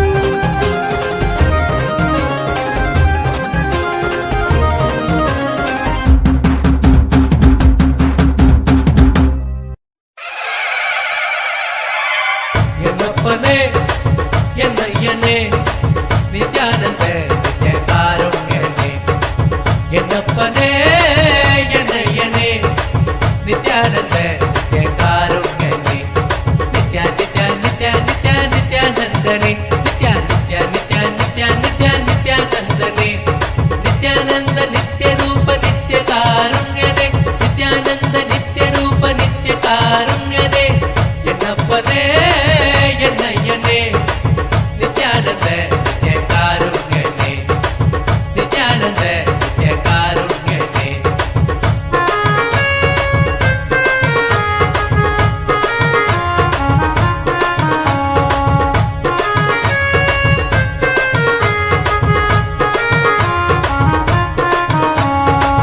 பன்னீர் கை நித்ய குருநாதனே பன்னீர் கை குருநாதனே பன்னீர் கை நித்ய குருநாதனே பன்னீர் கை குருநாதனே பக்தர்கள் அனுகூலனே பக்தர்கள் அனுகூலனே நித்யா நித்யா நித்யா நித்யா நித்யானந்தனே நித்யா நித்யா நித்யா நித்யா நித்யா நித்யானந்தனே நித்யானந்த நித்ய ரூப நித்ய காருண்யனே நித்யானந்த நித்ய ரூப நித்ய காருண்யனே என்னப்பனே என்னையனே நித்யானந்த நித்ய காருண்யனே என்னப்பனே என்னையனே நித்யானந்த நித்ய காருண்யனே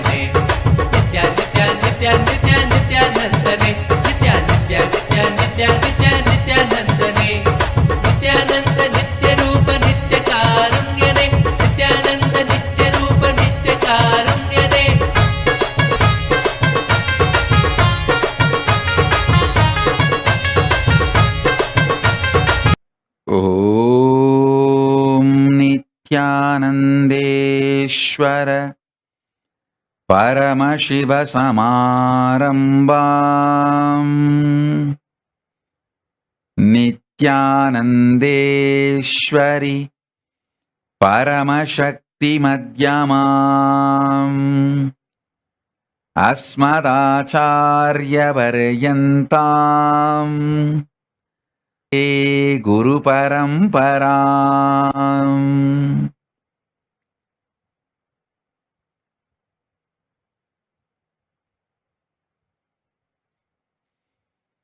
I welcome you all with my love and respect. I welcome all the devotees, disciples, Samajis, Satsangis, Shri Mahants, Mahants, Mantreshwara, Vidyeshwaras, Ganeshwaras, Lokeshwaras, Astreshwaras, ambassadors, diplomats, e-diplomats, citizens, consulate generals. I welcome all of you with my love and respect. Paramashiva's message directly from Kailasa. Listen. Listen intensely.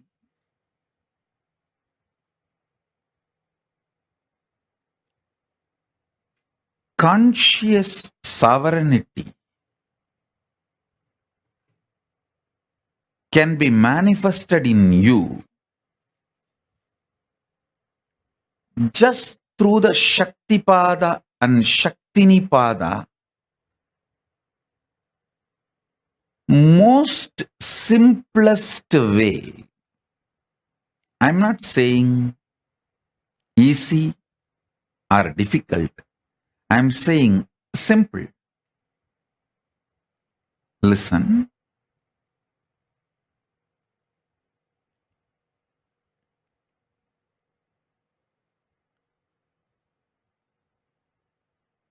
Mind always works in the language of quality and quantity. If your mind, which can relax from this constant engaging with qualities and quantities and Shaktipada, initiation, happens from the Guru, immediately your being starts experiencing quantum experience. Listen. Because you are constantly engaged in the activities related to quality and quantity, you miss your existence, which can be experienced only in the quantum space. I tell you,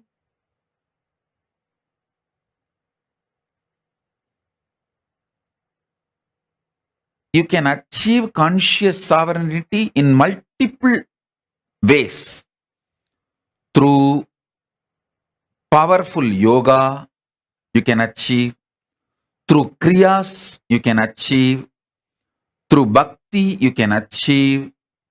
Through yoga Vedanta, yoga and Vedanta together.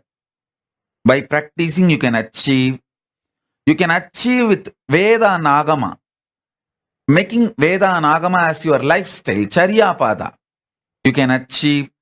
There are multiple paths. You can achieve conscious sovereignty. I'll explain the most simplest way I achieved and transmit that same to all of you, because I committed to all of you By this Guru Purnima, I want great gift of conscious sovereignty to all of you.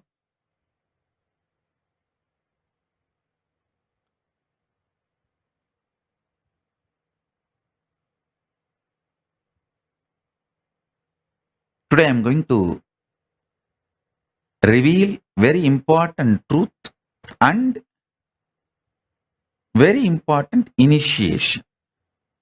So listen.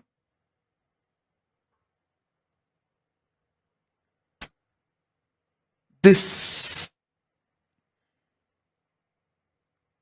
quantum experience of initiation, Shaktipada and Shaktinipada, happens in a very sweet, simple, relaxed sitting with the Guru.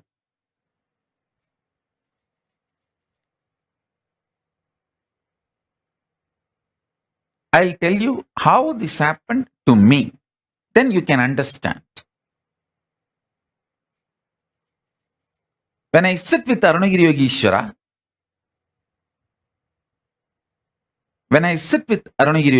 my Guru,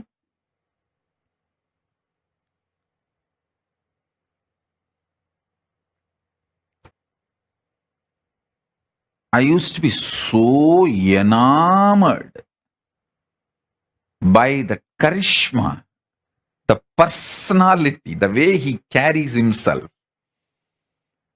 I just used to be lost in him. I used to be so attentive, so much into his eyes. When I ask a question, the way his eyes react or respond, I know I asked the right question, or I asked the useless question, or I asked the wrong question, or I was just trying to poke him. More or less like an attention need, not the real question. I know everything just by the way his eyes react. The way he turns his head, I know whether he likes the question I put or is neutral about the question I put, or he doesn't like the question I put, or he likes the question but not the way I put. I will know everything, the way his eyes react before even he starts answering. It is such space. I know he knows every thought current getting created or I am entertaining, engaging with. Some thoughts will appear, I will not engage with it. Some thought currents will appear, I will engage with it. Some thought currents will appear, I will just try to drop it. All this he just knows, and I know that he knows. It is like I am absolutely in a nirvana space with him. This body cloth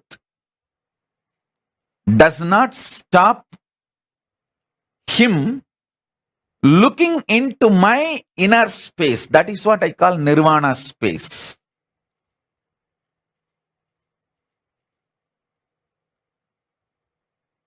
Don't try to misunderstand purposely the word nirvana as a nudity. No. It is not. I am not using the word nirvana for clothlessness. I am using the word nirvana here for bodilessness, sheathlessness. Body is a sheath, annamaya kosha. This sheath does not stop the way I engage me with him or the way he engages with me.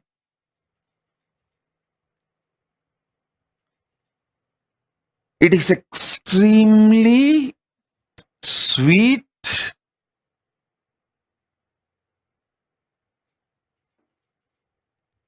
absolutely feeling secured, protected,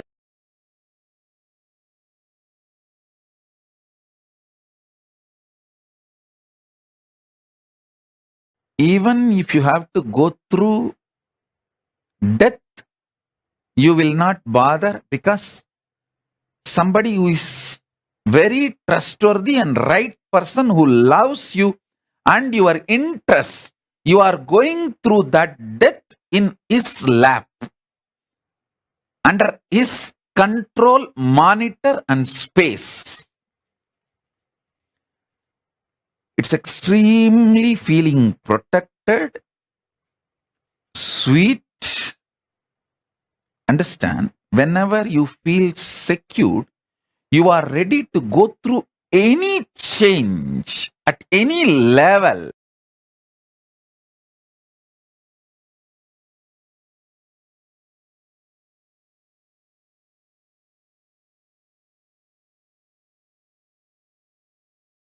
It's an absolute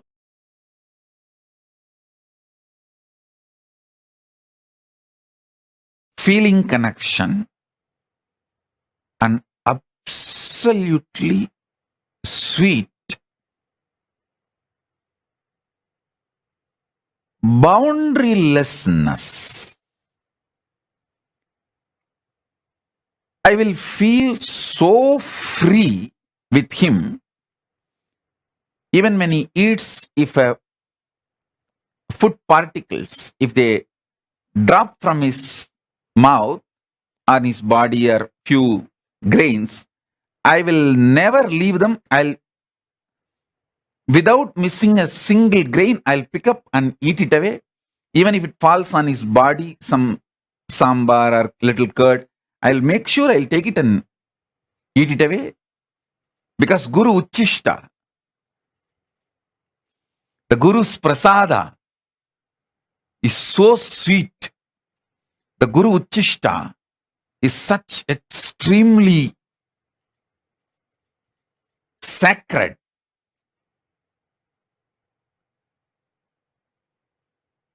Listen,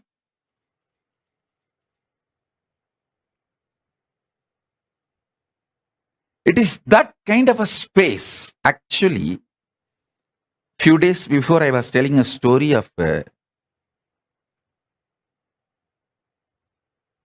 ant picking up rice fell from his hand while he was eating, and I was brushing aside that ant. I did not tell you precisely more details. I want to tell you now. Actually, I was irritated about that ants. First, I felt is how did I miss that few grains? Because anything falls from his mouth, I'll first pick it up and eat. First thing I felt, how did I miss it? And second, before I can find and pick it up, the ants came and picked it. It was more like that irritation. Guru Uchishta is sacred, sweet.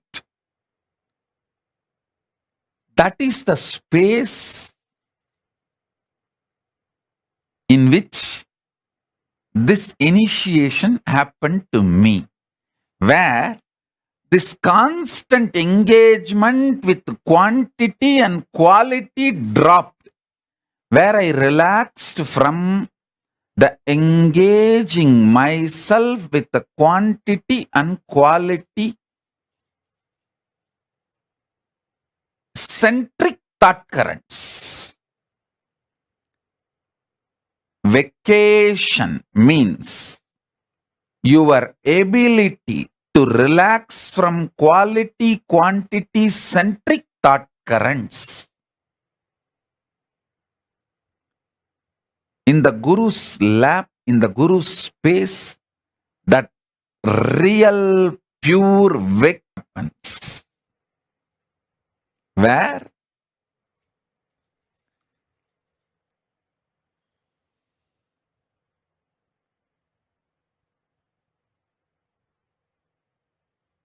The constant grinding, quality quantity centric thought currents are dropped where the quantum start manifesting. Listen.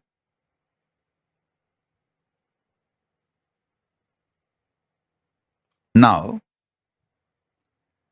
I will describe exactly conscious sovereignty as I received from my Guru, Arunagiri Yogeshwara.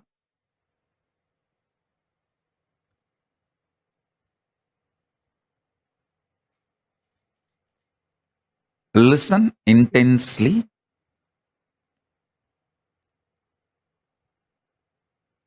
Listen. Paramashiva, in his unmanifest being, in his unmanifest state, he, me, you, all are one and the same. He manifests creation, sustenance, rejuvenation, delusion, liberation. Listen. Creation means manifestation. Maintenance, sustenance, rejuvenation, destruction and rejuvenation together. Putting in delusion or getting out of delusion together. That is called Throbhava. Liberation. These are the 5 ways he manifests. The unmanifest Paramashiva manifests in these 5 ways. And still he continues to remain as unmanifest also. Listen. This every truth I am revealing now, internalizing,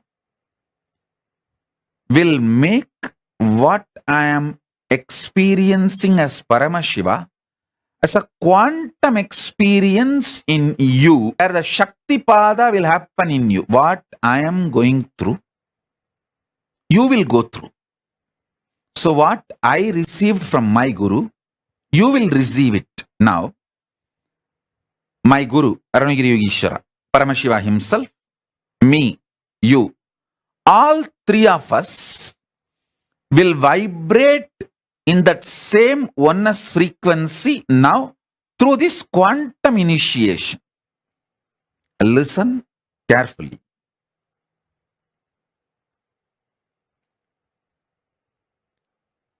All your ideas about the quality and quantity will pass. It will not be eternal. Today, when you are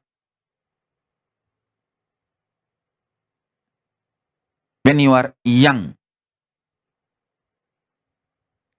some things you want to add in your life, some things you want to leave from your life.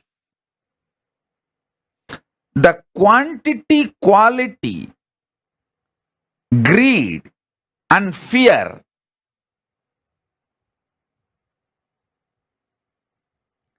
The same quantity, quality, fear and greed will change as you grow, matured or older.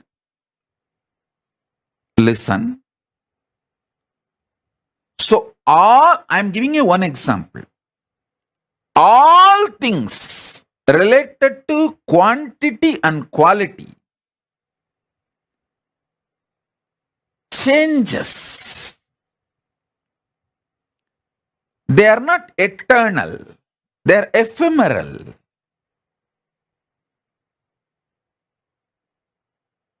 Sometimes you enjoy the change. That is called maturity. Growing in wisdom. Sometimes you hate the change.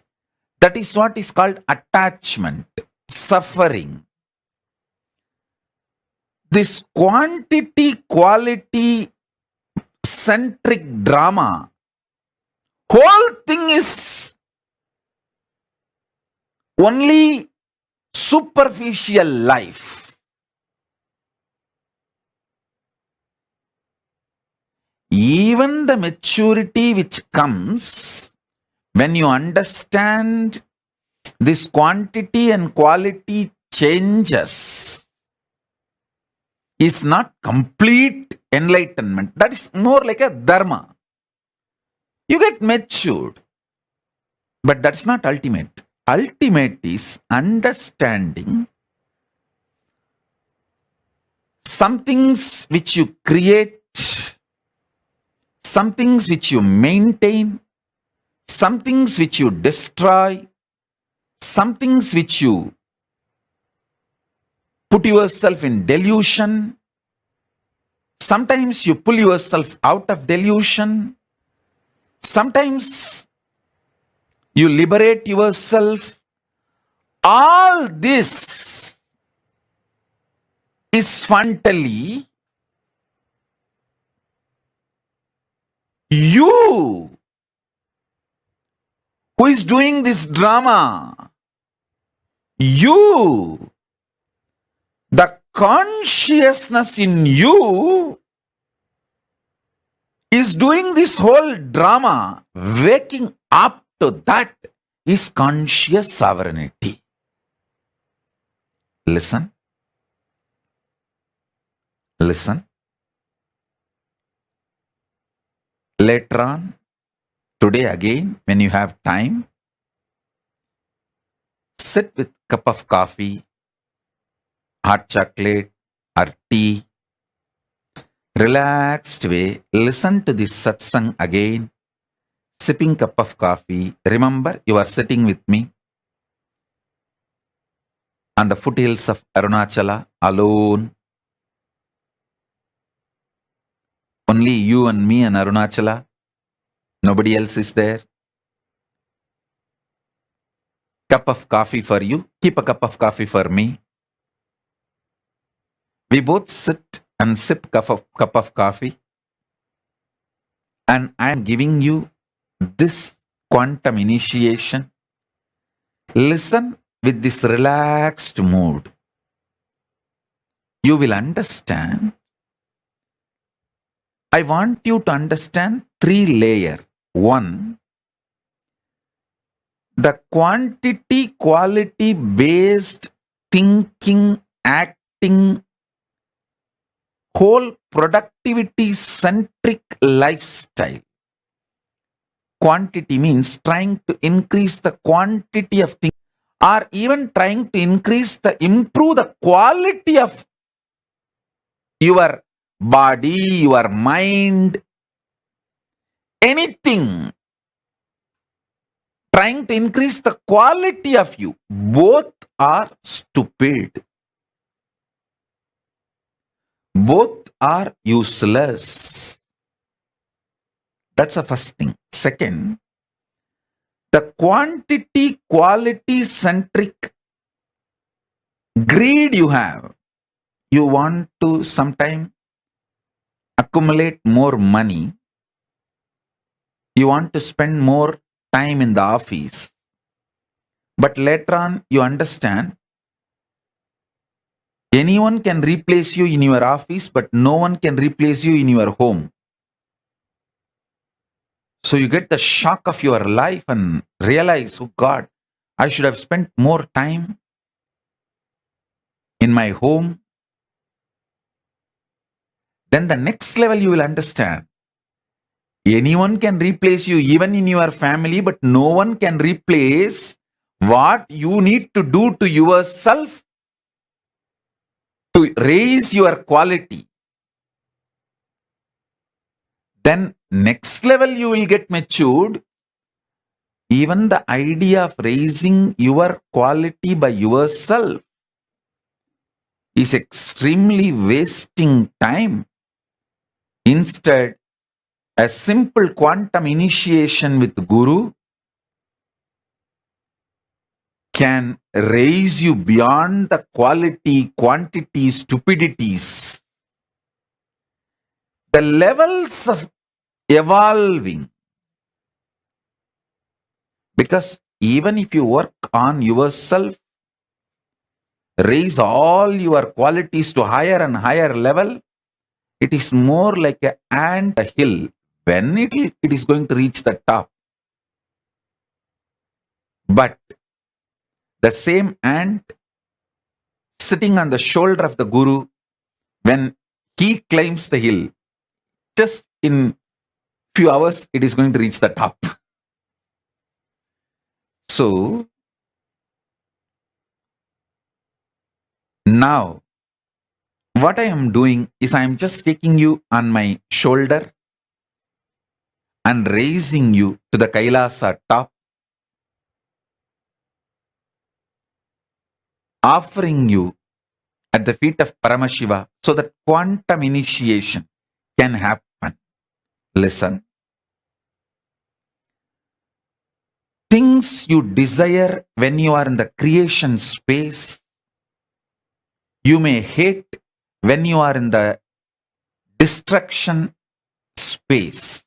And you should know, all the destruction in your life is your conscious choice.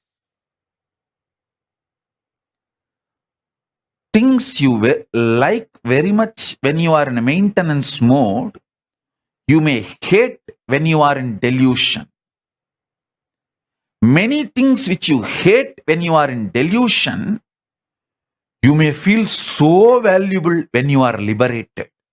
Listen. When you are in delusion, you will feel suffocated by Guru. You just want to escape from him. You don't even want to see him. You don't even want to remember.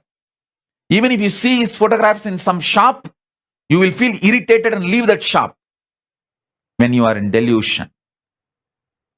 But when you are moving towards liberation, you just wait for him to appear here and there. Even in the car sticker, if you see him, your face becomes white with a smile.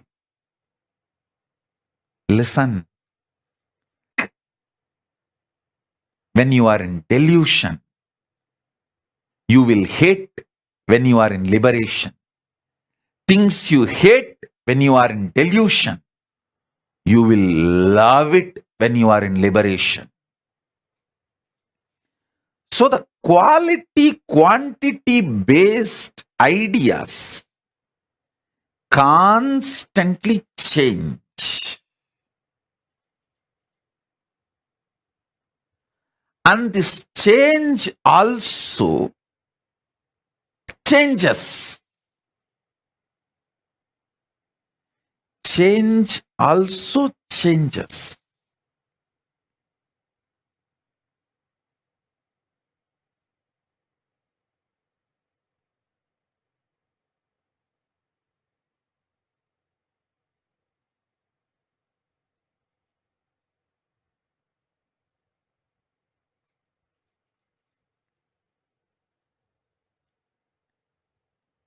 I will reveal statement by statement.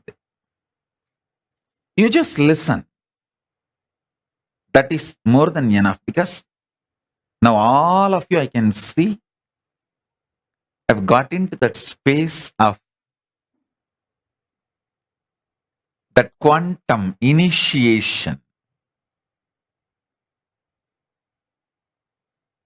When I see only hearts, smiles, and no questions in the social media, YouTube, Facebook, everywhere, I know everyone who is listening has dropped from this quantity quality centric thought current and ready for quantum initiation. So I'll just make statements. Asudosha, call and tell your mother to get your dad also for initiation.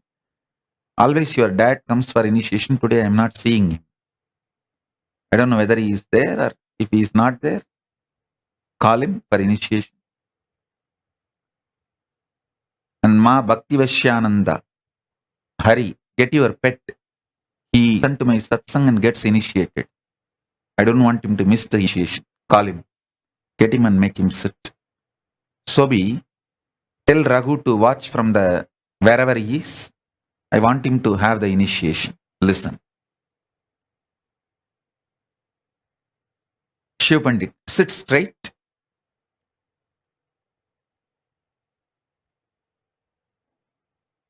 And listen. I'm only going to make simple statements. Just listen intensely.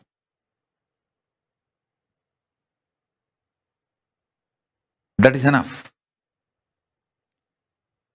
Shiv Pandit, if you are able to see me, hear me, wave your hands. I want you to know every day I accept sincerely that banana, fruit, and the betel leaf and the offerings you keep for me. So sit to this initiation.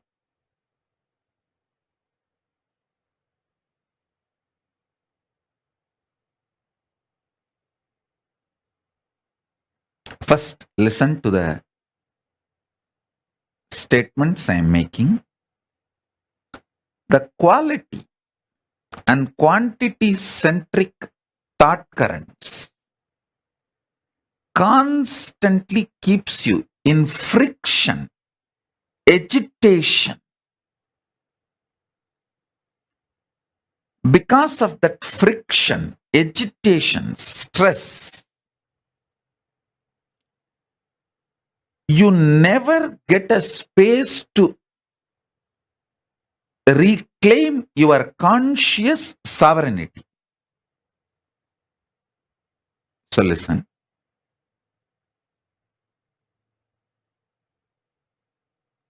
Vinayaka Shrikanta, settle down. Listen to the initiation. You can attend to work later on.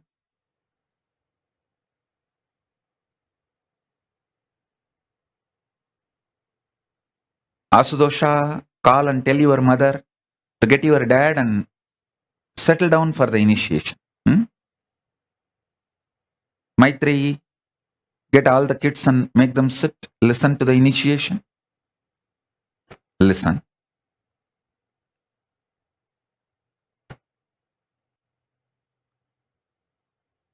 If you want to call your friends, family, whoever you want,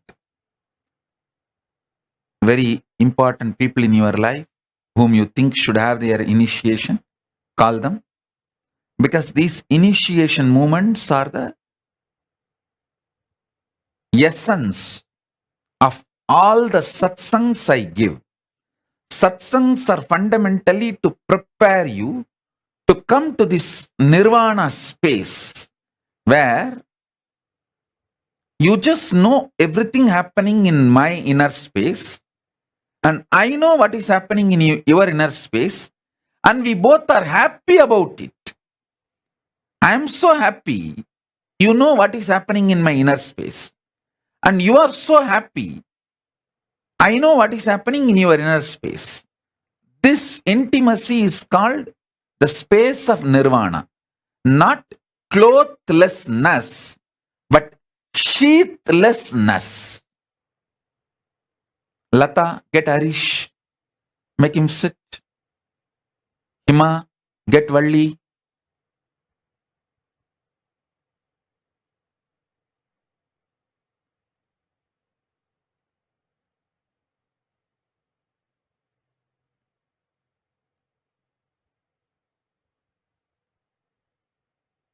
Listen.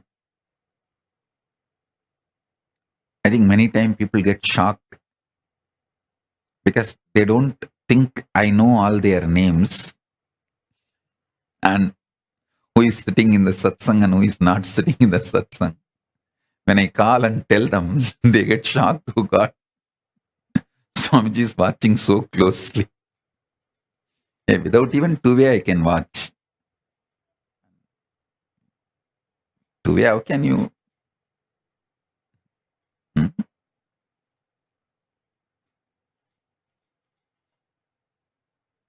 Sadantra Priya, I think Asudosha is not able to reach your mom. You call and tell your mom, still your dad has not come for initiation. If he is not in home, let him log wherever he is and get him to initiation. Listen. Now I'll make the next statement.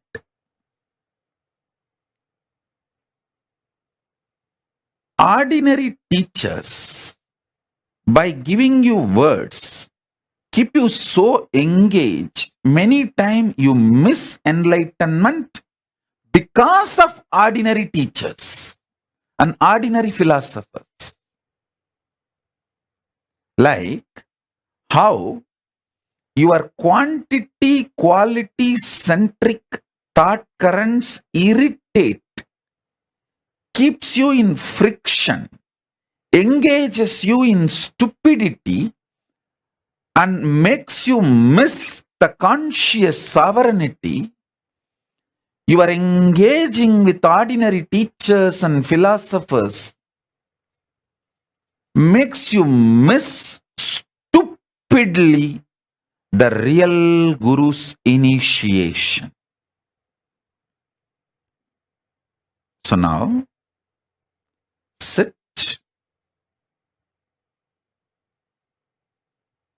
I'll bring the initiation to you.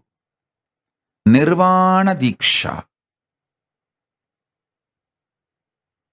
Again, I wanted to repeat, Nirvana is not clothlessness, it is sheathlessness. You sitting with me without your body, such deep engagement where you know whatever is going on in you is known to me, and I know what in me is known to you, and both of us are happy to know each other's inner space. I have nothing to hide from you. Everything is happening here. I want you to know. Not only I don't want to hide, I want you positively for you to know. Same way, if you feel everything happening in you, you have nothing to hide, you want me to know and you are happy that I know it. You are very positively interested in me knowing it. This space is called Nirvana. And in this space only that quantum initiation happens. The conscious sovereignty is experienced by you. In this space of Nirvana Diksha, the Shakti Pada and Shakti Nipada for the conscious sovereignty happens. So listen.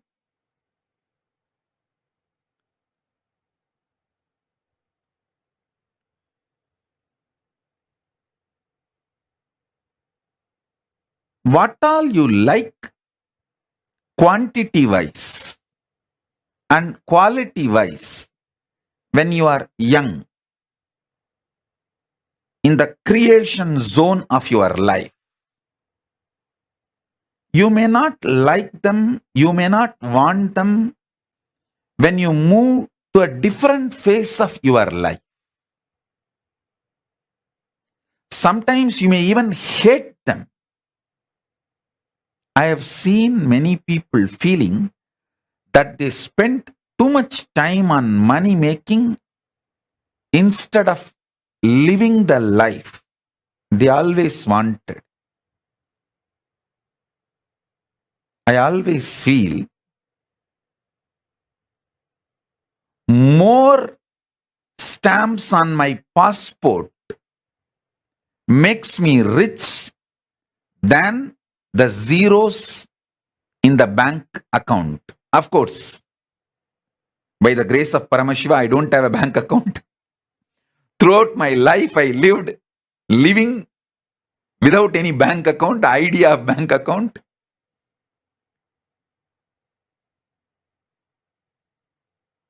Many times, your likes, dislikes, changes based on the space you are in. All I am asking you is, first, get comfortable. First level, the preliminary level. Get comfortable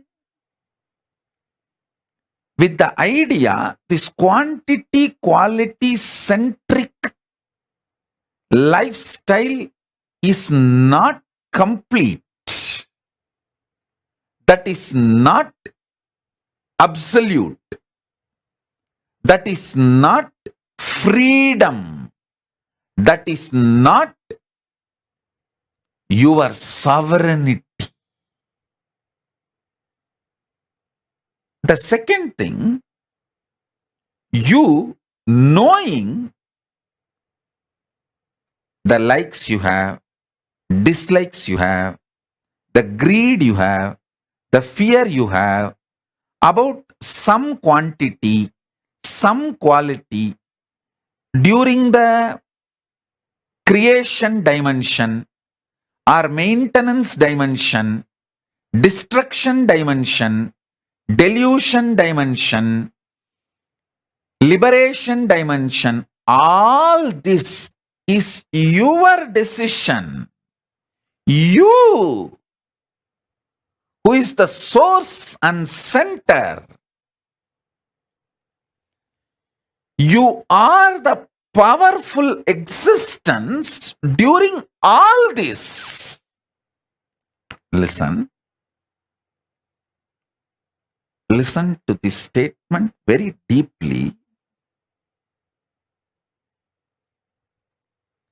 You will have conscious sovereignty now.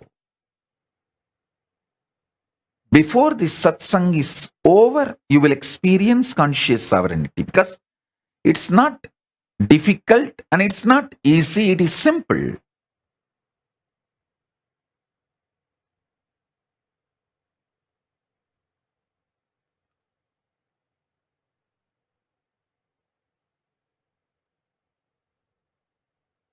There are some pain points in you.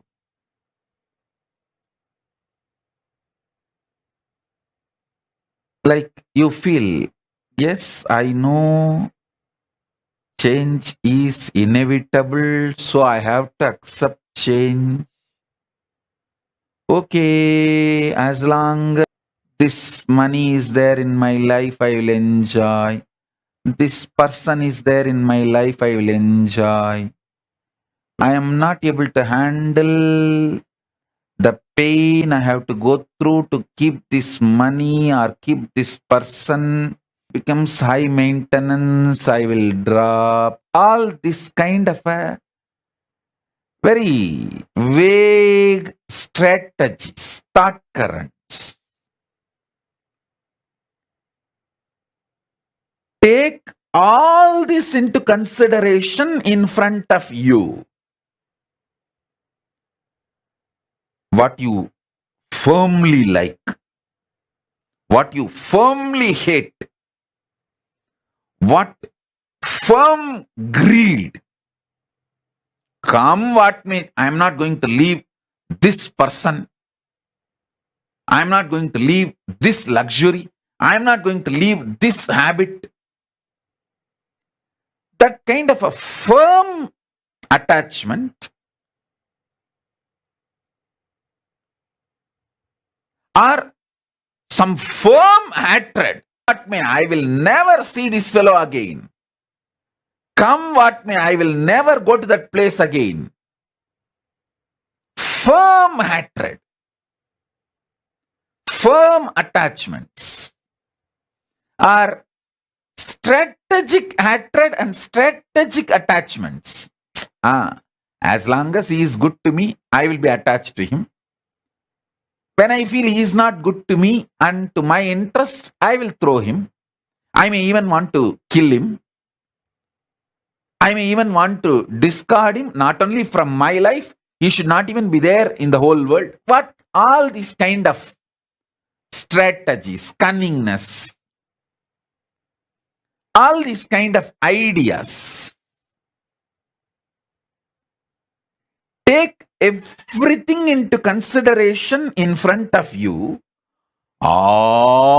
This whole thing is not compulsion on you, and you don't need to feel they are all binds you or chains you. You, conscious sovereign being, is above all this. Listen.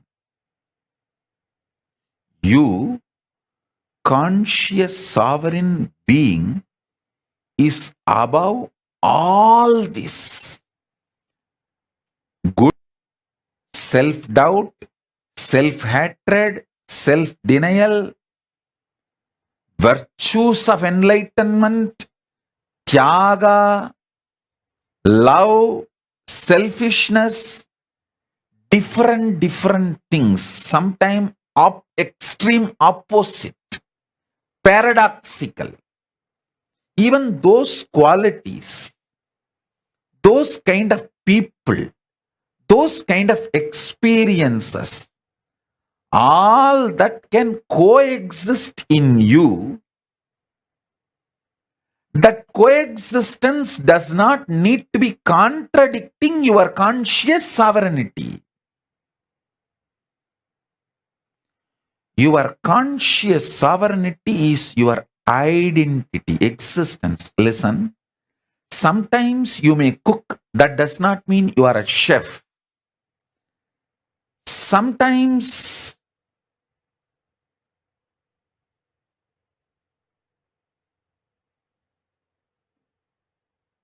you may speak, that does not mean you are a speaker. Sometimes you may administrator. Sometimes that does not mean you are a manager. All this is periphery existence of you. The quantum existence, the actual existence of you is conscious sovereign being who plays with creation, maintenance, destruction, delusion, liberation. It is you who is playing all this. It's like a lotus having 5 petals. The core lotus is unmanifest Paramashiva, and these 5 petals are the manifest Paramashiva. My Guru has given me the Paramashiva mandala. It has that 5-star symbol. The center one linga and 5 stars, 5 lingas are drawn. That's one of the meaning of that mandala is the unmanifest is the center linga, and the panchalinga on 5 side is the 5 face of Paramashiva. If you are in delusion, don't be afraid. It is actually delusion kicks you to the next level of liberation. See, 3 seconds of nightmare not only gets you out of nightmare, it pushes you to the next level of state of consciousness called waking state. From dream, you are just kicked. State, high. From dream, moving to waking state is like an enlightenment in dream state. So, if you had a very sweet dream, normal dream in your dream state, you would have just gone again back to dream state or deep sleep state. But if you had a nightmare, you can neither go back to dream state or deep sleep state. You have to be kicked to waking state. So, delusion in the delusion in the dream state is nightmare. But ultimately that nightmare does a great good thing that you are enlightened, pushed out of the dream state to the waking state. From waking state, if you are pushed to the Turiya, that is enlightenment. Same way, from dream, if you are pushed to waking, that is enlightenment in this level. Understand? Enlightenment means getting pushed to the next higher state of consciousness. From deep sleep, if you are pushed to the dream state, that's one level enlightenment. From dream state, if you are pushed to the waking state, that is one level of enlightenment. From waking state, if you are pushed to the Turiya, that is next level of enlightenment. From Turiya, if you are pushed to Turiyatita, that's the next level of enlightenment. So understand, the nightmare in your dream state is not as bad as you always think, because just the 3-second nightmare, and you need to know, no nightmare can be longer than 3 seconds. It's a law of life. In the dream, it may look like a long time, but actually, in chronological waking state time, it is only 3 seconds. So,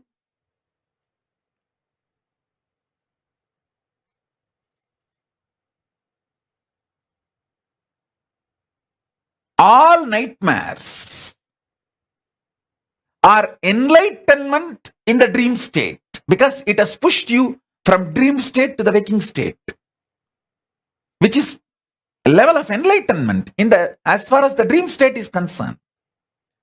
I should call there are 4 levels of enlightenment. From deep sleep, when you are pushed to the dream state, it's called dream enlightenment. From dream state, if you are pushed to the waking state, it's called waking enlightenment. From waking state, if you are pushed to Turiya, it's called awakened enlightenment. From Turiya, when you are pushed to Turiyatita, it's called living enlightenment. So,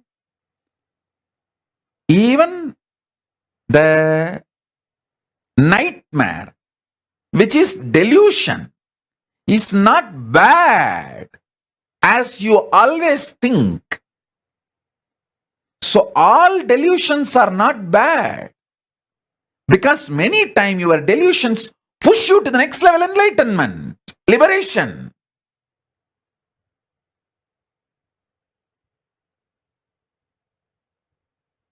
So understand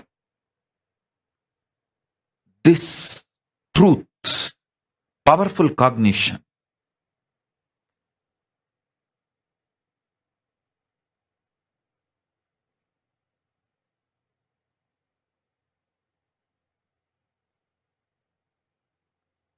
No nightmare can be longer than 3 seconds, and no death will be longer than 3 seconds. Because during the death, you go through the nightmare, the worst nightmare of your whole life. If you lived as a deep devotee connected to Guru, you go through the best wet dream of your life. Wet dream also wakes you up. Nightmare also wakes you up. If you lived throughout your life fear-centric, you go through the worst nightmare during the death. If you lived and very deeply romantically devoted life to your Ishta Devata or your Guru, the higher being, you go through an extremely sweet, ecstatic dream, wet dream, 3 seconds, and you wake up, liberated. You move to the Turiya state. If you neither go through nightmare nor go through wet dream, like a mediocre, then you again fall back into the same next birth and go through this birth and death, this rut. So listen. Now every statement I made, if you just map it to many questions you have, you will fall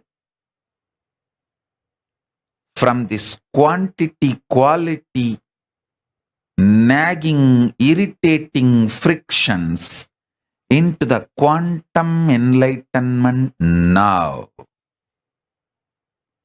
You will understand your conscious sovereignty is the most supreme existence identity of you, and in you, with your approval, with your permission, your order,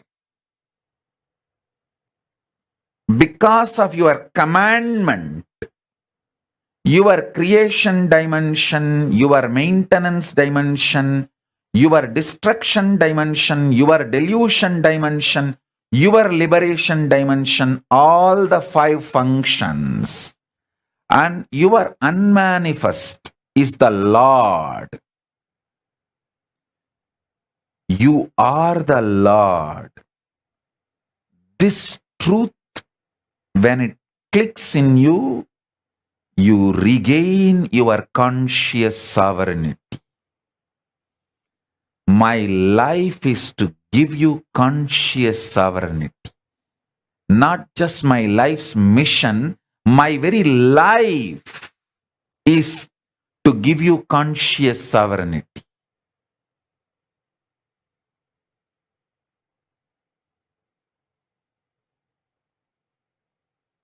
My Guru gave me this. I am here to give you this.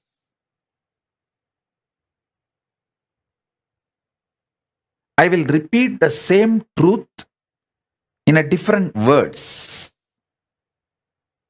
from the different angle. Listen. Gauri Bharata, tell Anusha to come and sit for initiation. Get Anusha. Shilpa, get Shaktidhara for initiation. I'm not seeing him. I think the lighting.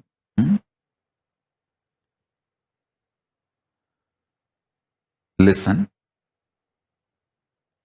I'm going to repeat the same truth with a different words.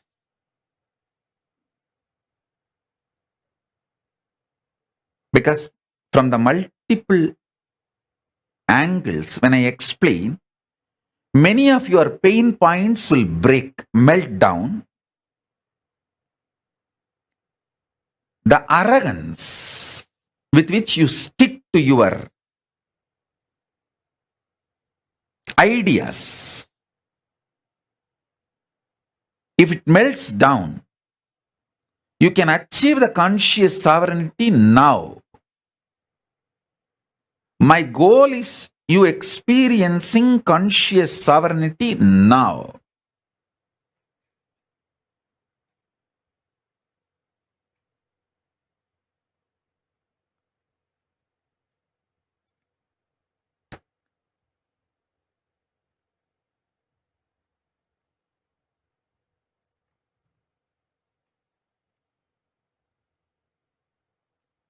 See, the satsang is going to be very long. I'm going to elaborately talk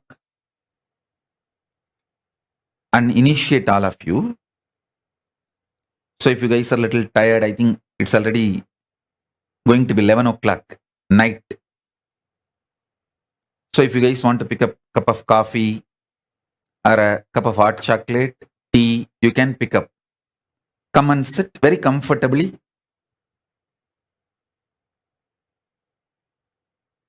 All I want is you being sweet, fresh mood. With a cup of coffee or hot chocolate, tea, anything is okay. Just come and sit.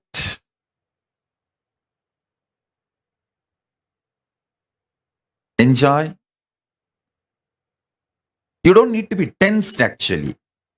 Because I will take your stress. Where all you have pain points, where all you are locked, where all you are caught, I know it. I will crack them. You don't need to worry. You sip cup of coffee, you sip cup of tea, and keep a cup of coffee for me also. I'll bless that and give it to you as a prasadam. You just enjoy what I am talking and trying to drink my words along with your cup of coffee. Then initiation will happen. That quantum initiation will happen. Nothing serious. You don't need to be very serious. You don't just be awake, but nothing to be serious or worried. Ma Pragnya, tell your brother also to come for initiation. Call him. Tell him to attend the initiation.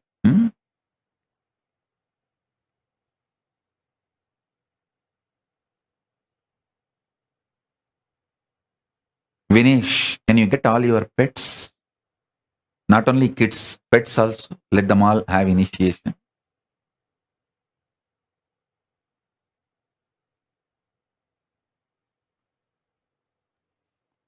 So listen.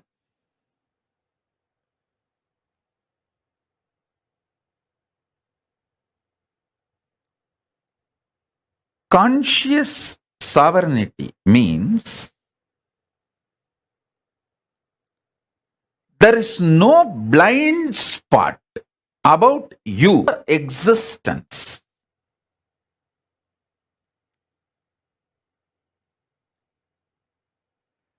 There is nothing called shocking. Everything is sweetly surprising. See, sweet is not wrong. But there is nothing called shocking. You just know the probability and possibilities of your existence. Because you are consciously manifesting it.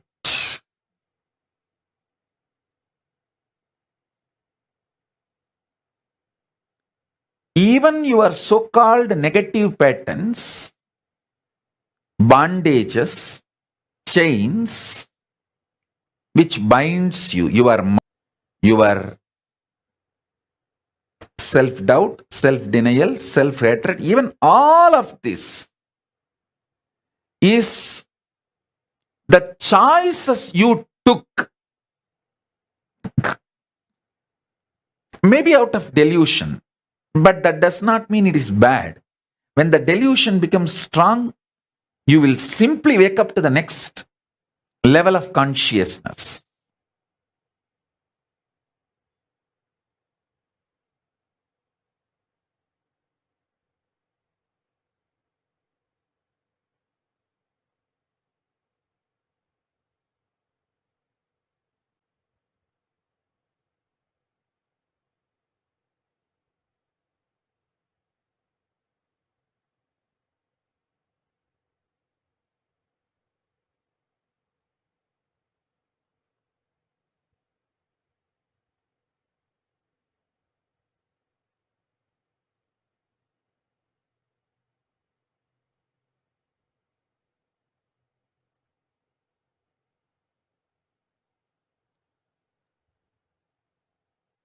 One funny thing with human beings, all the things they like, they feel as good. They take the responsibility. Yes, I manifested this. I am the conscious sovereign authority for this because it is such a good thing. But the most funny thing, things you don't like also you only manifested.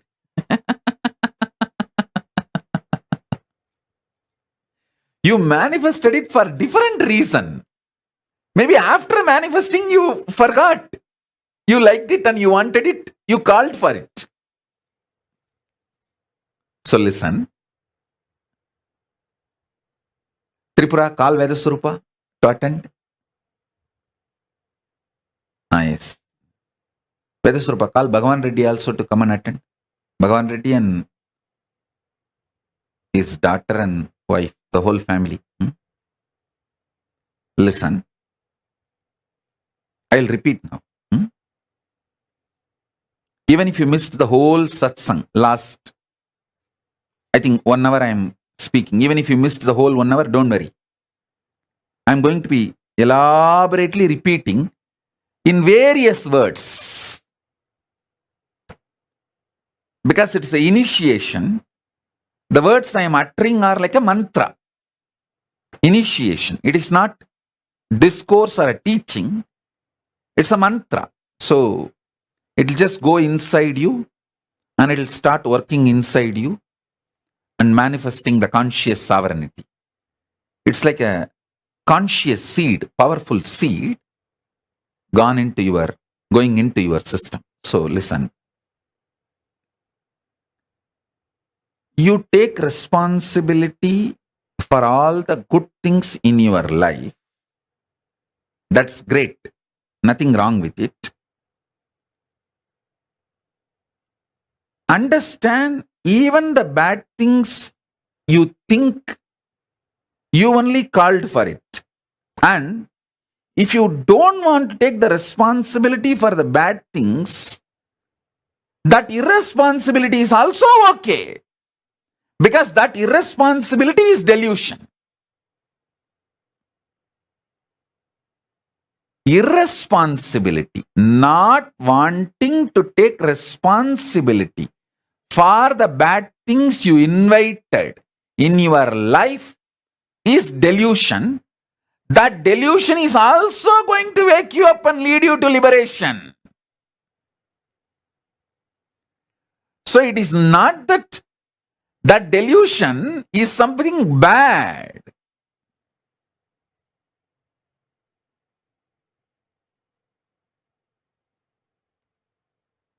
Be very clear.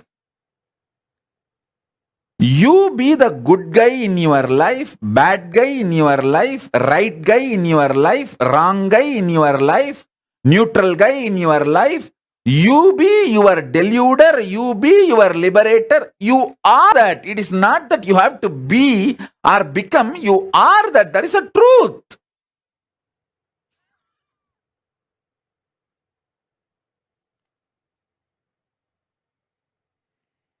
Get comfortable with this. And if you don't want to get comfortable, also is okay. Because you are that. See, even if you don't get comfortable with the truth, you invited your headache by having a head. You deciding to have a head itself. You accept the process of possible headache, the possibility of headache. The moment you decide to drive in the road, you accept the possibility of the accident or a sweet surprise of meeting your friend whom you did not meet for a long time. So the surprise, sweet surprises, shocking accidents, both are possibilities, probabilities. Decision to drive in the road. So ultimately, you are the source is not teaching, it's a reality. And the great news is, when you start getting comfortable with this truth, you manifest powers. You manifest powers. You manifest powers of conscious sovereignty. That is what is powers of Paramashiva. Every time when you manifest powers of Paramashiva, I give you one powerful cognition to manifest that power. That powerful cognition is one of this liberating principle. So now I am giving you multiple liberating principles. So you start manifesting multiple powers.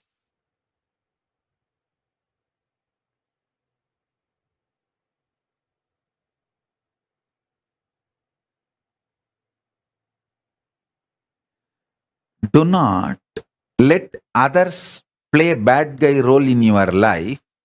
And even if you let them play the bad guy role, it's okay. This paradox, the other you choose, you want as a bad guy, is also part of your conscious sovereign decision.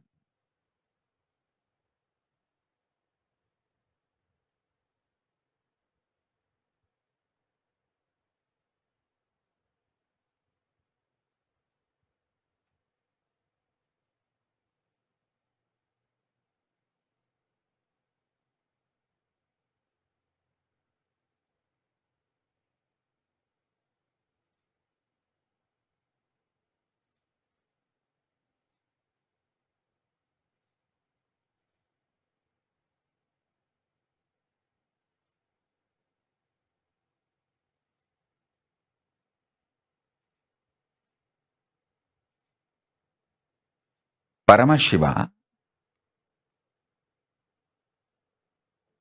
creation of sustenance, creation of destruction, creation of delusion, creation of liberation, maintenance dimension getting created, maintenance of maintenance, maintenance of destruction dimension, maintenance of delusion dimension, maintenance dimension, then destructive dimension getting created, the destructive dimension getting maintained, the destructive dimension getting destroyed, the destructive dimension getting deluded, the destructive dimension getting liberated, then the delusion dimension getting created, the delusion dimension getting maintained, the delusion dimension getting destroyed, the delusion dimension getting deluded, and the delusion dimension getting liberated,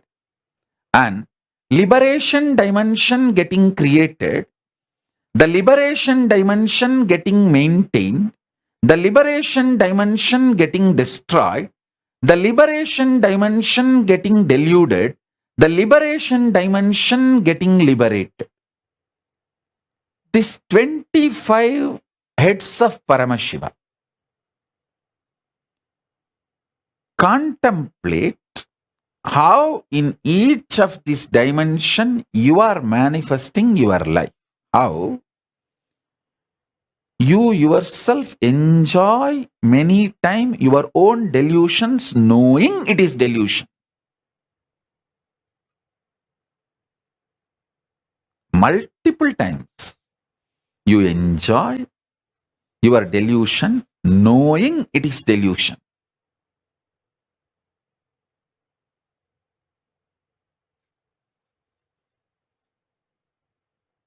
I am not saying don't enjoy your delusion.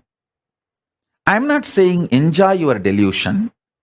I am only saying know it that it is you, so that your sovereignty is not damaged by your actions, your existence should not be damaged by your actions.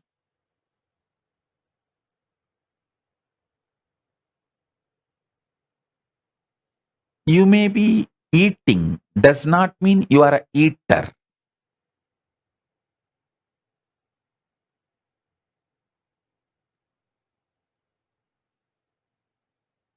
You may not be eating, does not mean you are a nirahari. You may be having sex, maybe sometimes even with different persons. That does not mean you